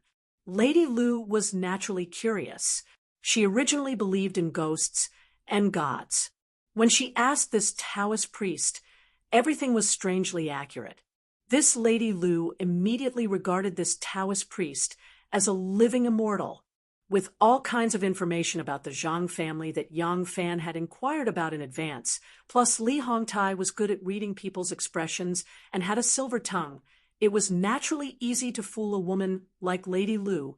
Lady Lu believed in Taoist priestly, so she had to spread the news to her close friends and relatives. Soon, even Zhang Yiji's mother, Lady Zhang, also became his believer. Zhang Changzong and Zhang Yiji were very filial. Every few days, they would leave the palace to visit their mother. Mrs. Lu only had one son. She also knew some news about her son's impeachment. Now that there was such a living God around, Mrs. Lu naturally wanted her son to meet him and ask the living God to give him some advice. Zhang Changzong didn't really believe it at first, but Li Hongtai's divination for Zhang Changzong was all accurate. Many of the things that had happened in the palace, some of which had happened the day before and could not have spread to the outside world so quickly, were all clearly known to Li Hongtai. Furthermore, the things that Li Hongtai predicted would happen to Zhang Changzong 9 times out of 10. Zhang Changzong's attitude naturally changed greatly. He regarded Li Hongtai as a highly skilled Jinren. Li Hongtai skillfully used some tricks to create a camouflage spell to fool the mother and son. As for physiognomy, there was honor in the palace, and outside the palace, there were Xianzong's people spying and cooperating. Naturally, Taoist Li's physiognomy was not unreliable. Gradually, Zhang Changzong revered this Taoist Li like a god. Once he left the palace, he would definitely bring him with him. In the autumn of that year, Moshe released Wu Yanxiu.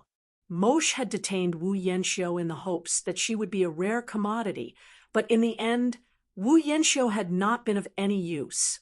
Especially after Wu Qingxi died, no one cared about his son, who had been detained on the grasslands.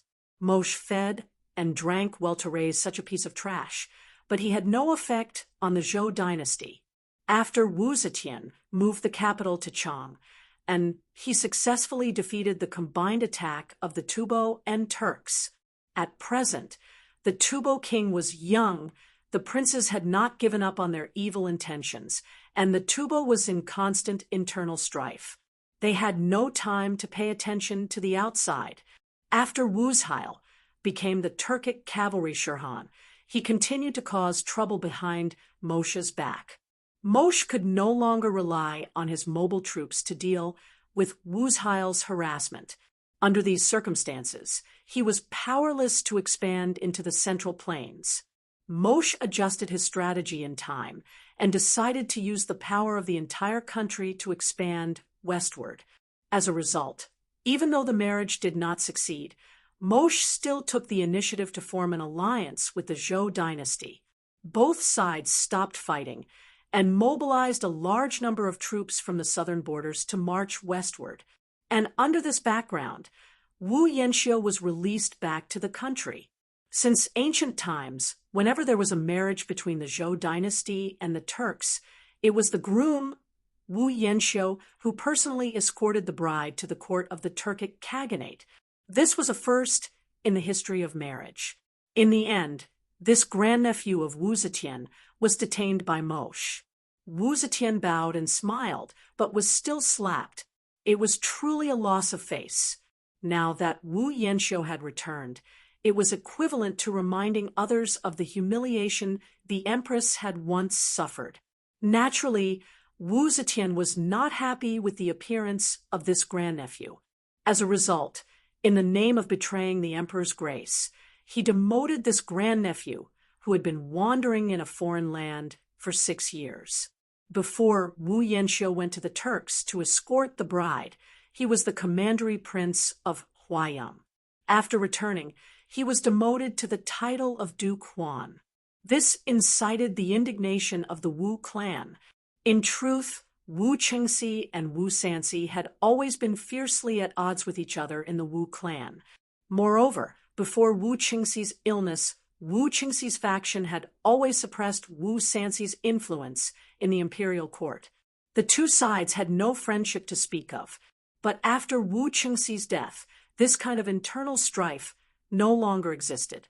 On the contrary, because of the second Zhang's rise and the oppression of the Wu clan was now unprecedentedly united. Now that Wu Yanxiu had received such unfair treatment, as the representative of the Wu clan, Wu Sanxi naturally felt ashamed. As a result, in order to regain some face for the Wu clan, Wu Sanxi specially held a grand welcoming banquet to welcome his nephew, who had been stranded in the Turkic Khaganate for 6 years. All the civil and military officials of the imperial court received invitations from the Liang household, including Zhang Yizhi and Zhang Changzong.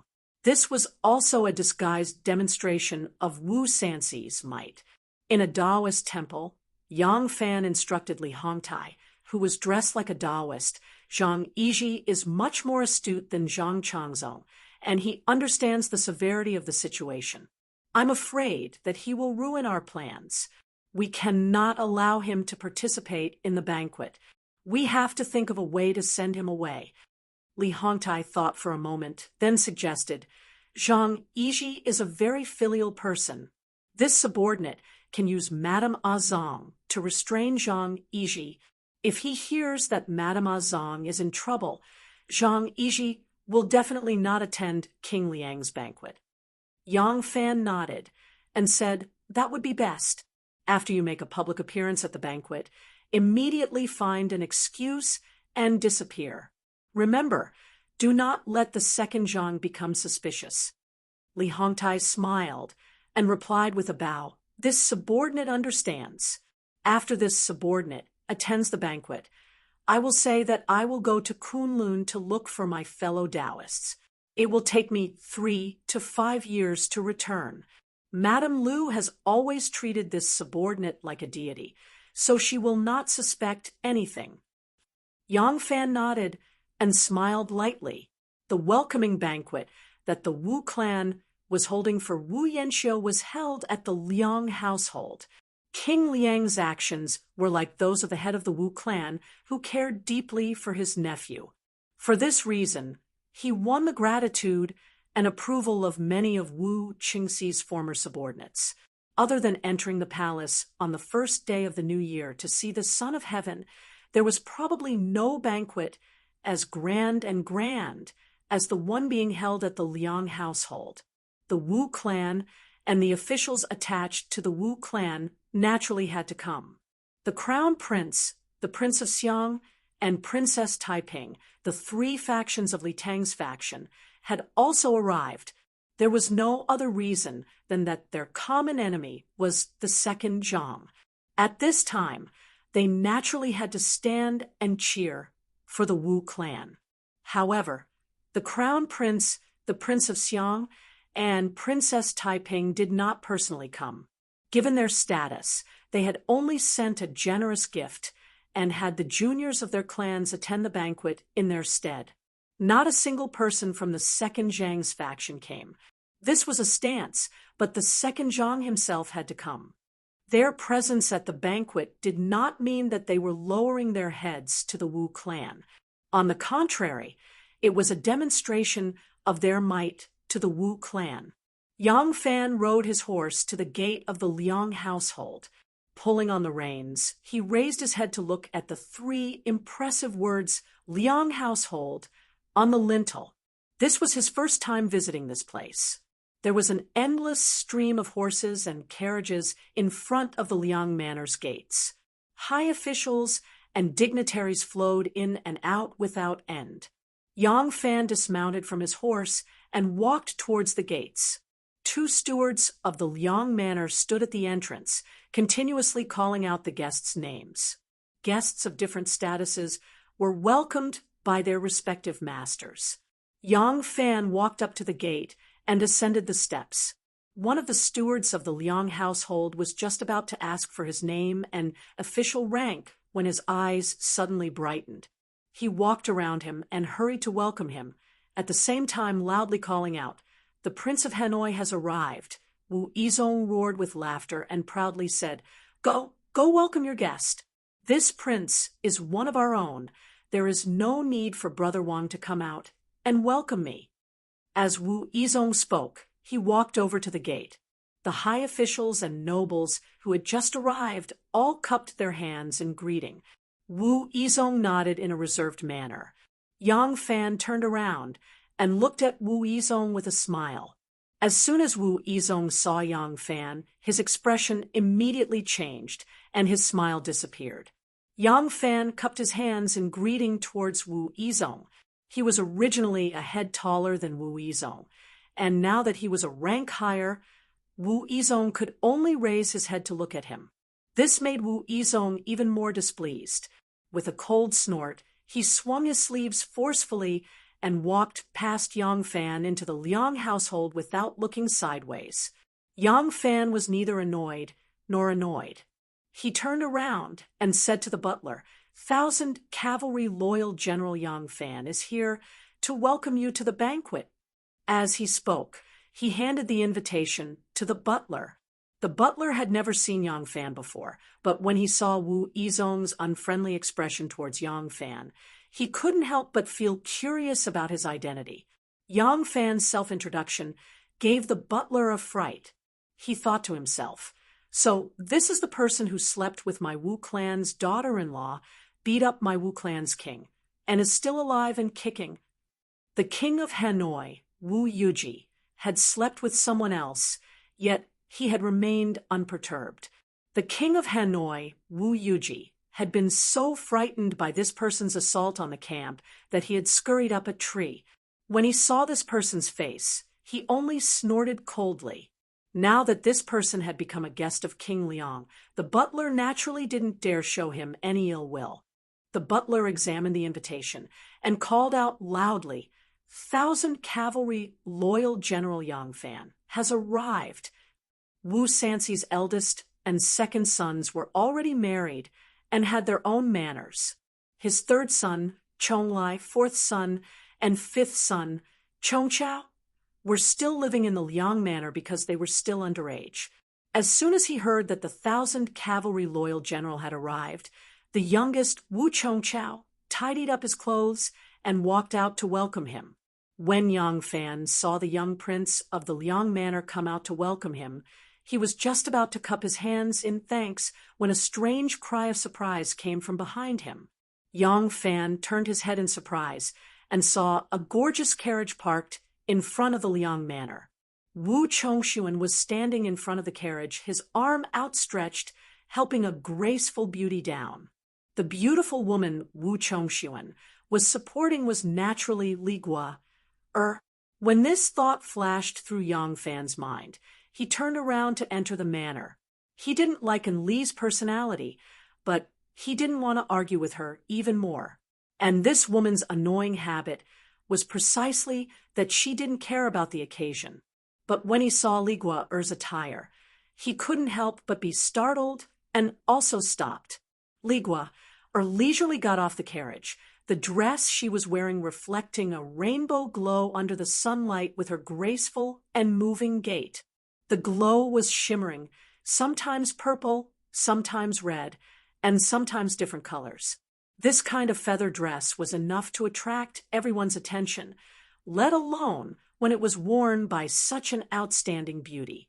When Yang Fan saw it, he was suspicious and asked, "Strange, why is my family's feather dress on her?" When Yang Fan looked again, he found that there was something different. The monofilament birdcage dress in his manor was not only woven from the feathers of 100 birds, but it was also pieced together from all kinds of feathers to form a picture of 100 birds. The smallest picture of a bird was only the size of a fingernail, but it had all the features of a bird. That feather dress was rare. First, the material was rare. Without a year and a half of effort, it would be difficult to gather all the feathers of 100 birds. Second, the weaver was rare. To weave a picture of 100 birds from the feathers of 100 birds was even more difficult than embroidering a dragon robe, and it required a year or two of meticulous effort.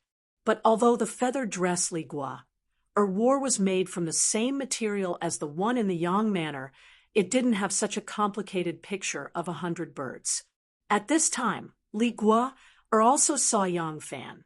She raised her sharp chin and raised her slender eyebrows. Her delicate face immediately revealed a proud and enchanting smile. Chapter 1077. Yan Chongxuan is Wu Sanxi's eldest son. Logically speaking, he should have arrived earlier than the other guests, but because Enlu took a long time to dress up, he arrived late. Enlu lifted the hem of her dress and gracefully walked up the stone steps under everyone's gaze. She threw a provocative look at Yang Fan before she swayed her body and walked forward. Wu Chongxuan did not have any prejudice against Yang Fan. All along, his vigilance and hostility towards Yang Fan was due to the fact that his most beloved woman seemed to treat Yang Fan specially. But ever since Yang Fan humiliated Enlu in the East Market, Enlu would gnash her teeth and curse at the mention of Yang Fan. Because of this, Wu Chongxuan had a better impression of Yang Fan. He smiled and nodded at Yang Fan before catching up to his wife. Wu Chongqiao saw them and quickly greeted, "Big brother, sister-in-law." Wu Chongxuan grunted, "You go and take care of the guests. This brother will accompany sister-in-law to see father." Wu Chongqiao acknowledged and went to meet Yang Fan. If an official like Yang Fan was placed in a local area, he would be on equal footing with a prefecture's governor. But in the capital, where there were as many high-ranking officials as dogs, he was nothing. Now that the hall was filled with nobles, Yang Fan did not stand out at all. There were not many military officials invited today, and there were even fewer who knew and were friends with Yang Fan. Yang Fan was happy to be at ease and hid alone in a secluded corner, sitting on a stone table with his legs crossed. He coldly looked at the high-ranking officials who were greeting each other. "Hey!" A young girl's voice suddenly rang in his ear. Yang Fan turned his head and saw Li Qiang, who was dressed in a light yellow dress, smiling as she flashed out from behind a pillar. She made a face at him and said, "General Yang, why are you so free?" Seeing this little old friend, Yang Fan could not help laughing and said, "You little debt collector, you also came to the banquet today." Li Qiang wrinkled her pretty nose at him. She couldn't help but laugh, revealing two shallow dimples on her cheeks. Unconvinced, she said, "You're so annoying. Who wants to collect debts from you? If you have the ability, why didn't you agree to it back then? If you didn't agree, would I still bother you?" Yang Fan ridiculed. "That's right. I agreed to help a certain lady not because that lady hugged my thigh, knelt on the ground and cried, and even pulled a bunch of sisters to kneel with her, but because I was in a hurry to ask for help. It really has nothing to do with that lady." Li Qiang defended herself. "I didn't hug your thigh. I was tugging on your lapel." As soon as she said this, she realized that her previous words about not bothering him were a little unreasonable. She could not help but blushed and rolled her eyes at Yang Fan coquettishly. She hugged her light yellow dress and sat down next to him. She tilted her head and thought for a while before she said seriously, "All right, I am grateful. This matter. I really have to thank you." Yang Fan burst into laughter. His impression of this little girl improved a lot. He asked in a pleasant voice, "Where are those sisters of yours? Why aren't they with them?" Li Qiang pouted and said, "They are all surrounding older sister Guaer to look at her new dress. Look at her smug expression. She even said how much effort she spent, how much money she spent, and how many ways she came up with to buy this dress. She could not bear to even touch it even if she wanted to. Humph, I don't care about it anymore." Although Li Qiang said this, the expression in her eyes was still extremely envious. A woman's resistance towards beautiful clothes was really limited.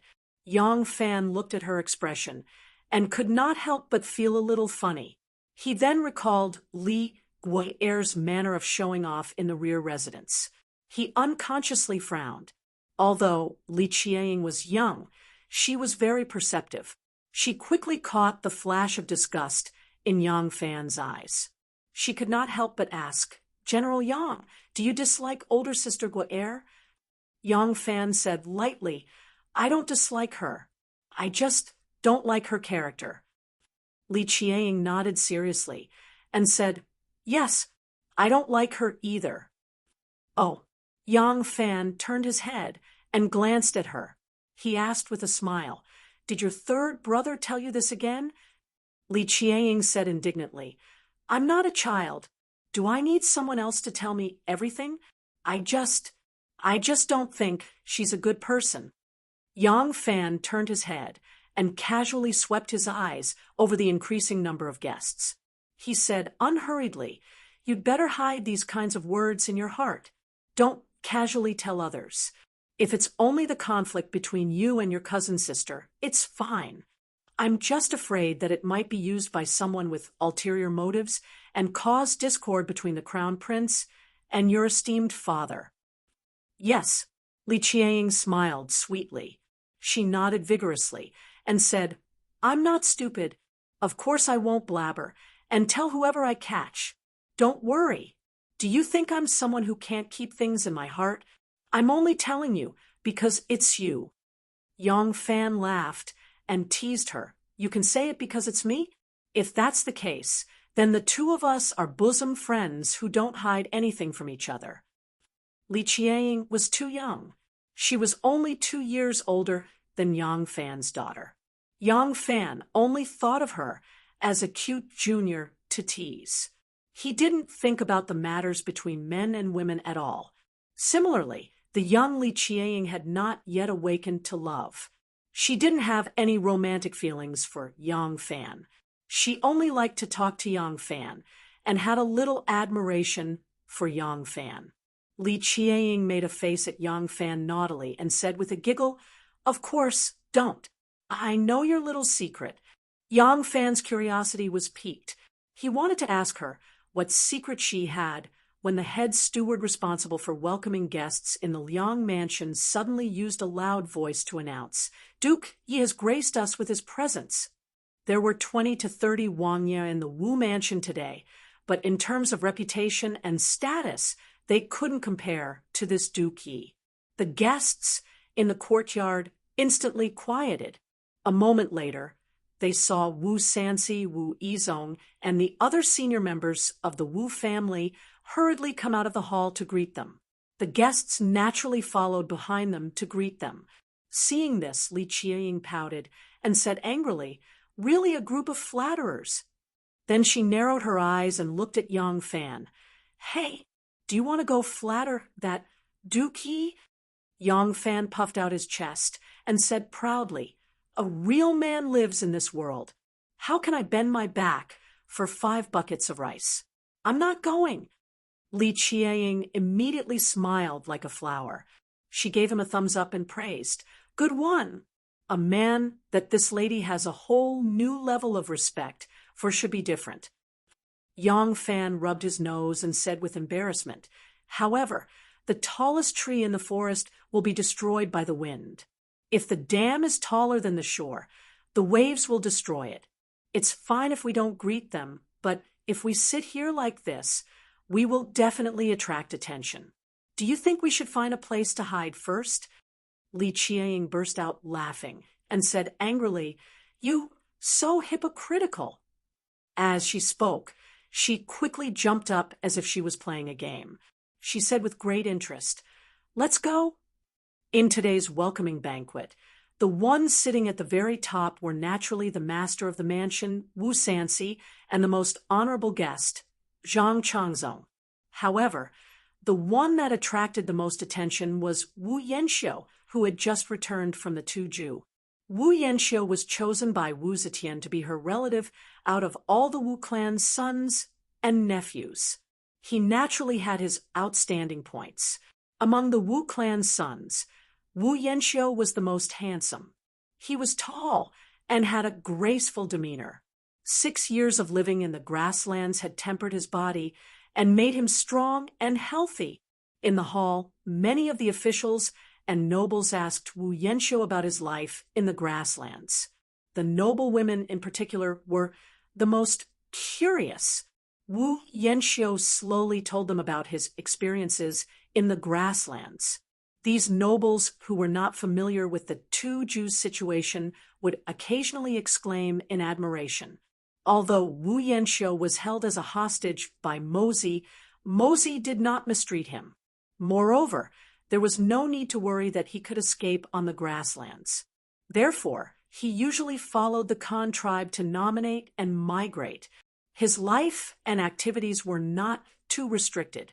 In these 6 years, Wu Yanxiu learned the Turkic language, learned many local folk songs, and learned a set of Turkic dances, including the popular Hushuan dance in the court and among the people of the Central Plains. This kind of experience was more like an adventure than a prisoner. Naturally, it satisfied the curiosity of the nobles and nobles. A gray-robed Taoist sat next to Zhang Changzong.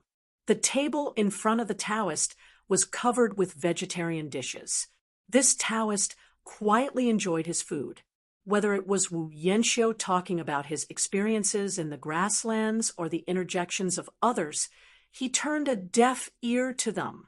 He did not fit in with the noisy and lively atmosphere in the hall. This Taoist was brought here by Zhang Changzong. When he was introduced to Wu Sanxi, Zhang Changzong boasted about this Taoist's abilities. It was obvious that he thought highly of him. However, Wu Sanxi only laughed it off. He did not believe it at all and kept a respectful distance from him. Wu Qingxi had once set up a Taoist to bewitch Lu Sili and Lu Lianyao to rebel, thus enticing Wu Zetian to use Lai Junqian again, causing this ruthless official to go crazy for the cruel politics of the Wuzhou dynasty. Although Wu Sanxi didn't know that this incident was Wu Qingxi's plan, ever since that incident, Wu Sanxi kept a respectful distance from these Jianghu warlocks. When the three charlatans, the old nun of Hanoi, Taoist Shifeng, and the barbarian Molei, fell from power, a large number of officials were implicated. Wu Sanxi was even more wary of them. Zhang Changzong was drinking when he heard Wu Yanxiu say that he was proficient in Hushuan dance. He suddenly interrupted him and said with a smile, "Duke Huan, have you learned Hushuan from the Turks?" "I have also practiced Hushuan, but unfortunately, I did not have a good teacher to guide me. Since Duke Huan learned Hushuan dance from the Turks, it must be authentic. Can you dance it in court and let me see it?" Wu Yanxiu was stunned and did not answer. In this era, it was common for high officials and nobles to dance and dance when they were in a good mood. When the fat old man Di Renjia was drunk, he would also hold his long beard and shake his buttocks in front of his colleagues and juniors. He did not mind his prime minister status at all. In the past, the retired Emperor Li Yuan even played the pipa in the palace hall. Emperor Li Shimin also came down and sang and danced in front of the officials. This was the current trend. Therefore, when Zhang Changzong invited Wu Yanxiu to dance, it had nothing to do with their status. He did not treat her as a dancer or deliberately humiliate her. But how did Wu Yanxiu learn Hushuan dance? It was a skill that he learned during his 6 years as a prisoner, when he was detained for 6 years and was close to the Turks. Now that Zhang Changzong asked him to entertain the public with Hushuan dance, he could not help but be suspected of exposing someone else's scars. When Wu Yanxiu was detained by the Turks, the second Zhang was not favored by Wu Zetian yet. Wu Yanxiu had just returned to the court, so he naturally did not know how important Zhang Changzong's status was. However, from the attitude of the guests towards Zhang Changzong, and from the fact that this handsome young man was the only one sitting next to King Liang, he knew that this person was of high status. Therefore, he could not reject him rashly. Just as he was hesitating, an extremely pleasant voice suddenly said, "Enlu also loves the Hushuan dance. Since cousin is good at dancing the Hushuan dance, why don't you dance for everyone in court? Enlu also wants to take the opportunity to observe and comprehend the most authentic Hushuan dance." Chapter 1078. Wu Yanxiu's eyes flashed and saw that it was Princess Enlu whom he had just met, and his eyes flashed. Just now, when Wu Chongshuan brought his wife to pay his respects to this cousin who had just returned from the Turks, when Wu Yanxiu saw Enli's peerless countenance, he was shocked and his heart was shaken, and he could not control himself. Luckily, he remembered that Enlu was a princess and also his uncle Wu Sanxi's eldest daughter-in-law, so he did not dare to have any thoughts of being rude. But Wu Yanxiu did not dare to think, but Enlu dared to do it. When Enlu saw Wu Yanxiu's handsome face and strong physique, she could not help but feel amorous. Ever since the last time she slept with Du Wentian and was caught in bed by her husband, although Wu Chongshuan loved her so much that he did not dare to criticize her for such an intolerable matter and secretly endured it, he became more and more guarded against her coming into contact with outsiders. Enlu herself did not know what chastity was, and to achieve her goal, she could easily untie a man's skirt and did not even care if the old or the young were beautiful or ugly. To satisfy her desire to conquer, she was willing to offer her body to those men who were not willing to treat her nicely, but she was interested in them. Other than that, she liked to taste different men and enjoy the thrill of clandestine love affairs. For such a slut, even if Wu Chongshuan was an indomitable man with an indomitable spirit and was in perfect harmony with her, he could not stop her from flirting and indulging herself. Moreover, Wu Chongshuan had always been subservient in front of her, and this made Enlu sick of him. During this period of time, because of Wu Chongshuan's guard, Enlu did not steal for a long time and had endured for a long time. When she saw this cousin's handsome and strong physique, she could not help but feel a trace of lust. Therefore, when they were chatting, she would throw flirtatious glances at him behind her husband's back. When Wu Yanxiu saw this, he could not help but feel a little restless. He had already sensed that this sister-in-law's skirt was very loose, and she was not a good woman who was as clean as ice and as clean as jade. Facing such a beauty, he could not help but have some wild thoughts and hoped that there would be an opportunity to get intimate with her. Now that Enlu also said that he wanted to watch the dance, Wu Yanxiu's soul was about to vanish from her body. Immediately she wanted to agree. The reason why he didn't want to agree to Zhang Changzong's request just now was because he felt that he was exposing his own scars for other people's amusement. Now that there was a beauty he admired who was pretending to be a little girl and asking him to teach her how to dance, Wu Yanxiu could also use this as an excuse to avoid embarrassment, so he happily agreed. Wu Yanxiu nodded to Enlu with a smile and said in a clear voice, "Princess flatters me. Since that is the case, Yanxiu will dance for you. If there is anything inappropriate, please forgive me." There were a lot of guests today. Other than Wu Sanxi and Zhang Changzong, everyone else was seated separately without any order. In order to make it easier for them to greet the guests, the Wu princes were all seated in the middle of the tables so that they could greet the guests closer. Naturally, the guests would not have to be arranged according to seniority.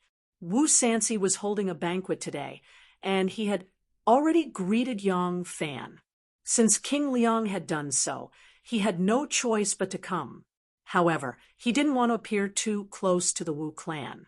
Because of this convenience, he deliberately chose a seat near the back. Behind him was a massive pillar, so he leaned against it and drank in a leisurely manner. He could also see the entire hall from top to bottom, which made him quite relaxed and carefree. "Hey, do you know how to dance the Huxian?" A familiar child's voice suddenly rang out in his ears. Yang Fan didn't even turn around. He could tell from the voice that it was Li Shinyang from the Prince of Xiang's estate. Yang Fan listened to the stirring beating of the jia drum and looked at the singing and dancing Wu Yanxiu. He replied, "I don't know how." Li Qiang was delighted. "Huh, so there are things you don't know. Even I know how to dance the Huxian." Yang Fan turned his head to look at her. To his surprise, he discovered that Li Qiang had already changed into a man's clothes.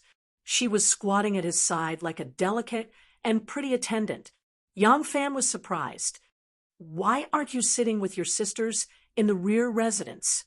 Why are you dressed like this? Why do you care? Even my father hasn't scolded me." Li Qiang wrinkled her nose at him. Then she pouted and said, "Look, isn't Enlu also sitting in the front hall? This little girl is quite stubborn." Yang Fan laughed and said, "Enlu is already married. You're a young lady waiting to be married." Li Qiang giggled and said, "Wrong, wrong. I'm a little girl who hasn't grown up yet. I don't care so much." At this moment, thunderous cheers suddenly came from the hall. It was Wu Yanxiu who had finished her dance. With an extremely difficult spinning movement, she stood steadily on one leg. Princess and Lu took the lead in applauding and cheering. Beside her, Wu Chongshuan's face darkened, but he did not dare to say anything. Zhang Changzong's face was full of disdain. He clapped with a faint smile and said to Daoist Li lazily, "What do you think of Du Quan's Huxian dance?" Daoist Li didn't even raise his head and said slowly, "I only know how to read physiognomy. I don't know how to dance." Wu Yanxiu saw Princess and Lu applauding enthusiastically and couldn't help but smile at her. Suddenly hearing the Taoist's words, she felt that she had lost face in front of a beauty. She was extremely unhappy and said, "I didn't expect Taoist Li to have such skills. What do you think of my physiognomy?" Taoist, Li finally raised his eyes and looked her up and down. He said slowly, "Both ears have no wheels, eyebrows are low, and eyes are low. Just as one tribulation is over, another tribulation is coming." Wu Yanxiu was startled, and anger appeared on her face.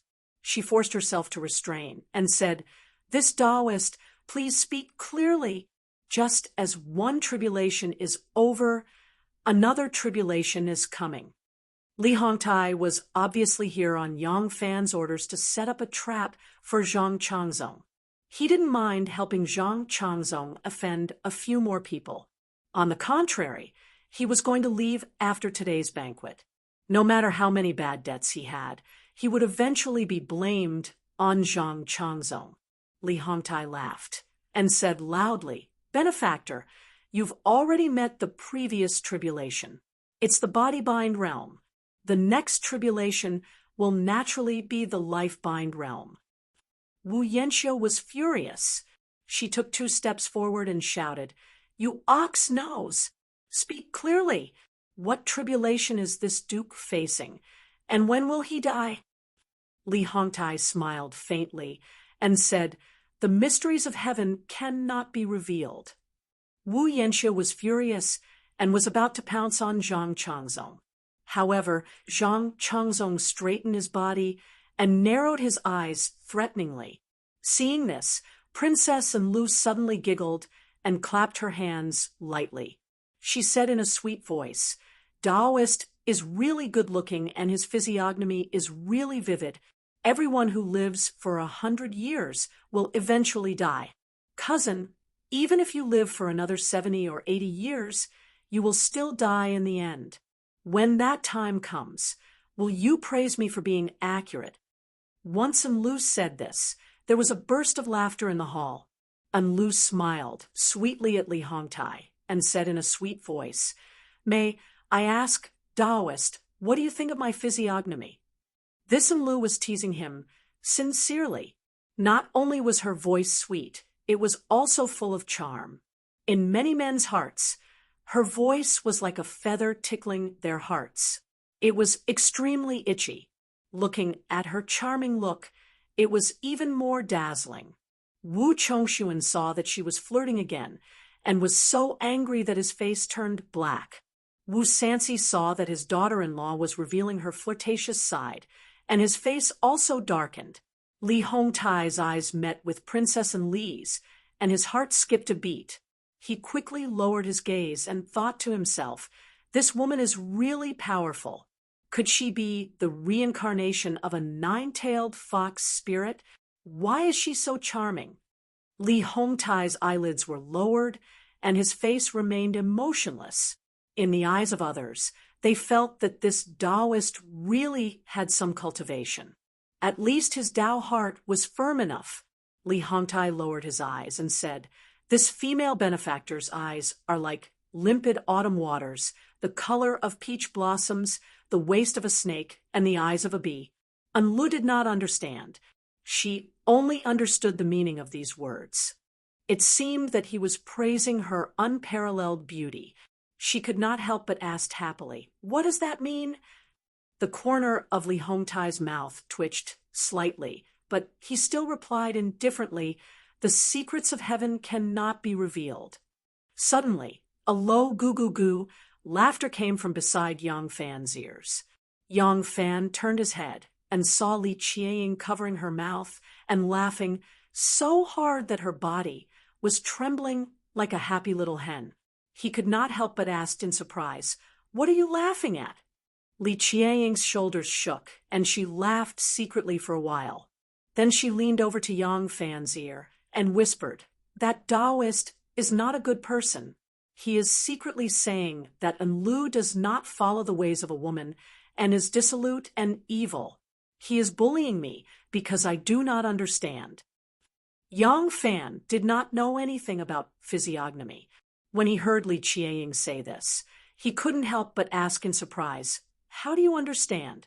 Li Qieying puffed out her small chest and said proudly, "I have followed the Tao since I was young and have seriously read some Taoist classics." Wu Sansi heard this Taoist praise his daughter-in-law's unparalleled beauty in public and felt it was even more improper. He coughed and shifted everyone's gaze, saying, "This Taoist must have some cultivation to be so highly regarded by Duke Yi. I wonder, what does Taoist think of our Duke Ye's physiognomy?"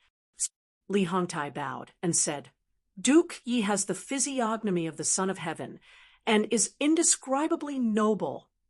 These words immediately made everyone gape. This Taoist was Zhang Changzong's customer and did not need to ask to know that he would praise his master's physiognomy. However, Zhang Changzong had become a duke at a young age. Everyone knew that he was rich and indescribably noble.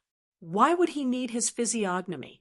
It would not be easy for him to say something new. Who knew that he would not stop until his words shocked everyone to death? Zhang Changzong had the physiognomy of an emperor? Just thinking about it made people shudder. Wu Sansi was first shocked and then overjoyed. He had once worked together with Wu Qingxi to deal with the officials loyal to Li Tang, who had obstructed his aunt's ascension to the throne. He had also fought with Wu Qingxi for most of his life for the position of crown prince. How could he not have this bit of scheming? Wu Sansi immediately laughed as though this was an insignificant joke at the banquet. He teased Zhang Changzong. "Duke Yi, this customer of yours has spared no effort to gain your favor." Many of the officials attending the banquet quickly reacted and put away their shock. They laughed and laughed as though they did not take these words to heart. If everyone had been shocked for a while longer, maybe Zhang Changzong would have raised his guard. But when everyone laughed and laughed, he felt that it did not matter. Zhang Changzong continued Li Hongtai's words and laughed, saying, "Taoist, you are exaggerating. If this duke is the Son of Heaven, then Taoist, aren't you my imperial preceptor?" "Ha!" Li Hongtai smiled faintly and didn't speak. Behind the crowd, Yang Fan also smiled faintly. He raised his cup, looked into the air, and drank. Chapter 10:79. At the welcoming banquet held by Wu Sansi for Wu Yanxiu, Li Hongtai openly claimed that Zhang Changzong had the Son of Heaven appearance. Faced with the nonchalant laughter of Wu Sansi and the others, Zhang Changzong, who had never had any political awareness, did not raise his guard at all. After he returned to the palace, he did not mention this matter to anyone.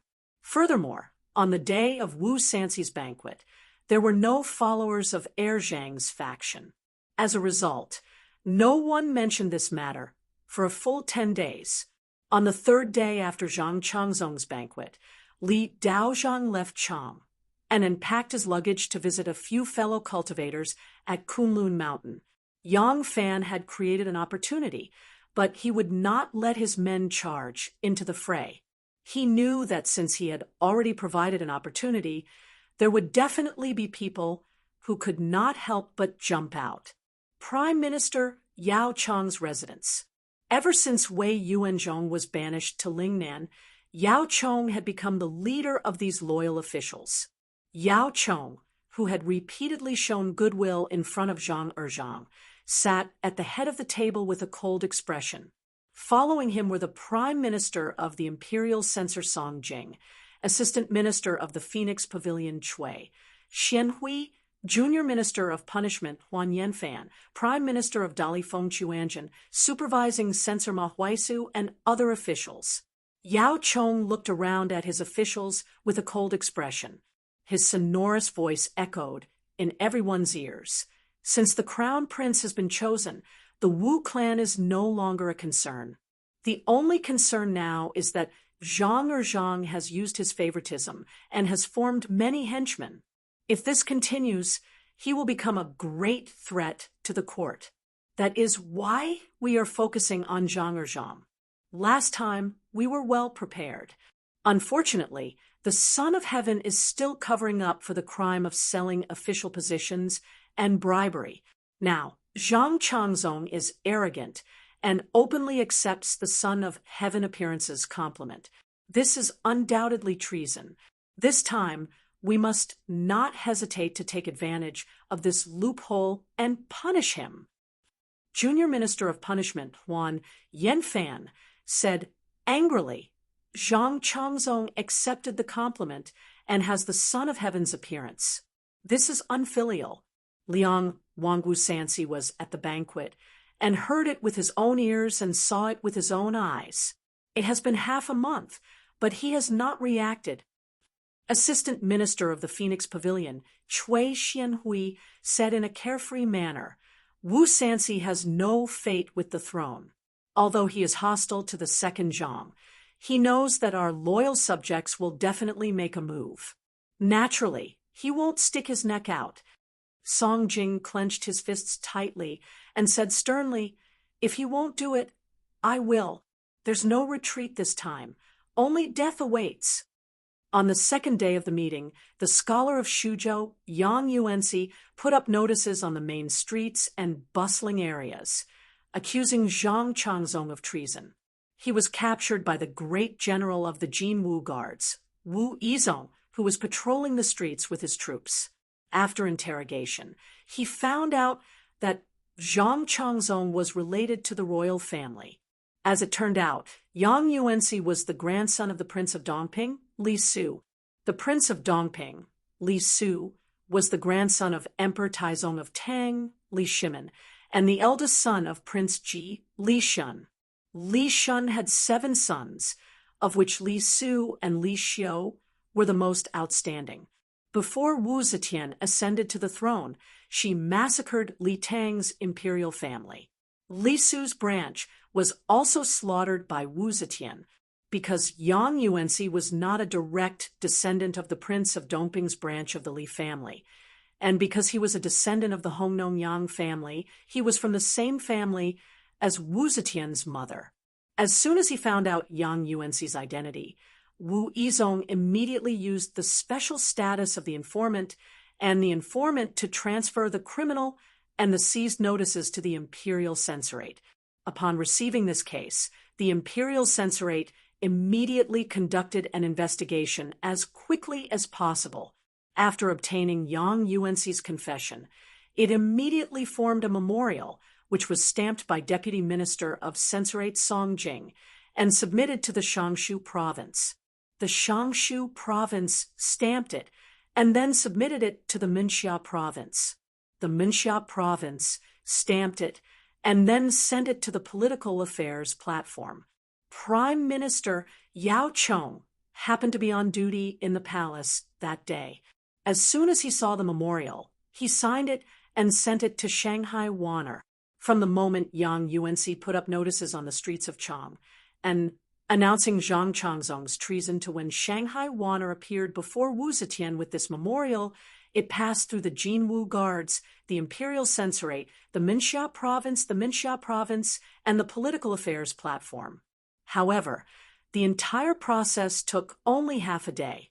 The government offices involved included the Jinwu Guards, which were controlled by the Wu clan, the Imperial Censorate, which was loyal to the Crown Prince, the Shangshu province, which was subordinate to the Prince of Xiang, the Minxia province, which was controlled by Princess Taiping, and Shanghai Wanner, which was subordinate to the prestigious clan Xianzong. All these factions had not gone through any rehearsal or communication beforehand, yet they had reached an astonishing tacit understanding. It seemed like all the factions were waiting for someone to make a move. They were like a group of hunters, their hands gripping sharp blades as they stared at a fierce tiger ready to pounce on them at any moment. No one dared to make the first move, nor did they dare to whisper to each other. However, they were even more aware that they could not turn their backs on the tiger, so they could only maintain this stalemate. This stalemate continued until one of the hunters could not help but roar and rush forward. All the other hunters moved at the same time. Some stabbed at its heart, some chopped off its limbs, and some fiercely hacked at its head. Their cooperation was incomparably tacit because they all wanted to kill this fierce tiger. Wu Zetian listened to Shanghai, Wanner read halfway through before she took the memorial. She narrowed her presbyopic eyes and began to read it with difficulty. After she finished reading the memorial, she quietly sat there, not saying a single word, and her expression did not change in the slightest. Even Shanghai Wanner, who had followed her for many years, could not guess what she was thinking. Wu Zetian was silent for a long time. She lightly shook the memorial in her hand and said in a low voice, "The public's emotions are boiling." Wanner's heart suddenly tightened. Only now did Wu Zetian's mouth reveal a sliver of unconcealable mockery. "Wanner, this case, the entire court already knows about it, right?" Wanner did not speak. She knew that Wu Zetian was asking a question that she already knew the answer to. This memorial was publicly presented to the emperor. How could it not be known by everyone?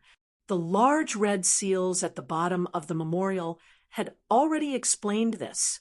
Wu Zetian closed her eyes and tiredly said, "Go and summon Lu Lang to see me." Zhang Changzong was in Fengchen prison when he heard that the emperor wanted to see him. He was very surprised. All along, it was him who took the initiative to see the emperor, because he went to see the emperor every day to greet him. Even if Wu Zetian wanted to keep him by her side one day, she would tell him in advance. Suddenly taking the initiative to summon him was something that had never happened before. Zhang Changzong followed Shanghai Wanner out of Fengchen prison. As they were walking, he quietly asked, "Wait, the saint wants to see me. Is there something urgent?" Wanner quickly glanced at the attendants in front and behind her. She lowered her voice and said, "There is a troublesome matter. It is not good for Lu Lang. Lu Lang must prepare early."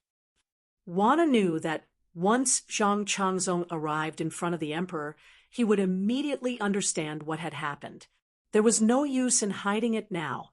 Right now, she could not be sure that the evidence this time would be able to bring down the second Zhang. She could not let the second Zhang discover her true position, so she still had to sell this good deal to Zhang Changzong. Hearing this, Zhang Changzong felt anxious. He hurriedly asked, "What trouble?" Wanner quietly said, "Someone is accusing Lu Lang of rebellion." Hearing this, Zhang Changzong couldn't help but be shocked. Zhang Changzong was brought to Changsheng Hall. After his name was called, and he entered, Wu Zetian was sitting in the familiar seat. Behind her were the same 8 palace maids, for men and 4 women, standing on both sides of the curtain. Everything was exactly the same as when he usually saw the emperor, but Zhang Changzong always had a sinister feeling. Zhang Changzong walked in front of Wu Zetian and fearfully bowed his head. "Saint!" Wu Zetian stared at him and slowly asked, "The matter of you being impeached, is it true?" Zhang Changzong naturally did not dare to show that he already knew. He blankly raised his head and looked at Wu Zetian with confusion. He asked, "What is the saint talking about?" Wu Zetian said in a low voice, "The imperial censor has submitted a memorial. The minister of state and the palace master have added a seal. The prime minister has supported by. They say that Yang Yuanci of Shuzhou has rebelled. Lu Lang, I accuse you of rebellion. The saint is wise. How could I dare to rebel? How could I rebel against his majesty?" Zhang Changzong's legs turned to jelly. He knelt in front of Wu Zetian. His forehead was dripping with sweat. He angrily said, "I am loyal and devoted to the saint and have never had the slightest intention of betrayal. The officials hate me out of jealousy, so they keep slandering me. The saint, please investigate." Wu Zetian sighed softly and said helplessly, "Yang Yuanci's betrayal is backed up by concrete evidence. We have seen the memorials, and I believe that the censorate would not be so absurd as to lie to us with something that can be easily seen through with a simple investigation." Zhang Changzong was at a loss. "Impossible. I have never had the intention of rebelling. How could I have done such a thing? Evidence? What evidence could the imperial censor have?" Wu Zetian asked slowly. Do you claim to be the son of heaven? Zhang Changzong was dumbfounded. Wu Zetian said, the imperial censor, Song Jing, said in the memorial that there are many nobles in the court as witnesses.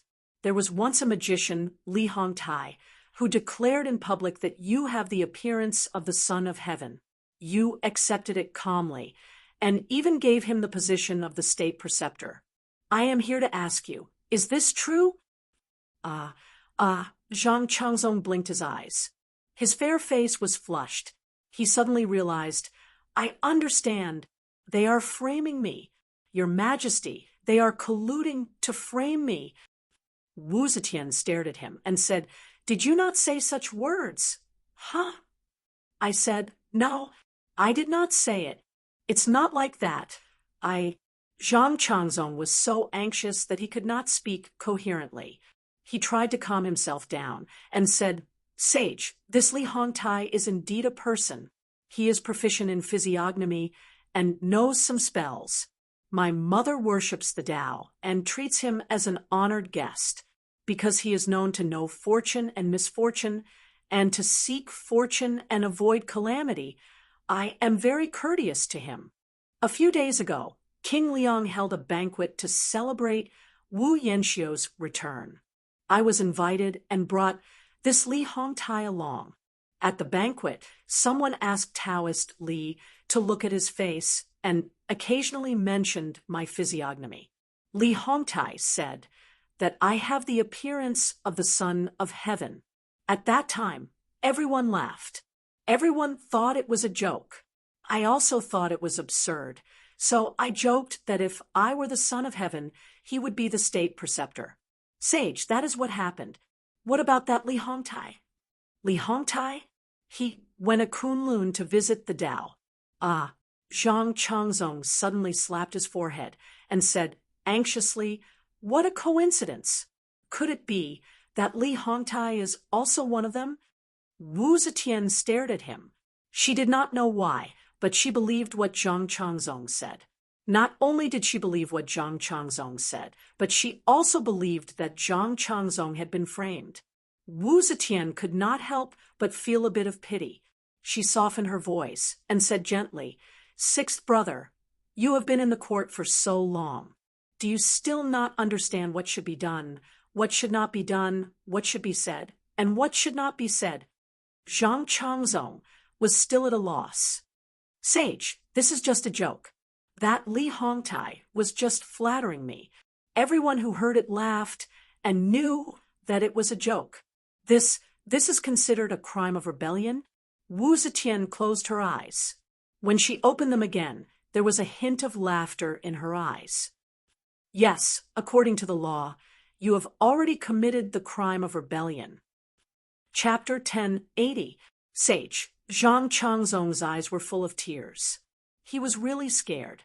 No matter how ignorant he was, he knew what would happen if he was convicted of treason. Over the past 20 years, too many people's families had been destroyed because of treason. Wu Zetian couldn't bear to see him continue to be afraid. She said, Now it seems that Li Hongtai was deliberately colluded with someone to lure you into the trap. However, now that this matter is known to everyone, I can't just let it go. The law is ruthless, so I can only hand him over to trial. Hearing this, Zhang Changzong turned pale with fright. He hurriedly kowtowed and said, Sage, the officials can't wait for me to die. If you hand me over to the Ministry of Justice, I will have no chance of survival. Wu Zetian slowly said, We will order the assistant minister of the heavenly official Wei Qingqing, the punishment official Chui Xinqing, and the deputy prime minister of the imperial censor Song Jing to try this case together.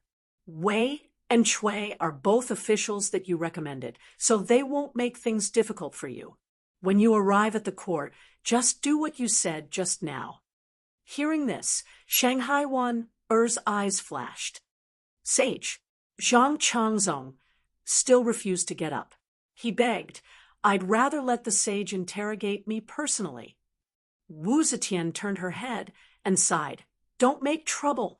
You go. I will send people to keep an eye on the progress of the case.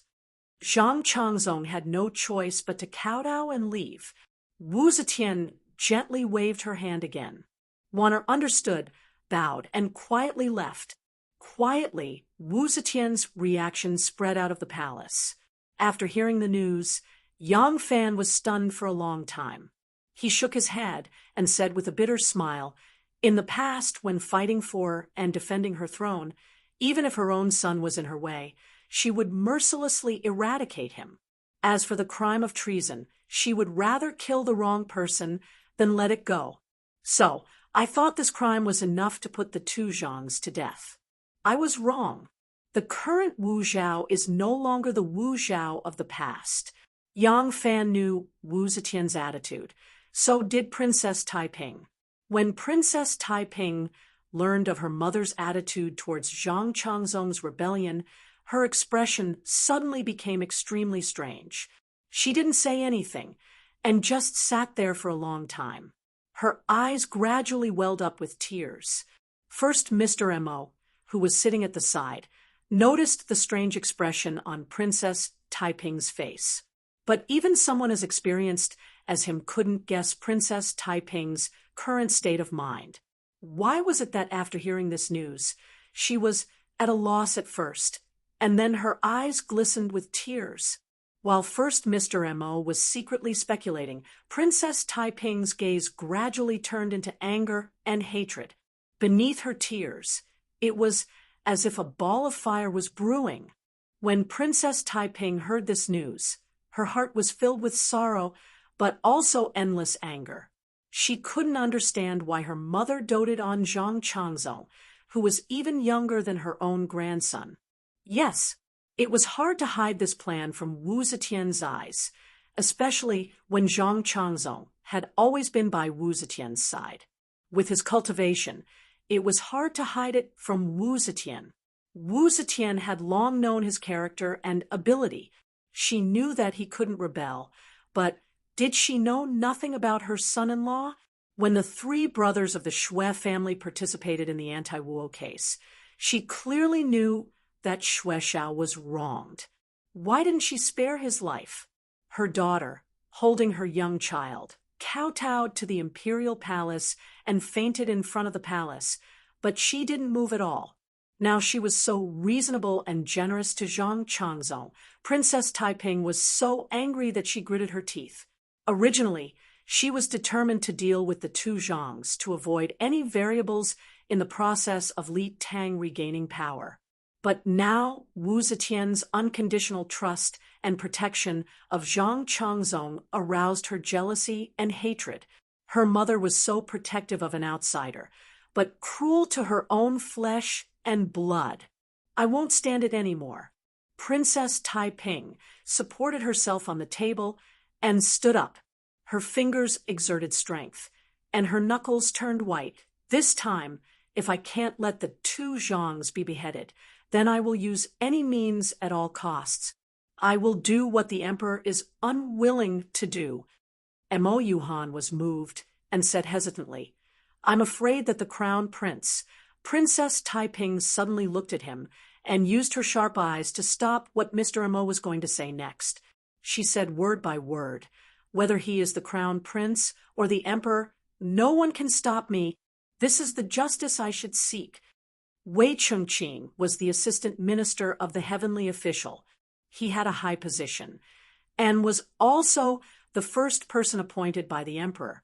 So naturally, he was the chief judge, and the disciplinary official Cui Xinqing and the deputy prime minister of the imperial censor Song Jing were the co-judges. Wei Chengqing and Cui Xinqing were promoted because of the two Zhangs' connections. They were the disciples of the two Zhangs, so how could they make things difficult for Zhang Changzong? As soon as Zhang Changzong entered the court, Wei Chengqing ordered people to look at the seats with a pleasant expression. Although the crime of rebellion had not yet been decided, there was no reason to look at the seats. But he was the chief judge, and Song Jing did not want to be entangled in these minor details, so he pinched his nose and endured. But the so-called trial that followed was simply a farce. Wei Chengqing smilingly asked Zhang Changzong about daily life and roughly understood the process of him becoming the emperor. He said, Li Hongtai's words are really rebellious. Although the duke only took it as a joke, he must have reported it to the emperor afterward. Song Jing heard this and felt that something was wrong. Wasn't this baiting a confession? Moreover, it was baiting a confession from an angle that was advantageous to the suspect. Song Jing immediately stopped him and said sternly, Assistant Minister Wei, these words are very inappropriate. In reality, Wei Chengqing had overestimated Zhang Changzong's political intelligence. Zhang Changzong could not understand such an obvious hint. He was naturally skilled in music, chess, calligraphy, and painting, but he knew nothing about politics and law. He didn't know if he had told the emperor what this meant. If it was just Wei Chengqing's hint, he would most likely say in confusion, No, this duke often tells jokes in front of the emperor, but while Li Hongtai's words were a joke, they were used to flatter the emperor. This duke does not find it funny. But how could Zhang Changzong not see that Song Jing was so nervous? He knew that Song Jing wanted to kill him, and Wei Chengqing was his helper. Since Song Jing opposed it, then it was right for him to do so. Relying on this simple method of analysis, Zhang Changzong responded with good fortune. Yes, Changzong did say this to the emperor. Song Jing was furious and said sternly, Who is the witness? Punishment official Cui Shenqing immediately said, Since Duke he said that he knew to the emperor, then the witness is naturally the current emperor. Wei Chengqing nodded and said, Then this matter only needs to be confirmed by the emperor. Since Duke he once treated these words as a joke to the emperor, then even if he is guilty, it is considered surrendering, and the punishment should be reduced. Song Jing said loudly, How can the great crime of rebellion be pardoned because of one sentence? According to the law, we should at least ask relevant witnesses and search Changzong's residence. Wei Chengqing's expression darkened, and he said, Those who attended the banquet that day were all nobles, dukes, and officials. You want to capture them all here as witnesses? All he had to do was send someone to inquire about it. As for searching the duke's residence, since we cannot prove his crimes, who would have the guts to search the residence of a duke? Cui Shenqing immediately said, Assistant Minister Wei's words are reasonable. Now that the truth is out, we should first report to the emperor and let him decide. Wei Chengqing and Cui Shenqing echoed each other and controlled the entire trial. Song Jing, as the deputy minister of the imperial censor and the highest leader of the officials, was unable to say anything more. After Wei Chengqing finished speaking with Song Jing, he said politely to Zhang Changzong, I am sorry, Duke. I will have to detain you for another day. After this lowly official reports to the emperor, I will hold a feast for you to calm down. Zhang Changzong waved his hand and boldly left the interrogation hall, making Song Jing bristle with anger. The next morning, Wei Chengqing met the emperor in the Golden Hall and repeated the memorial to the emperor. Duke Yi Zhang Changzong was careless with his words and caused trouble. In this official's view, it was the warlock Li Hongtai who did not know the taboo and flattered the master as a guest.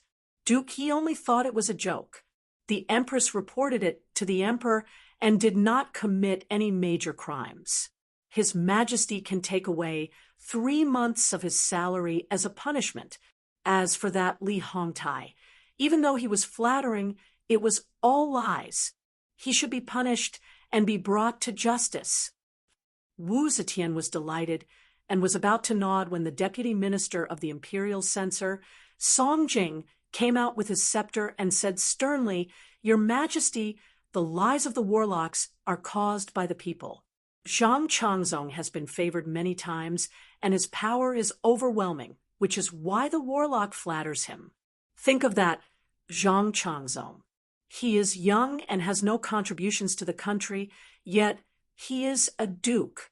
But he has a warlock and is inseparable. What is his purpose?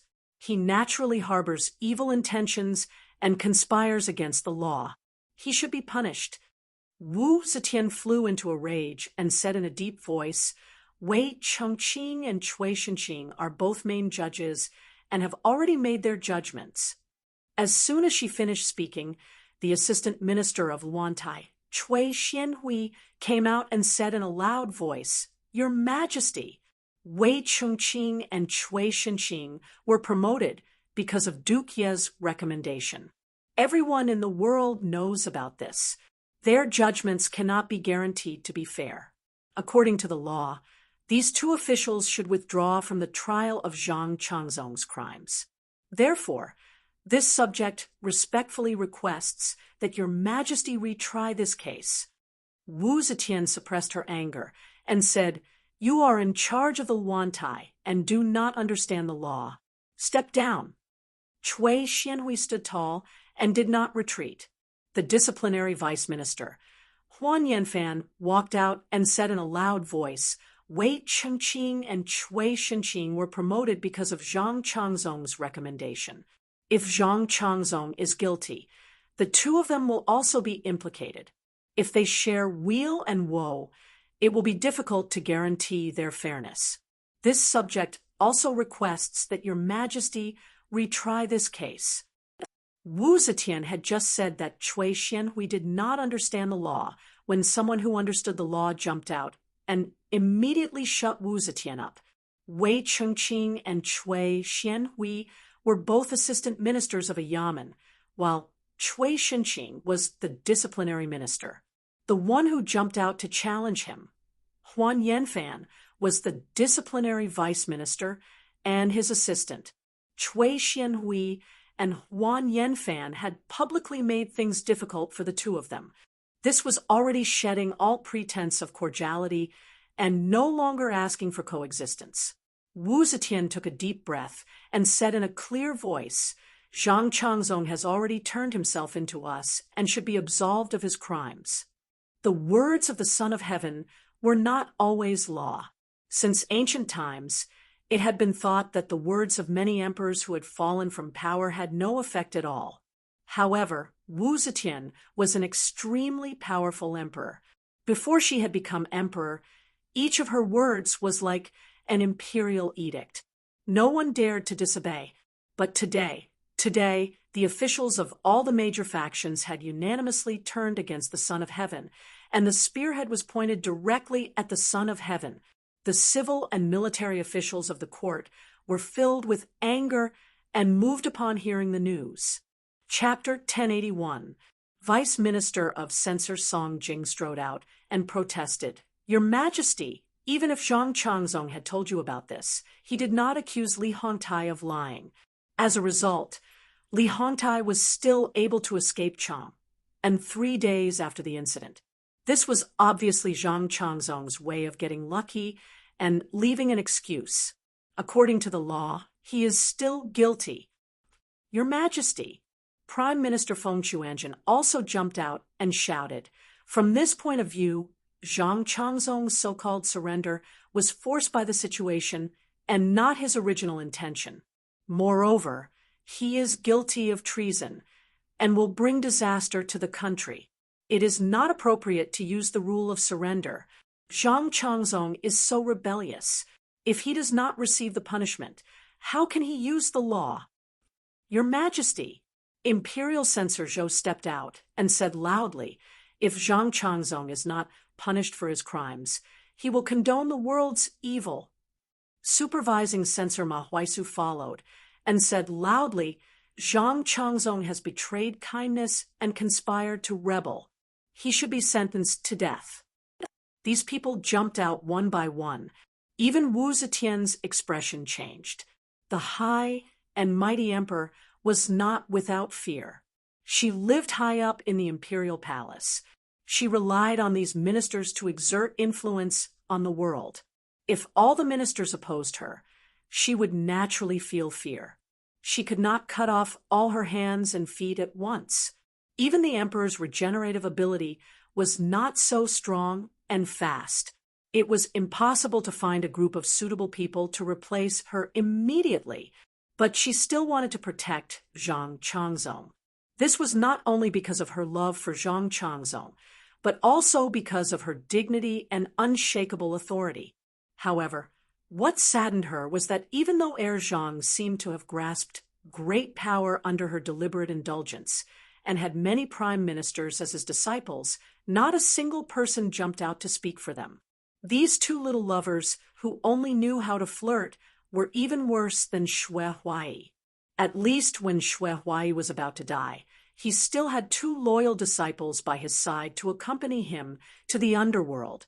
Wu Zetian could not forcefully reject the advice of so many ministers. She still wanted to maintain her image as a fair and just ruler, so she looked at Prime Minister Yang Zixi. Yang Zixi understood and could only bite the bullet and step forward. He said solemnly, "His Majesty already knows. You can all leave first. If His Majesty has further instructions, I will pass it on to you." Song Jing said coldly, "The Emperor is very close to me. I have to listen to the Emperor's orders personally. There is no need for His Majesty to announce it for me." Yang Zixi's face froze. He did not expect Song Jing to not even give him face. He did not expect Song Jing to not even him. The court was completely silent. The officials held their breath and quietly observed the emperor's reaction. Wu Zetian sat on the high throne. She tried hard to see the expressions of the officials, but there was a blur in front of her. She could not see anything. Wu Zetian felt a heavy pressure on her chest, as if she couldn't breathe. She didn't know if she would faint on the spot if this continued. She only knew that she had to hold on no matter what. If she fainted on the throne today, it would be an irreversible blow to her authority. The unparalleled prestige she had built up over the years would collapse in a single night. Since the officials insist that Changzong is guilty, Wu Zetian pursed her lips and took a few deep breaths without anyone noticing. She was already a little suffocated. Then Wei Chengqing hand Zhang Changzong over to the censorate for Zhongqing Song's review. After Wu Zetian said this, she immediately stood up. The eunuch hurriedly waved his horsetail whisk and loudly announced, "Court dismissed." Finishing, he rushed forward and supported Wu Zetian. The officials did not shout, "Farewell, Your Majesty," like they did in the past. Everyone stood there and quietly watched the old woman walk with difficulty. She was supported by the eunuchs and slowly moved to the rear palace. Their gazes became extremely complicated. They suddenly realized that there were times when the person who was like a supreme god in their hearts would yield and lower her head. A thought flashed in many people's minds at the same time. The Empress's era is about to end. However, Wu Zetian was, after all, Wu Zetian. She entered the palace at 13. From a small talent, she fought with consort Xiao Shu, with Empress Wang, with Zhangsun Wuji, with Shangguan Yi, with her husband, children, and the countless civil and military officials loyal to Li Tang. She fought until today, from a talent, from a woman, all the way to the highest position in the empire. She would not easily admit defeat. The reason she had lowered her head in court today was because of the sudden change. Her extremely old body could no longer withstand such a powerful mental blow. If the stalemate had continued, she would have fainted on the spot. If the emperor had fainted on the spot under the pressure of the officials, it would have forced the power she still had to immediately find another way out. Then she would truly be alone. Wu Zetian was supported back to the rear palace. She immediately summoned the imperial doctors to treat her. After the court session ended, Vice Minister of the Imperial Censor Song Jing immediately entangled Wei Chengqing. He wanted to immediately escort Zhang Changzong to the Imperial Censor. Wei Chengqing naturally did not want to hand Zhang Changzong over so easily. He delayed it all the way until evening, but he did not receive any further orders from Wu Zetian. Seeing that he was about to be dismissed, he did not have any reason to continue dragging things out. Only then did he reluctantly hand Zhang Changzong over to Song Jing. It was already late, and Song Jing could not hold a night trial.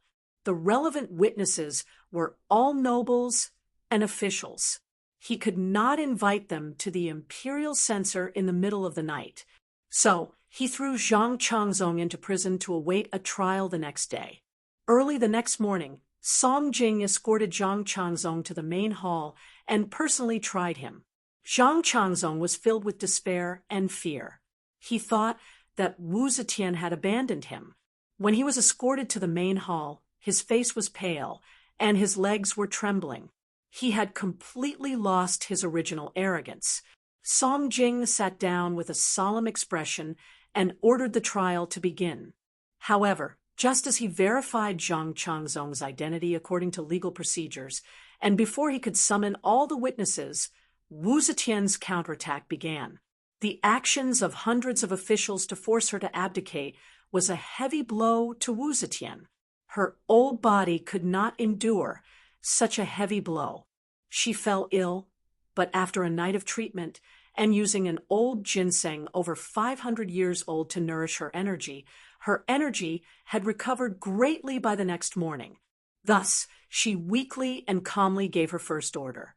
Following her order, a vice minister suddenly appeared in front of the imperial censor with 8 internal attendants. Behind them stood 16 internal guards. The vice minister slowly unfurled the imperial edict and loudly announced in a reserved and arrogant tone, "Special pardon. The emperor has decided to pardon all of Zhang Changzong's crimes. Vice Minister Song, please immediately hand over Duqi." Finishing, he didn't wait for Song Jing to react before waving his hand. 2 tall and strong internal attendants rushed up, picked up Zhang Changzong, and turned to leave. Song Jing stood up from behind the table, dumbstruck. Special pardon had existed since the Xia dynasty. This was the privilege of the monarch. Even in the modern era, the power of special pardon still existed. Even though no monarch had ever used this power in the last several thousand years, it had always been preserved in the law. It was completely in accordance with the law. Didn't Song Jing and the officials of the court say it was based on the law? Good. If you want to fight, then I, Wu Mei, will fight with you. As the emperor, I have the power of special pardon. I cannot stop you from convicting Zhang Changzong, but I have the power to pardon all of his crimes, even if they are crimes that require death. There was no need for Song Jing to continue the trial because even if he put all of Zhang Changzong's heinous crimes on him, Wu Zetian could still use the emperor's ultimate weapon to pardon all of his crimes. Wu Zetian's counterattack began. It was still filled with the unique fighting style of the Wu clan, domineering, swift and fierce. And this was only the first punch of Wu Zetian's counterattack. I should have immediately used the punishment. I should have taken him to the main hall and immediately beaten him to death. At most, it would have been an improper punishment. As long as I can get rid of this evil, I will not fear the future. It was not until the Zhongguan left with Zhang Changzong that Song Jing finally reacted. He pounded the desk and cried out loudly. Although Zhang Changzong had only been in prison for 1 night, he was already disheveled and disheveled. After returning to Fengshan prison, he tearfully complained to Zhang Yiji and was urged by Zhang Yiji to take a bath and change clothes. Then, Zhang Yiji took him to give thanks to the emperor. When they arrived at Changshen courtyard, the two didn't dare to enter like before. Instead, they first ordered the internal attendants to report. In the bedroom, Wu Zetian was awake for a while in the morning. Then she began to have a headache and nausea. Her chest felt stuffy. She had just summoned the imperial doctor to administer medicine and acupuncture before falling into a deep sleep. In her sleep, The corner of Wu Zetian's mouth would occasionally twitch. And Fu Qingqing, the two most important female officials of the internal court, stood to her left and right. Looking at Wu Zetian's condition, they were secretly worried. Even though Wan didn't agree with all of Wu Zetian's actions, the two of them had lived together for such a long time. Even though Wu Zetian was the murderer of her grandfather and father, at that time, Wan was still a baby in swaddling clothes. She didn't have any feelings for her father and grandfather. Seeing Wu Zetian grow old like this, she still felt a faint sadness in her heart. An internal attendant tiptoed in and whispered a few words into Wan Er's ear. Wan nodded and turned to walk out of Wu Zetian's bedroom. As soon as Zhang Yizhi and Zhang Changzong saw Wan they quickly came to greet her. Wan said, "The saint is not feeling well and has just fallen asleep. We can't wake her now. Lu Lang, you don't have to worry. The saint has absolute trust in you and will protect you." Wan paused and then said to Zhang Changzong, before His Majesty went asleep, he said that if Lu Lang comes back, please go to Prime Minister Song's manor and thank him for being merciful. Zhang Changzong suddenly said, "It was the saint who saved me. Song Jing was afraid that I wouldn't die. How could he be merciful?" Zhang Yizhi pulled his sleeve and nodded to Wan. Yes, Yizhi will go with Lu Lang now." After a moment of silence, he sadly sighed and said, "We two brothers have never had any ambition. Why do the officials have to see us as a thorn in their side? I hope this time Song Zhongqing can accept our sincerity. We don't want to fight with anyone. We just want to live well." At the end, his voice was choking. In the evening, Zhang Yizhi and Zhang Changzong came back. After the two returned to the palace, they immediately went to Wu Zetian's bedroom. Wu Zetian had already woken up. Hearing that they were back, she let them in. Wu Zetian smiled and said, "You're back. Did Song Jing see you?" Zhang Yizhi and Zhang Changzong stood in front of Wu Zetian with their hands down. Zhang Yizhi sadly said, "We two brothers are under Song Zhongqing's tutelage. We begged for 4 hours, but he refused to see us. It was getting late. If we were late, we wouldn't be able to return to the palace. So we came back." The corner of Wu Zetian's eyes twitched, but she still had a smile on her face. She weakly waved to them. The two immediately rushed to her side and knelt down. With tears in their eyes, they held her old and cold hands. "As long as I am still alive, I can always protect you," Wu Zetian gently said. Then she gently sighed and said, "But I don't know how long I can live, and you are still too young." She gently stroked Zhang Changzong's young and firm cheeks. She softly said, "Don't worry. I will arrange everything. Everything will be arranged." Her cloudy eyes surged with confidence and unyielding light. She knew that she was old, and she knew that she was about to die. But she still believed that as long as she had one breath left, everything in the world would continue to be in her hands.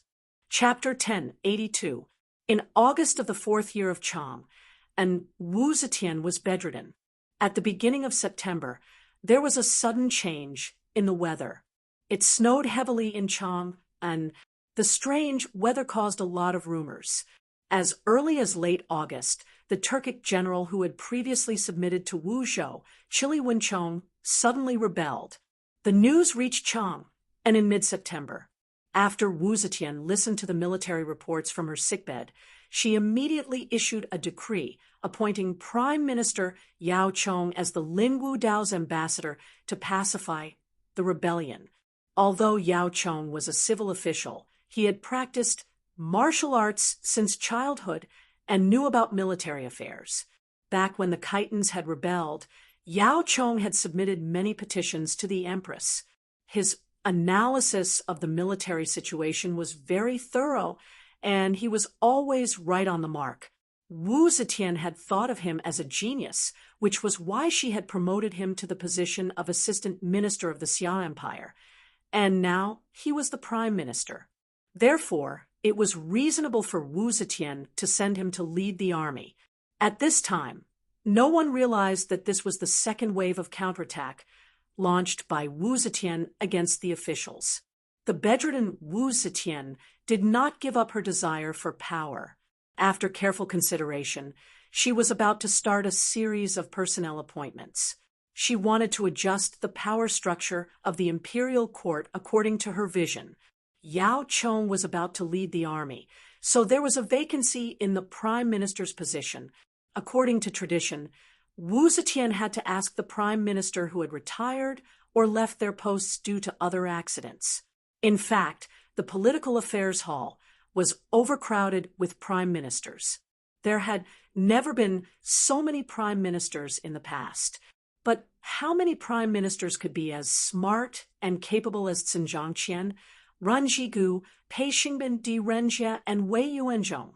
The current prime minister was either a flatterer like Yang Zixi, who sat in his position without doing anything, or a treacherous person like Su Weiwei, who was hesitant and ambiguous.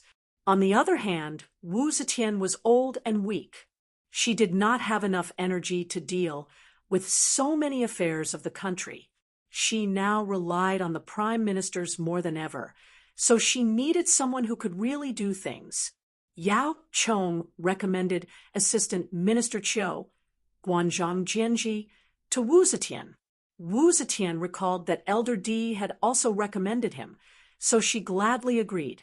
Of course, Wu Zetian knew that since Yao Chong recommended Zhang Jianji, then Zhang Jianji must have the same aspirations as Yao Chong. However, she also knew that she needed such a person to govern the country. No matter what, Zhang Jianji had just become the prime minister and was ranked last among the prime ministers. He should not be as extreme as Yao Chong. After a period of time, when the foundation of this invitation was gradually established, like Yao Chong when he was too big to be removed, she could just replace him. In the 20 years that she had been in power as the Empress Dowager and the Emperor, she had changed more than 70 prime ministers. Since ancient times, there had never been an emperor who changed their prime ministers as frequently as she did. She had long been familiar with this move. What's more, Zhang Jianji was the same age as her and was already 80 years old. She did not have many days left to live. Zhang Jianji was so old, what kind of storm could he stir up? Therefore, Wu Zetian relaxed her vigilance against him. After Yao Chong led the army into battle, Zhang Jianji was appointed as the administrator of Luantai of the Phoenix Pavilion. He entered the political affairs hall and became the current prime minister. The day Zhang Jianji paid his respects to the prime minister was the 22nd day of the 10th month in the 4th year of Chang. And on the 23rd day, Wu Zetian appointed Wei Sili, the assistant minister of the Phoenix Pavilion, as the administrator of Wei Province. On the 30th day, Wu Zetian appointed Fang Rong, the assistant minister of Huaizhou, as the administrator of Wei Province. On the 5th day of the 11th month, Wu Zetian appointed Wei Qingqing, the assistant minister of Heavenly Official, as the assistant minister of the Phoenix Pavilion. The series of appointments was like an airtight combination of punches, mercilessly punched out. Wei Sili and Wei Qingqing were brothers. When the two brothers entered the cabinet at the same time to pay their respects to the prime minister, it caused a sensation. What made people wary was that these two brothers were close to the second Zhang. As for Fang Rong, the assistant minister of Huaizhou, he had once participated in the compilation of the Pearl of the Three Schools and was now part of the second Zhang faction. While Wu Zetian was making these changes, she had been bedridden the entire time. These edicts had all been issued through the internal court, causing the people to grow increasingly suspicious. Many people said that these edicts had not been issued by the Empress, that the Empress was already seriously ill and unconscious, and that this was the second Zhang's fake edicts to expand his own power. In truth, although Wu Zetian was bedridden and had even stopped attending court, she was not so weak that she could not see things. At the very least, she had summoned the prime ministers in front of her. She had spoken clearly and thought clearly in front of them. However, the Crown Prince's faction, the Prince of Xiang's faction, the Prince of Liang's faction, and the other factions naturally would not stand out to refute these rumors. These rumors were beneficial to them, and they were happy to see them. Many of these rumors had actually been fabricated and spread by their own people. When Wu Zetian promoted 3 of the second Zhang's henchmen into the political faction, she set out to remove the second thorn in her side. Ever since Wei Yuanzhong had been demoted, Yao Chong had become the highest representative of the anti-Zhang faction in the political affairs hall, the first thorn in Wu Zetian's eyes. Now that Yao Chong had been dispatched to Linwu to quell the rebellion, the second important leader of the anti-Zhang faction, Song Jing, had become a thorn that she urgently needed to remove. Wu Zetian issued an edict ordering Song Jing to go to Yangzhou, Yuzhou, Longyu, and Bashu. Of these 4 places, one was in the east, one was in the north, one was in the west, and one was in the south. If Jiaozhi was added, then Song Jing would have to go around the borders of the Wuzhou Empire. Even if Song Jing wanted to go through these 4 places, it would take him at least a year or 2. Song Jing knew that Wu Zetian wanted to transfer him out of the capital. He was the deputy minister of the imperial censor. Once he left, the empress could replace the important position of the imperial censor with the second Zhang's faction. At that time, the second Zhang's position would be even harder to shake.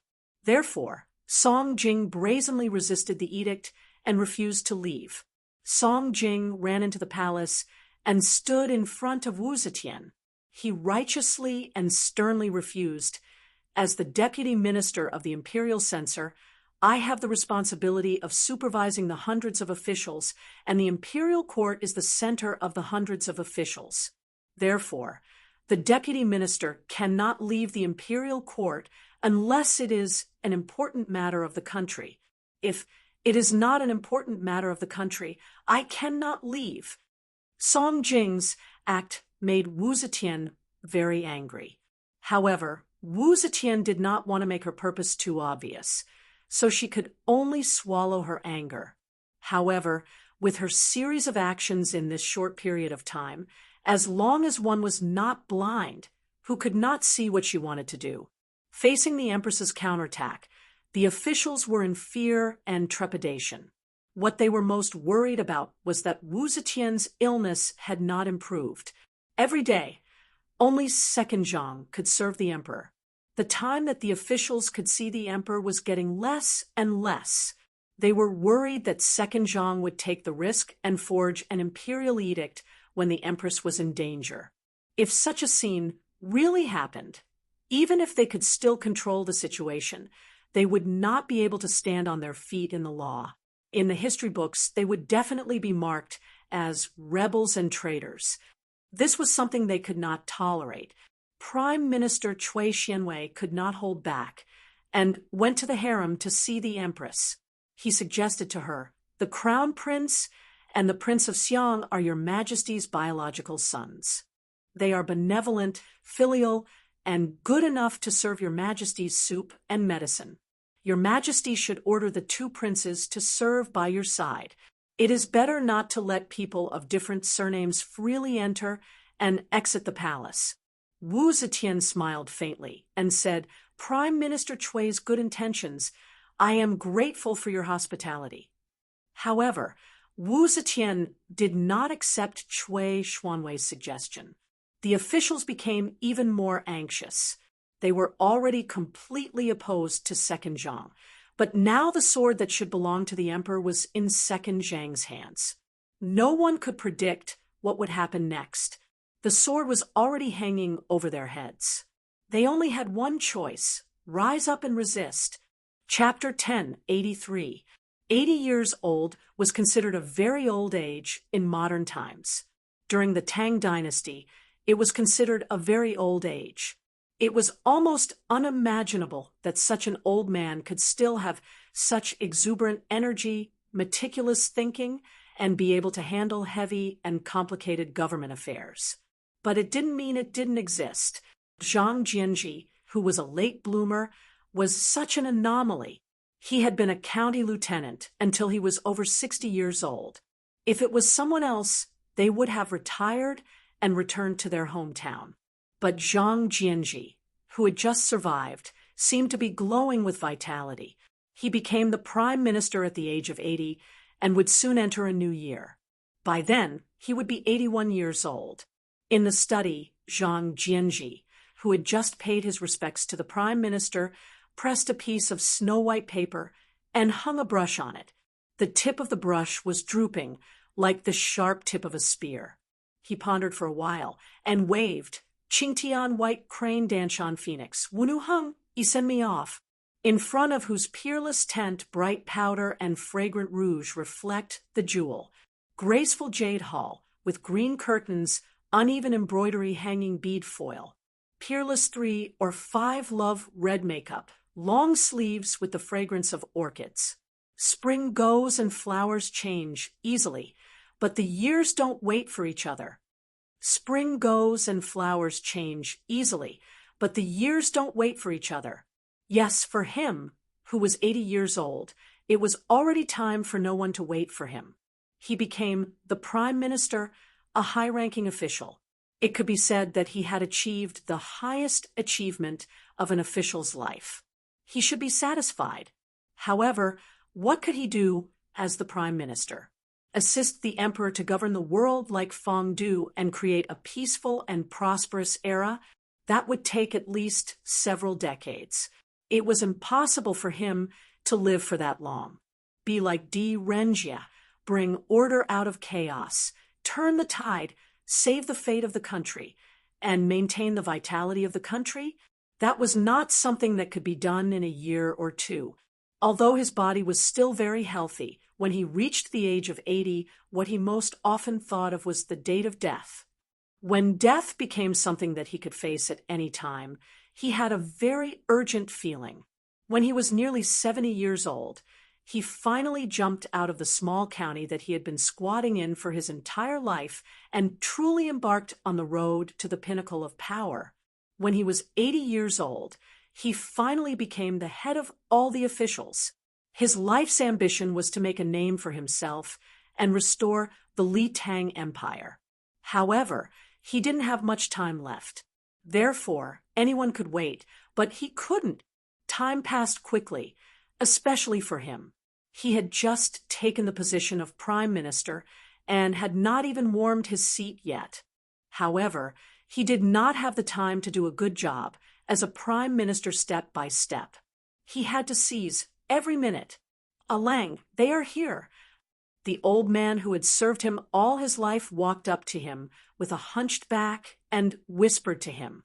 Zhang Jianji, who was studying the poem carefully, said in a deep voice, "Invite them in." After a short moment, the sound of rustling footsteps resounded, and Song Jing, Chui Xianhui, Yang Yuanyan, Huan Yanfan, Yuan Shuji, and Jinghui walked in successively. Zhang Jianji had just become the prime minister, but in the year he had been the autumn officer, he had not been idle. He had long gathered his strength and contacted his comrades, all for this day. Yao Chong had been lured away. Before he left office, he strongly recommended Zhang Jianji and pushed this old man, who was more radical than him, to be the prime minister. The candlelight flickered, and the room was quiet. Everyone who entered the study had a serious look on their faces.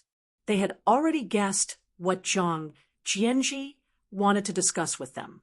At this time, Zhang Jianji was the assistant minister of the autumn official and the minister of justice. The assistant minister of the heavenly official Chui, Xian Hui, was the deputy minister of the organization department. The deputy minister of the imperial censor, Song Jing, was the chief prosecutor of the Supreme Procuratorate. The right minister of Zhongtai, Jing Hui, was the deputy secretary general of the State Council. The junior minister of punishment, Huan Yanfan, was the deputy president of the Supreme Court. No one knew what they were discussing. The voices in the study were sometimes high and sometimes low. Sometimes they were passionate, and sometimes they were low and depressed. When the old steward delivered the supper at midnight, he found that the faces of these important officials were all strangely flushed, and their eyes were bright with excitement. They didn't look tired at all. The next morning, the officials who hadn't slept all night quietly bid farewell. They boarded their unmarked carriages and silently left the Prime Minister's mansion. A secret operation began quietly on this day. Zhang Jianji had just become the Prime Minister, and the end of the year was approaching. He should pay a formal visit to the important figures who were above the Prime Minister. Taking advantage of this convenience, Zhang Jianji first visited the Crown Prince. Li Xian didn't know much about Premier Zhang, which was why he didn't know the latter's style of doing things.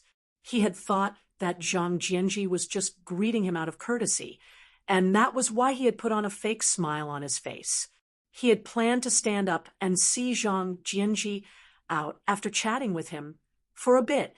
However, Zhang Jianji's straightforward words startled him. Li Xian stuttered, "The second Zhang doesn't have great ambitions. I don't think he will cause any harm," Zhang Jianji said. "Among the second Zhang, Zhang Changzong is really incompetent and not a threat. However, although Zhang Yiji isn't very resourceful, he is also very cunning. Moreover, they have many henchmen, and there are many ambitious people among them. Who knows if they will instigate the second Zhang to do anything in desperation?" Li Xian said hurriedly, "The second Zhang's identity is awkward. He is neither a member of the royal family nor a relative of the emperor. Even if he wants to rebel, he won't succeed." Zhang Jianji didn't expect Li Xian to be so timid. However, Li Xian was the crown prince, a symbol of righteousness. Zhang Jianji had to get his approval to ensure that his actions would be justified. Only with his approval could all his actions have a legal and reasonable basis.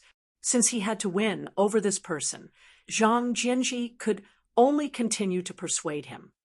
"Crown Prince, the Empress is critically ill, and the palace is strictly guarded. Only the second Zhang can come and go freely. Once they have wild ambitions and forge an imperial edict, after the emperor passes away, they will have the emperor's posthumous edict and the help of their best friends. The country will fall into their hands. Even if they don't have the support of powerful military figures, we will still be on the defensive at that time. Even if we kill the treacherous officials, it will be hard to avoid being labeled as a traitor in the annals of history. Thus, we must kill them first to prevent future troubles." Li Xian's face was ashen. He repeatedly shook his head and said, No, the Empress is still here. Presumably, the Empress has made appropriate arrangements for everything. This Guaran is the Emperor's subject and the Empress's son. How can I act without authorization and rebel against my superiors?" Zhang Jianji raised his white brows and said, "Crown Prince, this is not rebelling against your superiors. It is to bring order out of chaos, to use military force to purge the emperor's vassals." Li Xian shook his head like a rattle drum. You can't. It won't work. This absolutely cannot work." Zhang Jianji had said all sorts of good words, but Li Xian still refused. Zhang Jianji frowned and could only change his words. Since the crown prince does not agree, this old subject naturally cannot act without authorization. However, one cannot have the intention to harm others, but one cannot lack the heart to guard against others. This old subject wishes to unite many loyal officials just in case. If the second Zhang does not act, I will not act either. This is only for self-protection. Will the crown prince allow this? When Li Xian heard this, he felt that these words were still acceptable. If the second Zhang really planned to rebel and start a mutiny, he would have to protect himself no matter what. It was necessary for the loyal officials to take some precautions. He was about to agree, but he swallowed the words back down. He was afraid that once he agreed, it would be difficult for him to escape. Once the Empress found out and investigated, it would be a great crime. As a result, Li Xian deceived himself and said, "This Guaran is the heir apparent. The emperor is still here. This Guaran should not participate in political affairs. Master Zhang is the current prime minister, assisting the emperor, in charge of all the officials guarding the feudal vassals, and taking care of the tens of thousands of commoners. What you should and shouldn't do is up to Master Zhang. There is no need to ask this Guaran." Li Xian's son and daughter had both been killed by the second Zhang. As their father, this was a blood feud. However, when he heard that Zhang Jianji was going to act against the second Zhang, he was still so afraid. Zhang Jianji couldn't help but bitterly smile. However, he had at least received a word from the second Zhang. Whatever he did next, he would be able to use the second Zhang's name. Zhang Jianji could not say anything else, lest the second Zhang panic, and make it clear that he did not support Zhang Jianji's actions. If that happened, it would be difficult to rally the officials loyal to the crown prince. Thus, Zhang Jianji clasped his hands and took his leave. This old subject understands. This old subject will take his leave. The second person Zhang Jianji visited was the Prince of Xiang. Under the pressure of his powerful mother, the Prince of Xiang's personality was not very resolute. However, compared to his seventh brother, Li Xian, Li Dan was clearly a little more hot-blooded. Perhaps it was because his outstanding sons had a greater influence on him. Hearing Zhang Jianji's words, Li Dan remained silent for a long time. Zhang Jianji thought to himself, the Prince of Xiang won't be as cowardly as the crown prince, right? Li Dan lowered his eyelids. After thinking for a long time, he suddenly opened his eyes and sternly asked, "The crown prince has already given his consent." Zhang Jianji was afraid of scaring him away, so he vaguely replied, "The crown prince has promised this old subject that he can act as he sees fit." Li Dan bluntly asked, "What does Master Zhang want this prince to do?" Zhang Jianji replied, "Your Highness was once the emperor and also the crown prince. Your reputation is grand. We still need your Highness's full support. If the second Zhang is scheming and urgently needs to respond, the crown prince must oversee the central command. At that time, only your Highness's status and reputation will allow you to oversee the 9 cities. As for now, we still need your Highness." Zhang Jianji's train of thought was very clear, and he explained everything clearly. After hearing him out, Li Dan resolutely said, "Fine, this prince will give Master Zhang all his consent." Saying this, he stood up and solemnly clasped his hands to Zhang Jianji. Zhang Jianji hurriedly rose to avoid the greeting and asked, "What is your Highness doing?" Li Dan solemnly said, "On behalf of the ancestors of the Li clan, this prince thanks Master Zhang. If this matter succeeds, Master Zhang will be the great benefactor of my Li clan." Zhang Jianji took his leave from the Prince of Xiang's residence, and then went to pay a visit to the Prince of Liang, Wu Sanxi. However, he would not be frank with Wu Sanxi. If he wanted to be frank, he would have to depend on the person.